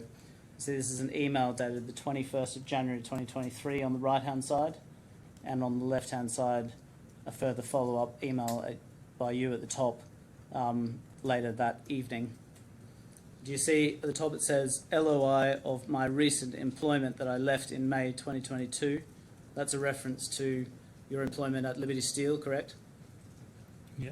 And you tell Bitcoin Swiss that the reason you left Liberty Steel was to start my own business verticals, correct? Sorry, where are you reading from? On the left-hand side at the top of the screen, number 1. Okay. And is it correct that you started your own businesses when you left Liberty Steel? I was trying to do a few things because when I left Liberty Steel, after that I tried my best to get some job. But as Mr. Gupta's reputation is so bad and I was not taken by a serious corporate because of my association with Mr. Gupta. So I tried to do a food business which failed. I lost lots of money. I tried to do OTT business, entertainment business, a little bit. But again, I lost my money into that because I had no experience. And what you're trying to show this here is, if you see on the right side, my son is copied here, Mick S. Kahlon. Yeah. So this was a bunch of university students who were working on some kind of blockchain, and because they all were of that age with no work experience in their lives, so they came to me to help them to open an account, and I tried to lend them my credentials. But this is January 2023. But when Bitcoin Swiss did their KYC, all of them they failed. They failed. Why? Because they couldn't prove that they have this sum or this blockchain, and because of their KYC done by a serious company, they turned out to be that not so serious. They were just trying their ideas, but of no any proper result. So there and then this was shut. So after that, there was no correspondence with the Bitcoin Swiss. So I understood that it was a futile exercise, wasted my time, wasted my resources to go to Bitcoin Swiss, and that strained my relationship with my son. And after that, we are not on talking terms. Do you see it, number 1, on the right-hand side? It's perhaps easiest to see it. You say to Bitcoin Swiss in January of 2023, Yeah. please find attached a screenshot of an address wallet of ETH, that's Ethereum, a cryptocurrency, correct? Yeah, but then I explained, this is what my son gave to me. I just want to know what ETH stands. Mr. Kahlon is asking you what ETH means. Does ETH mean Ethereum? Ethereum, yes. Yeah. And 170,000 odd Ethereum, whose current value is in excess of $282 million At that at that time, and you continue, this address/wallet belongs to me. Was that statement true or untrue? No, this is not a question of truth, because my son, I was acting on behalf of my son, and my son was not in that age without any experience. So I told Bitcoin Swiss, because otherwise that Bitcoin Swiss was not going to entertain any one of them. And you told Bitcoin Swiss that the address wallet belonged to you in order to circumvent KYC requirements, which your son was failing. No, KYC still they had to do. This is, first they wanted to make sure that it is there or not. But then I'm telling you the events which happened in a couple of days. And then I'm just trying to understand why it was that you told Bitcoin Swiss that it belonged to you if it didn't belong to you. because my son came to me with this address. He said, Dad, I need your help. And But- why did you tell Bitcoin Swiss it belonged to you rather than belong to your son? I told that son was not having any credential. He was a university student at the time. Nothing. So only thing is that when this turned out to be a complete failure on every front, I told my son, go and take your friends with you and don't come to me ever again. So now I am offering any forensic audit can check if that exists. Okay, any forensic audit on the earth, and there are nowadays many, can check if that exists. I don't know why this has any relevance in this case. Can we have up alongside either one of these emails, really? Maybe on the left-hand side, if we bring up J/16.6.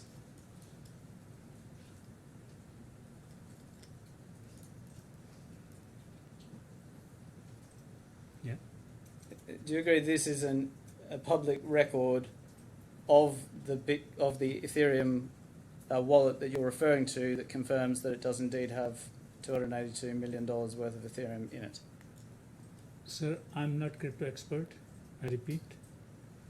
And I'm offering that this address can be checked by a crypto expert. That's why I told that I don't have talking time with my son, because I'm a person who will not tolerate this kind of thing. And I don't understand that why this way this document has any relevance to my case. My case is of my hard work of LTIP. In my life post Mr. Gupta, where I started to do some businesses, but they didn't take off, that is a different era of my life. All right, you won't agree with me, but I'm going to suggest to you how I see things in the light of your evidence for the last few days, just in case there's anything you want to add. Pardon? I'm going to make to you a series of statements that you're not going to agree with, but if there's anything you want to add about them, then you can. So I suggest that you have massively overstated your earnings at ArcelorMittal and were quite happy, in fact, to move to Liberty Steel on the basis of the pay rise in your fixed salary without the LTIP having been agreed. Not true.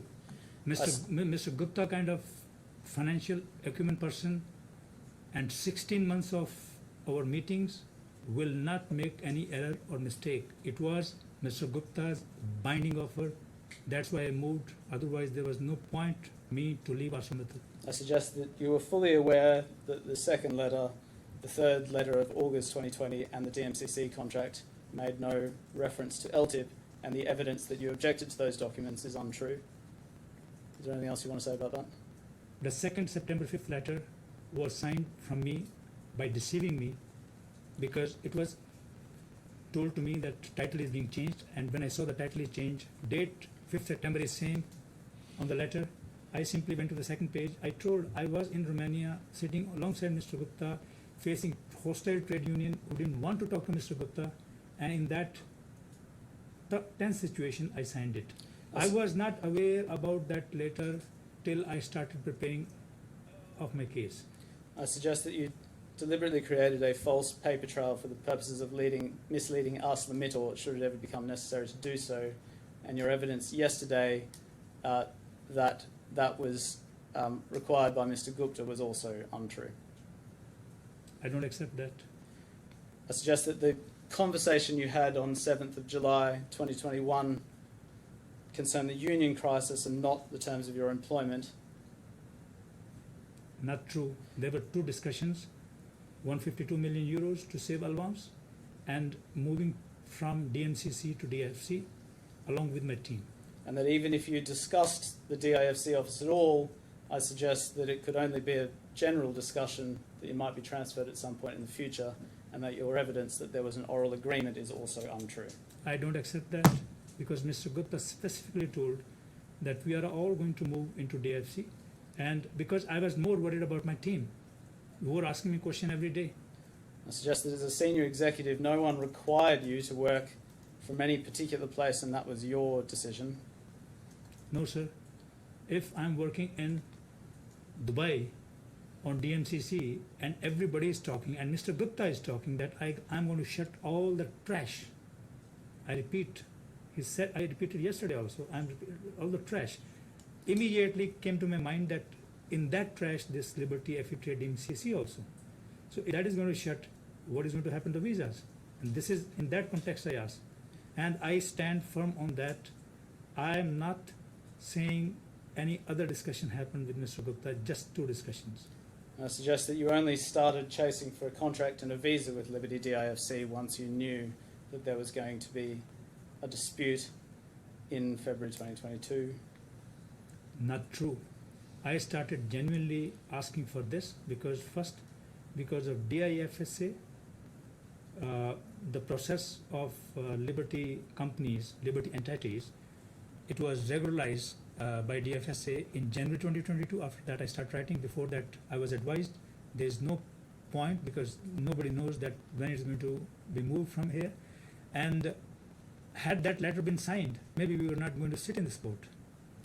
I suggest that your behaviour created an oppressive culture of fear within Liberty Steel, and that each of Ms. Timms, Mr. Trahan, and ultimately Mr. Gupta attempted to intercede, but you did not change your ways, and that ultimately your employment was terminated for that reason in May 2022. Mr. Turtle, Mr. Gupta is a very experienced person. Ms. Timms is also HR experienced people. If Mr. Gupta doesn't have HR experience, Ms. Tim does have. A normal procedure is any misconduct or any kind of violation which is not in company policy, if it's done by any employee, irrespective, doesn't matter. It should be raised, it should be put into writing, a reprimand, and there should be panel constituted, and in front of the panel the person should be put, if the person is very senior, put, and then there should be a letter after letter after letter created that you are this misconduct, you are that, but it happened nothing, none. I'm now first time knowing many of these misconduct allegations which are coming to me. And by the way, in ArcelorMittal for 12 years, I rose from a chief technology officer to CEO and then the segment CEO.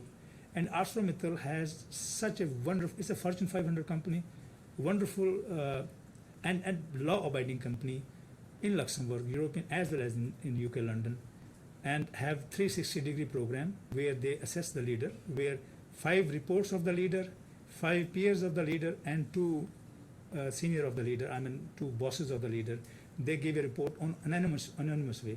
Based on that, compensation and benefit departments give the rating. My ratings were never ever below average. They were all super, and because of that, I kept rising so fast. And in ArcelorMittal, there was a hotline email and a hotline phone call. Any employee from 280,000 employees of ArcelorMittal worldwide can write on the Hotmail email about anybody, and that email will not go to anybody else but to IT cell. IT cell will process that email and send to the board, not even to the CEO of the group, not to Mr. Mittal. It will go above Mr. Mittal to the board for the complaints, and from the board directive will come. Not a single, in 12 years, complaint came against me. Because, look, I may be whatever I am. I'm very disciplined. I'm proud of that. I will never do any wrongdoing. I accept that. And if somebody tried to push me to do something wrong which is not ethical, from there I'll shut. I suggest that you've studied the documents in considerable detail to the extent that you're familiar with opus references, and that when you said yesterday that you'd only read your witness statement once and you hadn't read the trial skeleton arguments of the parties, that was also untrue. No, sir. I didn't read everything. I did read my skeleton argument, my witness statement number 4 and witness statement number 5. I did read it because that's I prepared largely. And beyond that, I randomly went through the bundle which was there. First is that I was not getting the password from Opus on time, And my law firm's person who sent me the password, it was in error. I couldn't open it. So for a few days went like that. Maybe maximum half an hour or so I could have given on bundle, and bundle is containing thousands of documents. So I don't accept that. I was sitting on this only. No. Mr. Kahlon, I'm going to suggest to His Honour that the evidence in your statement in which you have given is a fabrication of whatever story you think would give you the best chance of getting $30 million, and he cannot rely on your witness evidence at all unless corroborated by contemporaneous documents. Do you have anything you'd like to say about that? Mr. Trotter, I don't accept that.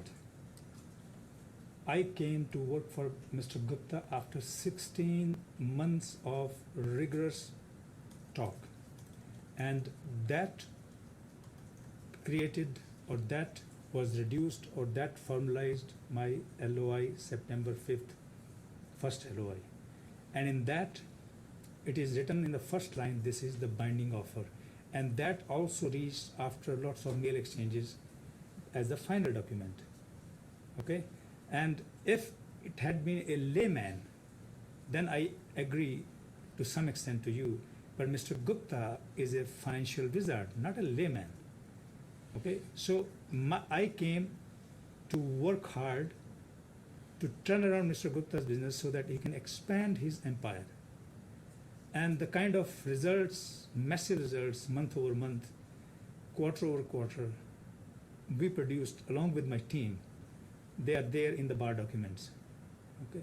So I don't accept that this is all fabrication. This is the reality.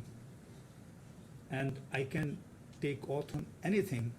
This is the reality and the reality. Thank you, Mr. Kahlon. Mr. Burgess may have some questions for you. Yes. Mr. Burgess. Your Honour, I'm going to switch to that side so I can see the witness, if that's sure. acceptable. Are you ready to go straight on, or do you want 5 minutes? I think I could just start. Yeah.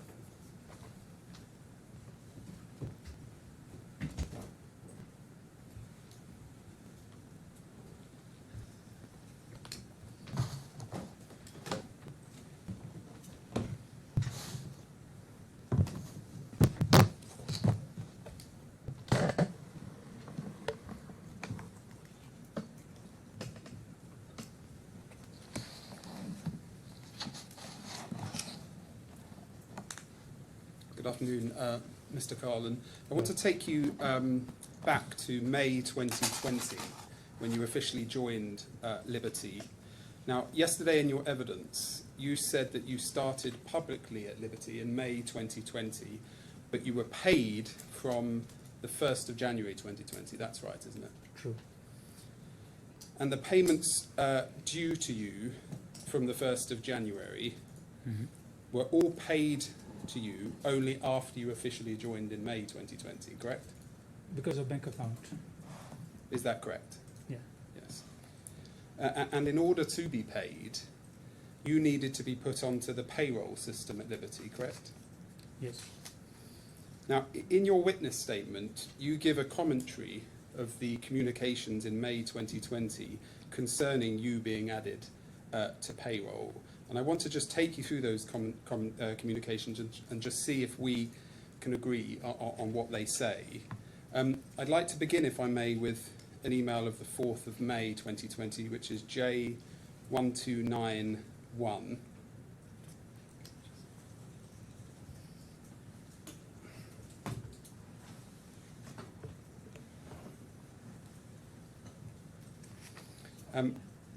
Now you'll see at the top of this email, it's an email from Miss Timms to Mr. Gupta of the 4th of May. So this is a week or so before your official unveiling as CEO, correct? Yeah. But I was working before that. Yes, I appreciate that. We'll come to that. You'll see at the bottom, right at the bottom of that page, please, Miss Timms is forwarding on an email that she has received from Mr. Marwar. Can you see that? Can you see the email from Mr. Marwar? Yeah. And he's the third-party recruiter that headhunted you, isn't he? Yes? Sorry, can you say yes? Yes. Yes. Sorry. And you'll see, am I right, that Mr. Marwar is here in this email seeking his commission for recruiting you. Is that right? Yeah, this is what the mail reads. Yes. And if we then scroll up, please. And if I could just ask you to briefly remind yourself of that first paragraph of Ms. Tim's email to Mr. Gupta, please.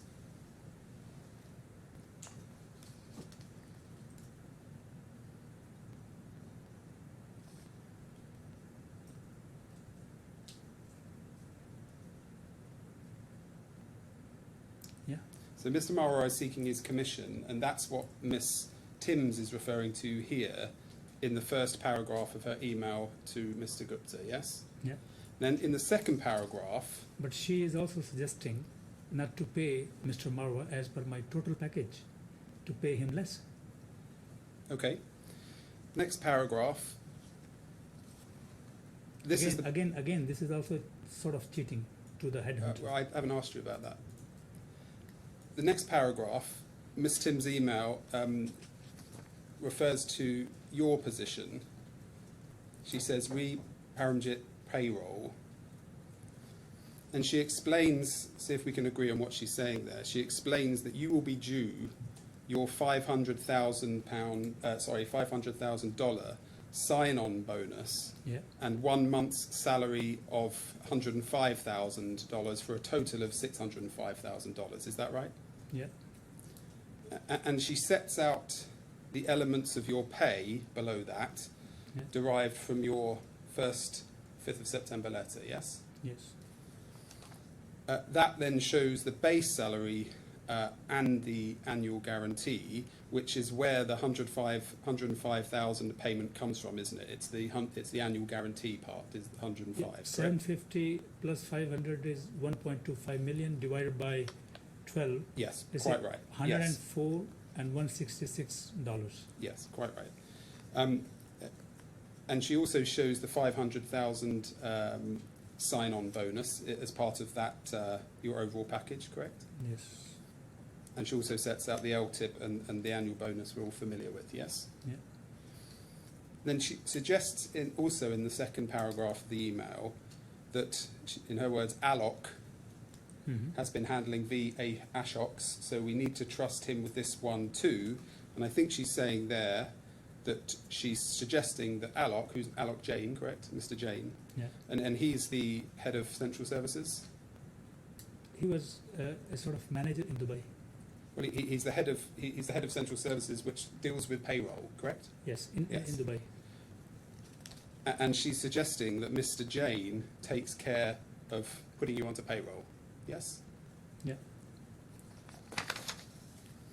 And she also raises, doesn't she, at the end of that second paragraph, the issue of where the money for the $605,000 will come from. She says, funding an extra $605,000 this month will need to come from YCAP, which is where it is recharged to. Now, YCAP is Wirelands Capital, yes? Yeah. And that's an internal financing entity within the GFG group. No, this is a UK-based company listed in UK. Within the group? Within this group, I Yes. think this is also under SFO investigation now. That's irrelevant to my question, No, it's Mr. fine. Kahlon. But anyway, she ends the email, you'll see at the bottom, let's discuss. Can you see that? Yeah. Now I want to see if we can agree on what she's saying is to be discussed. The two things she suggests are to be discussed are firstly, whether Mr. Jain should deal with your payroll. Do you agree? Yeah. And secondly, where the funding of the $605,000 is to come from. Yes? That mail reads, yeah. Yes. Now, other than recording the fact of the LTIP and the annual bonus in the email, she makes no other reference to LTIP or annual bonus, yes? Yeah. That is there in the mail though. Yes, as part of the package, yes. Now, the next email is one that you specifically refer to in your witness statement. That's at J1321, please.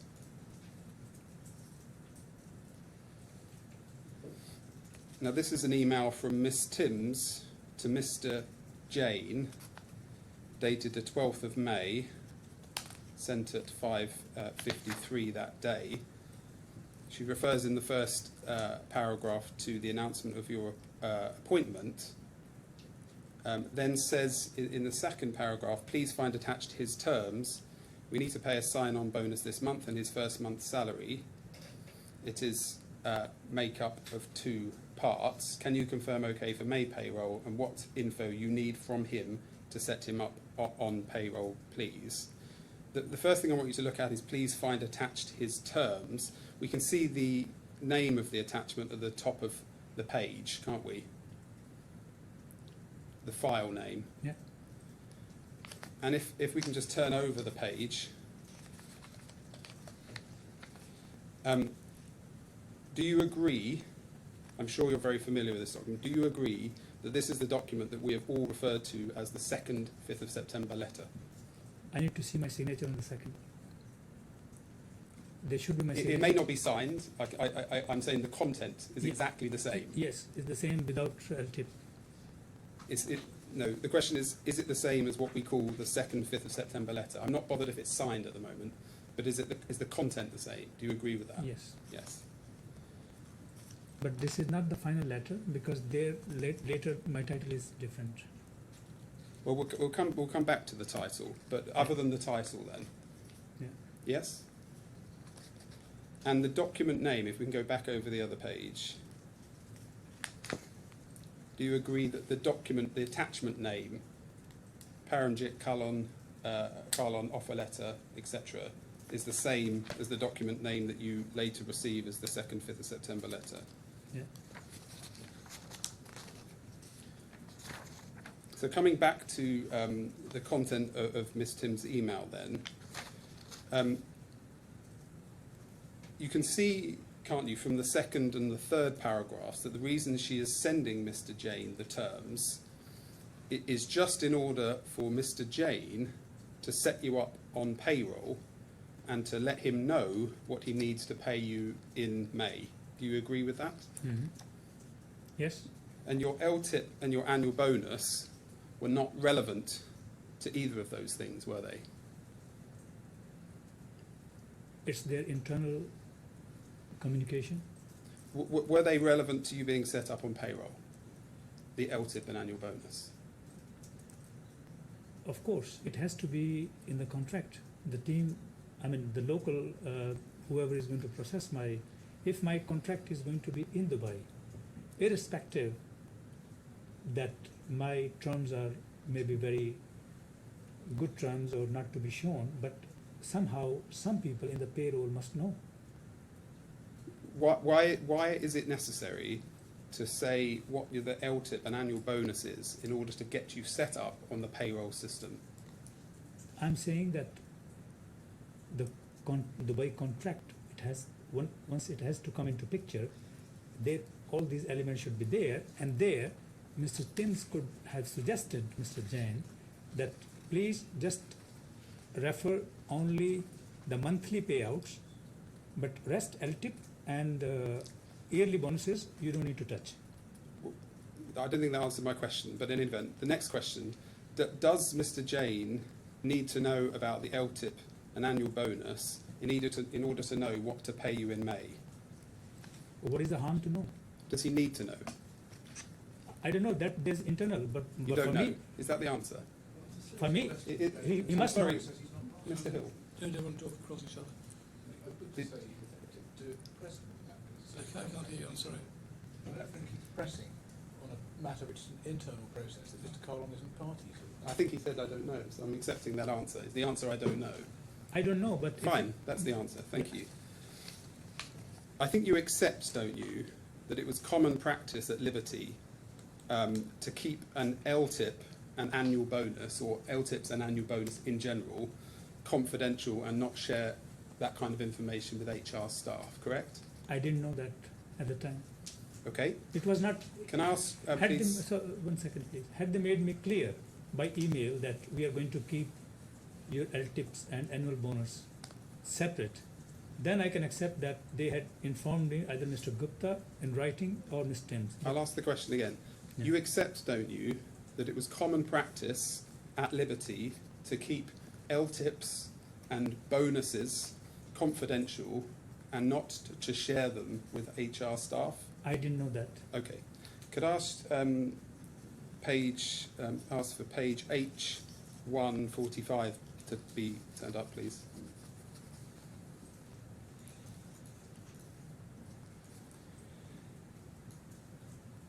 Could you zoom in at paragraph 217, please?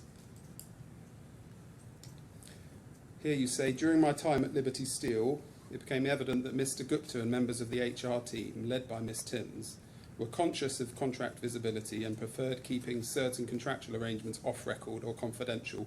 This practice extended beyond my own employment terms and was a recurring theme in how agreements were handled across the organisation.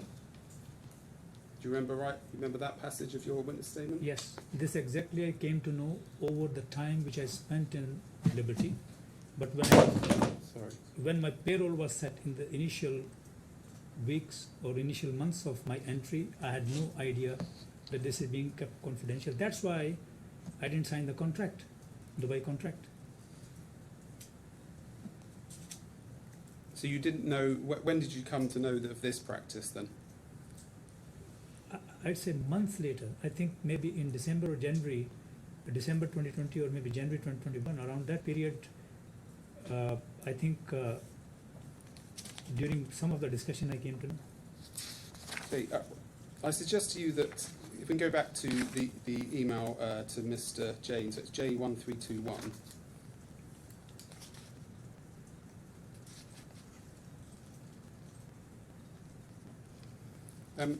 I suggest to you, Mr. Kahlon, that Ms. Timms removed the LTIP and annual bonus from this letter being sent to Mr. Jane because it was irrelevant to payroll and also because it was confidential.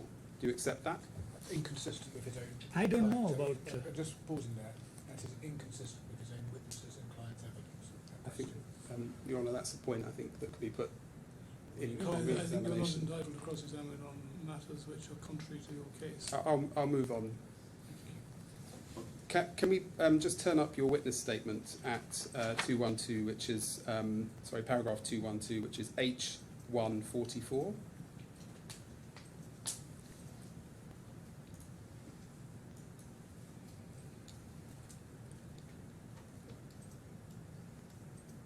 Did you say 212? Yes, paragraph 212.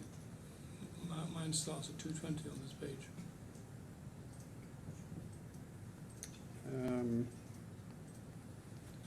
Right. It's now got it on page 44. Yes, that's right. Paragraph 212. You're referring here to the 2nd, 5th of September letter, and you say that Miss Timms read from,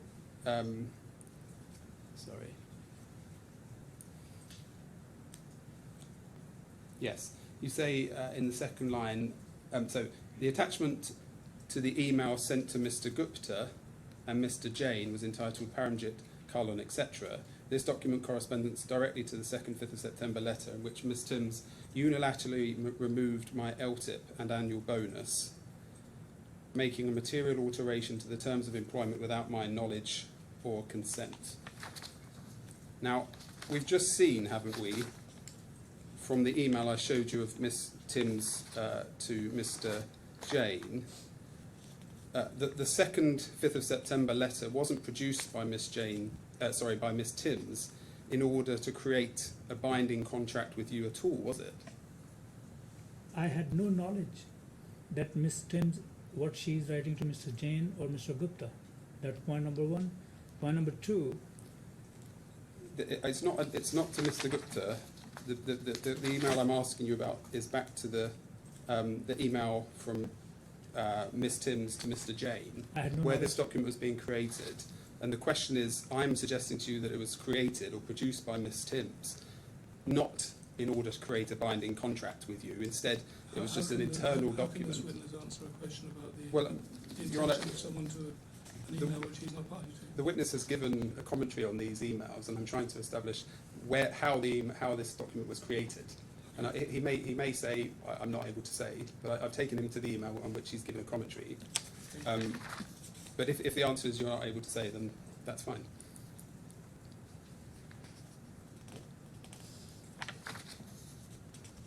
I'm going to suggest, in any event, that given the email that I've shown you and you've commented on in your witness statement, it was just produced, this document, in order to tell Mr. Jane what the terms of your agreement were and to get you set up on payroll. Do you accept that, or you don't know? No, I don't know. It's an internal process. I had no idea what Mr. Tim is talking to Mr. Jain. Okay, let's turn on to the next email. So it's J1371.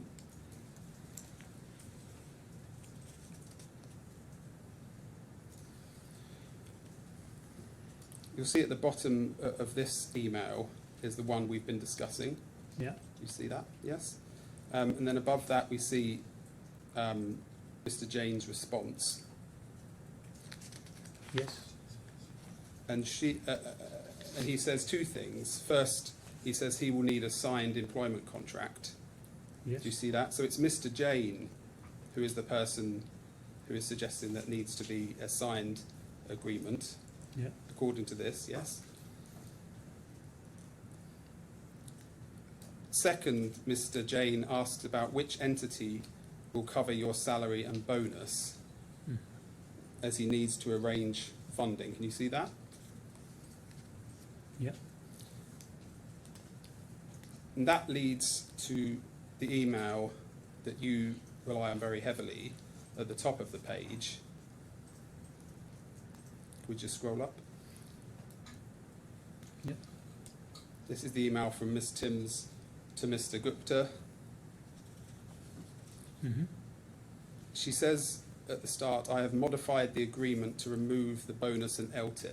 Can you see that? Mm-hmm. Now, pausing there, the document that she has modified was the first 5th of September letter. Is that yes. right? Yes. And as we've seen from the email to Mr. Jane, would you agree that it appears that she modified that document earlier that day when she sent it to Mr. Jane? Do you agree? Yeah. Yes. And that was before she was told by Mr. Jane that it was something that he required you to sign. Mr. Jane required you to sign. Contract. Dubai contract. Well, we'll see from the chain of emails on this page, Yeah. we can see. So she sends him the document. He says we need a signed version. She then forwards it on to Mr. Gupta, yes? Yes. And she had therefore modified it before she was told by Mr. Jane that it would need to be signed and therefore would potentially be a contractual document. Mm-hmm. Yes. She then says, and you're familiar with this, I'll get a Dubai contract together just based on the attached, and I hold the overall agreement. Now see if we can agree on what she says means by overall agreement. Your Honour, none of this has anything to do with this witness. He's being asked to comment on a series of emails that he's not party to. Really hard to Your see Honour, where this is going. this is the central email of the claimant's case. It's an email he's commented on extensively in his witness statement. He gives a very lengthy commentary on all of these documents. I think I'm entitled to challenge his commentary and ask Well, you can challenge the commentary. But I think I noticed the last question you asked, you assumed that the email chain was all the only communication and didn't give the witness the opportunity of suggesting there might have been oral conversations as well. Yes, I accept that. So therefore it doesn't take one very far if you give a witness a partial or an incomplete picture. I was relying on Mr. Kahlon to elaborate if he felt he needed to, but I'm very happy to invite that further response if necessary. I will have regard to the answer with that reservation in mind. Of course, yes.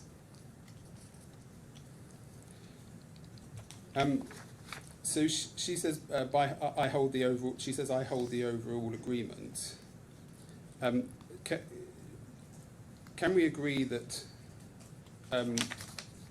what you understand her to have meant by that when you looked at this email and reviewed it.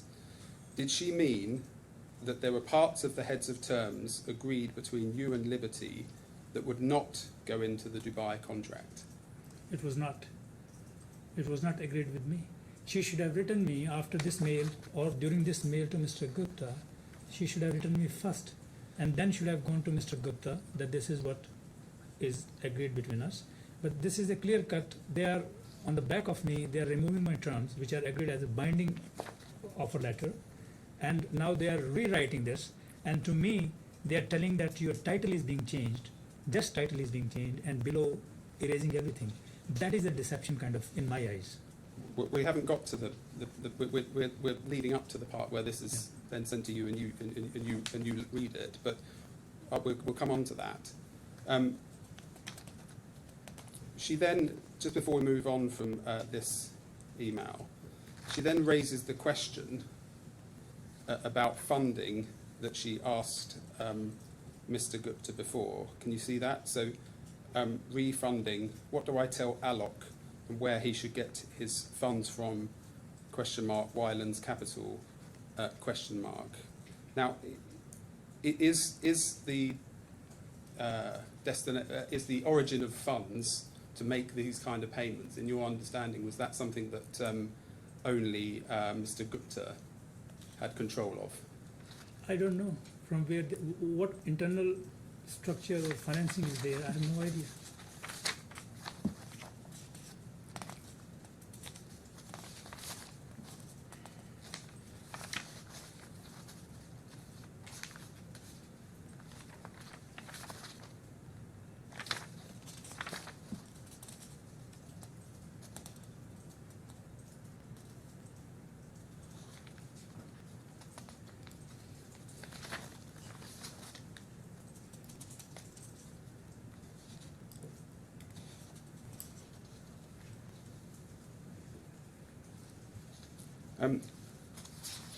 Could we move on to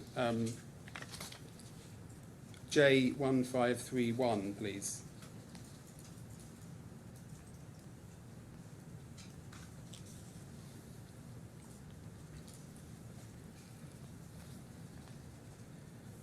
So this is an email from Miss Timms to you. Do you recall this email at the top of the page? Yes. So, do you agree with what she's saying there? So, I've discussed your back pay with Sanjeev and he has agreed to the following. May, 500,000 sign-on and 1 month's salary. June, 3 months salary. July, 3 months salary. So am I right that what's being said there is they're going to deal with the period from the 1st of January up until May, that period in which you were working? They're going to deal with that by splitting it up such that you receive 500,000 in your first month plus 1 month's salary, and then 3 months from that period.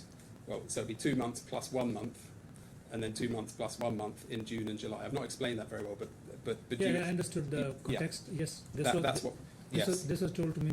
Ms. Tim wrote to me this. yes. And the next email is J. If I could ask for J1691 to be turned up, please.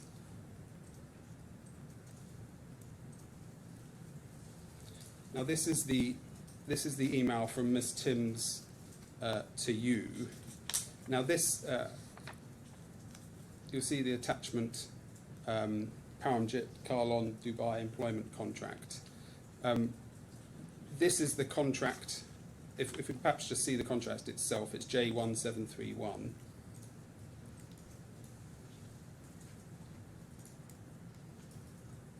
Do you recall this document?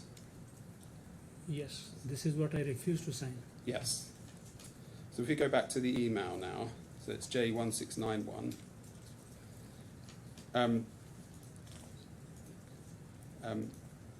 So this is the contract that Mr. Jain had requested be signed. Yes. And if we can now, move on to J1735, we can see the salary part there in Schedule 3. So that's your basic rate of pay and your guaranteed rate as set out in the first 5th of September letter. Is that right? But it's expressed monthly. No, this is not my contract. I appreciate it's not what you ultimately signed, but that reflects, doesn't it, the basic pay and the allowance that was reflected in the 5th of September letter, but it's expressed on a monthly basis. Is that right? So this is why I didn't sign it. 200,000 per annum is not my salary. My salary is as per LOI. So I refused. When this came, I feel maybe document is a bit different, but when it came, because there was also a document, on one side it was English and other side was Arabic. Yes. So I completely refused to sign. I said, this is not what I agreed. Yeah, that's, I think, a later document. But Yeah. Should now, we, you're obviously not within a question of finishing. no. So should we explore this tomorrow? Yes, that's fine. We'll rise now. Can you remember not to talk about the case? No, sir. I'm sure you don't want to. No. We'll meet again. Yes, what's happening about this amendment? I'm sorry. What's happening about the amendment? Yes, we think we're going to make, well, we will make it by 5 o'clock to produce the amendments, as the one that asked. We can't produce a note in the time, so I'm afraid there won't be a note, but the amendments are self-explanatory, especially in the light of the submissions that we made, so my learned friend doesn't need to worry about surprises. It's going to be what I hope you will expect, me having elaborated the points this morning. Yes, and that will be in what form? It'll be a draft amended pleading with colour in purple.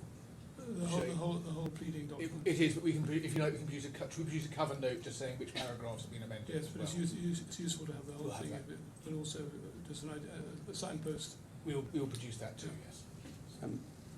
That's like 5 o'clock. Your Honour, it's of course a matter for my learned friend if he puts a note in or not. I think what came across from the interactions earlier is that one of the issues is likely to be causation, for example. Now that will bring in matters of UAE law.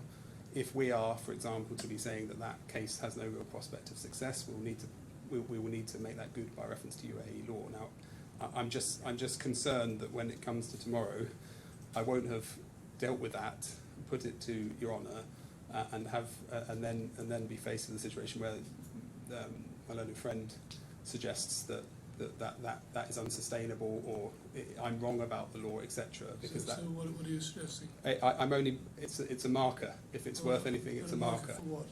It's a marker for the fact that I will be saying that if my learned friend chooses not to make any submissions in writing about UAE law. Or would you prefer him to have an extra day to put something in writing that you can then respond to? And I'd be very happy to have that. It does make sense to me. We've been going very flat out.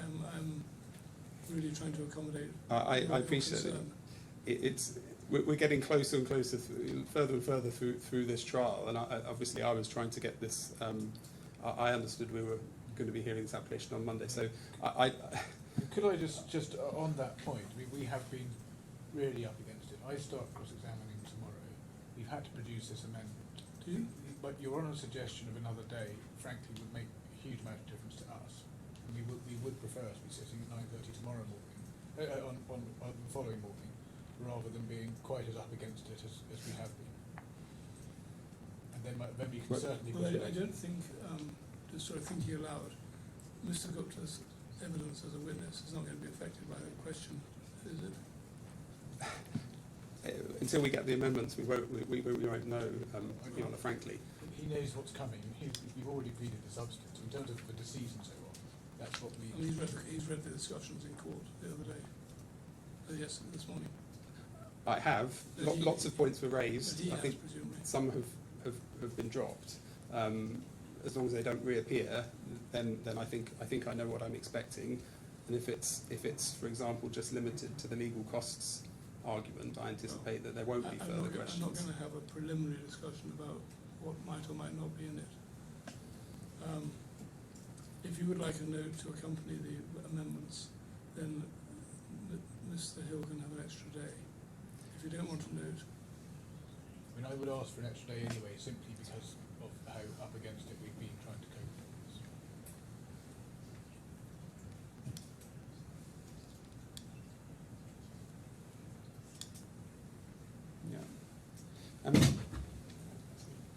I think the issue that's raised, and I agree, is that if there is to be a note and a reply note, we obviously need time to respond. So it couldn't be, for example, they have had today all day tomorrow until 5 o'clock to produce something, and we then have to scrabble to produce something late. We're having So lunch, if it was lunchtime tomorrow for our note, perhaps? Yes. they'll produce the amendment by 5 o'clock as amendment by 5, and lunchtime For a note. tomorrow for a note to support the amendment. And then you would have till when? until I mean, we'll obviously have to do it after court, but I think Till you want 8 o'clock that evening. And then we have a Perhaps discussion, 7:30. we have a discussion about it, not tomorrow morning, but Thursday, but what's tomorrow, Thursday? Yeah. Or Friday morning. yes 9:30 on Friday. Yes. Can I make a bid for 7:30 rather than 8? Because Oh, see, I thought you meant in the morning. no, for my learned friend's note, because 8 really is not giving us very much time. Yeah, so you can do 7:30. If you can do 8, you can do 7:30. Tomorrow evening. Yeah. Yes. Okay. Thank you, Your Honour. Right. And you will communicate the amendment in the same way to We'll discuss it. the case progression officer. All rise. Thank you. We'll resume then at 10 o'clock tomorrow, is that right? Yes. 10 o'clock tomorrow.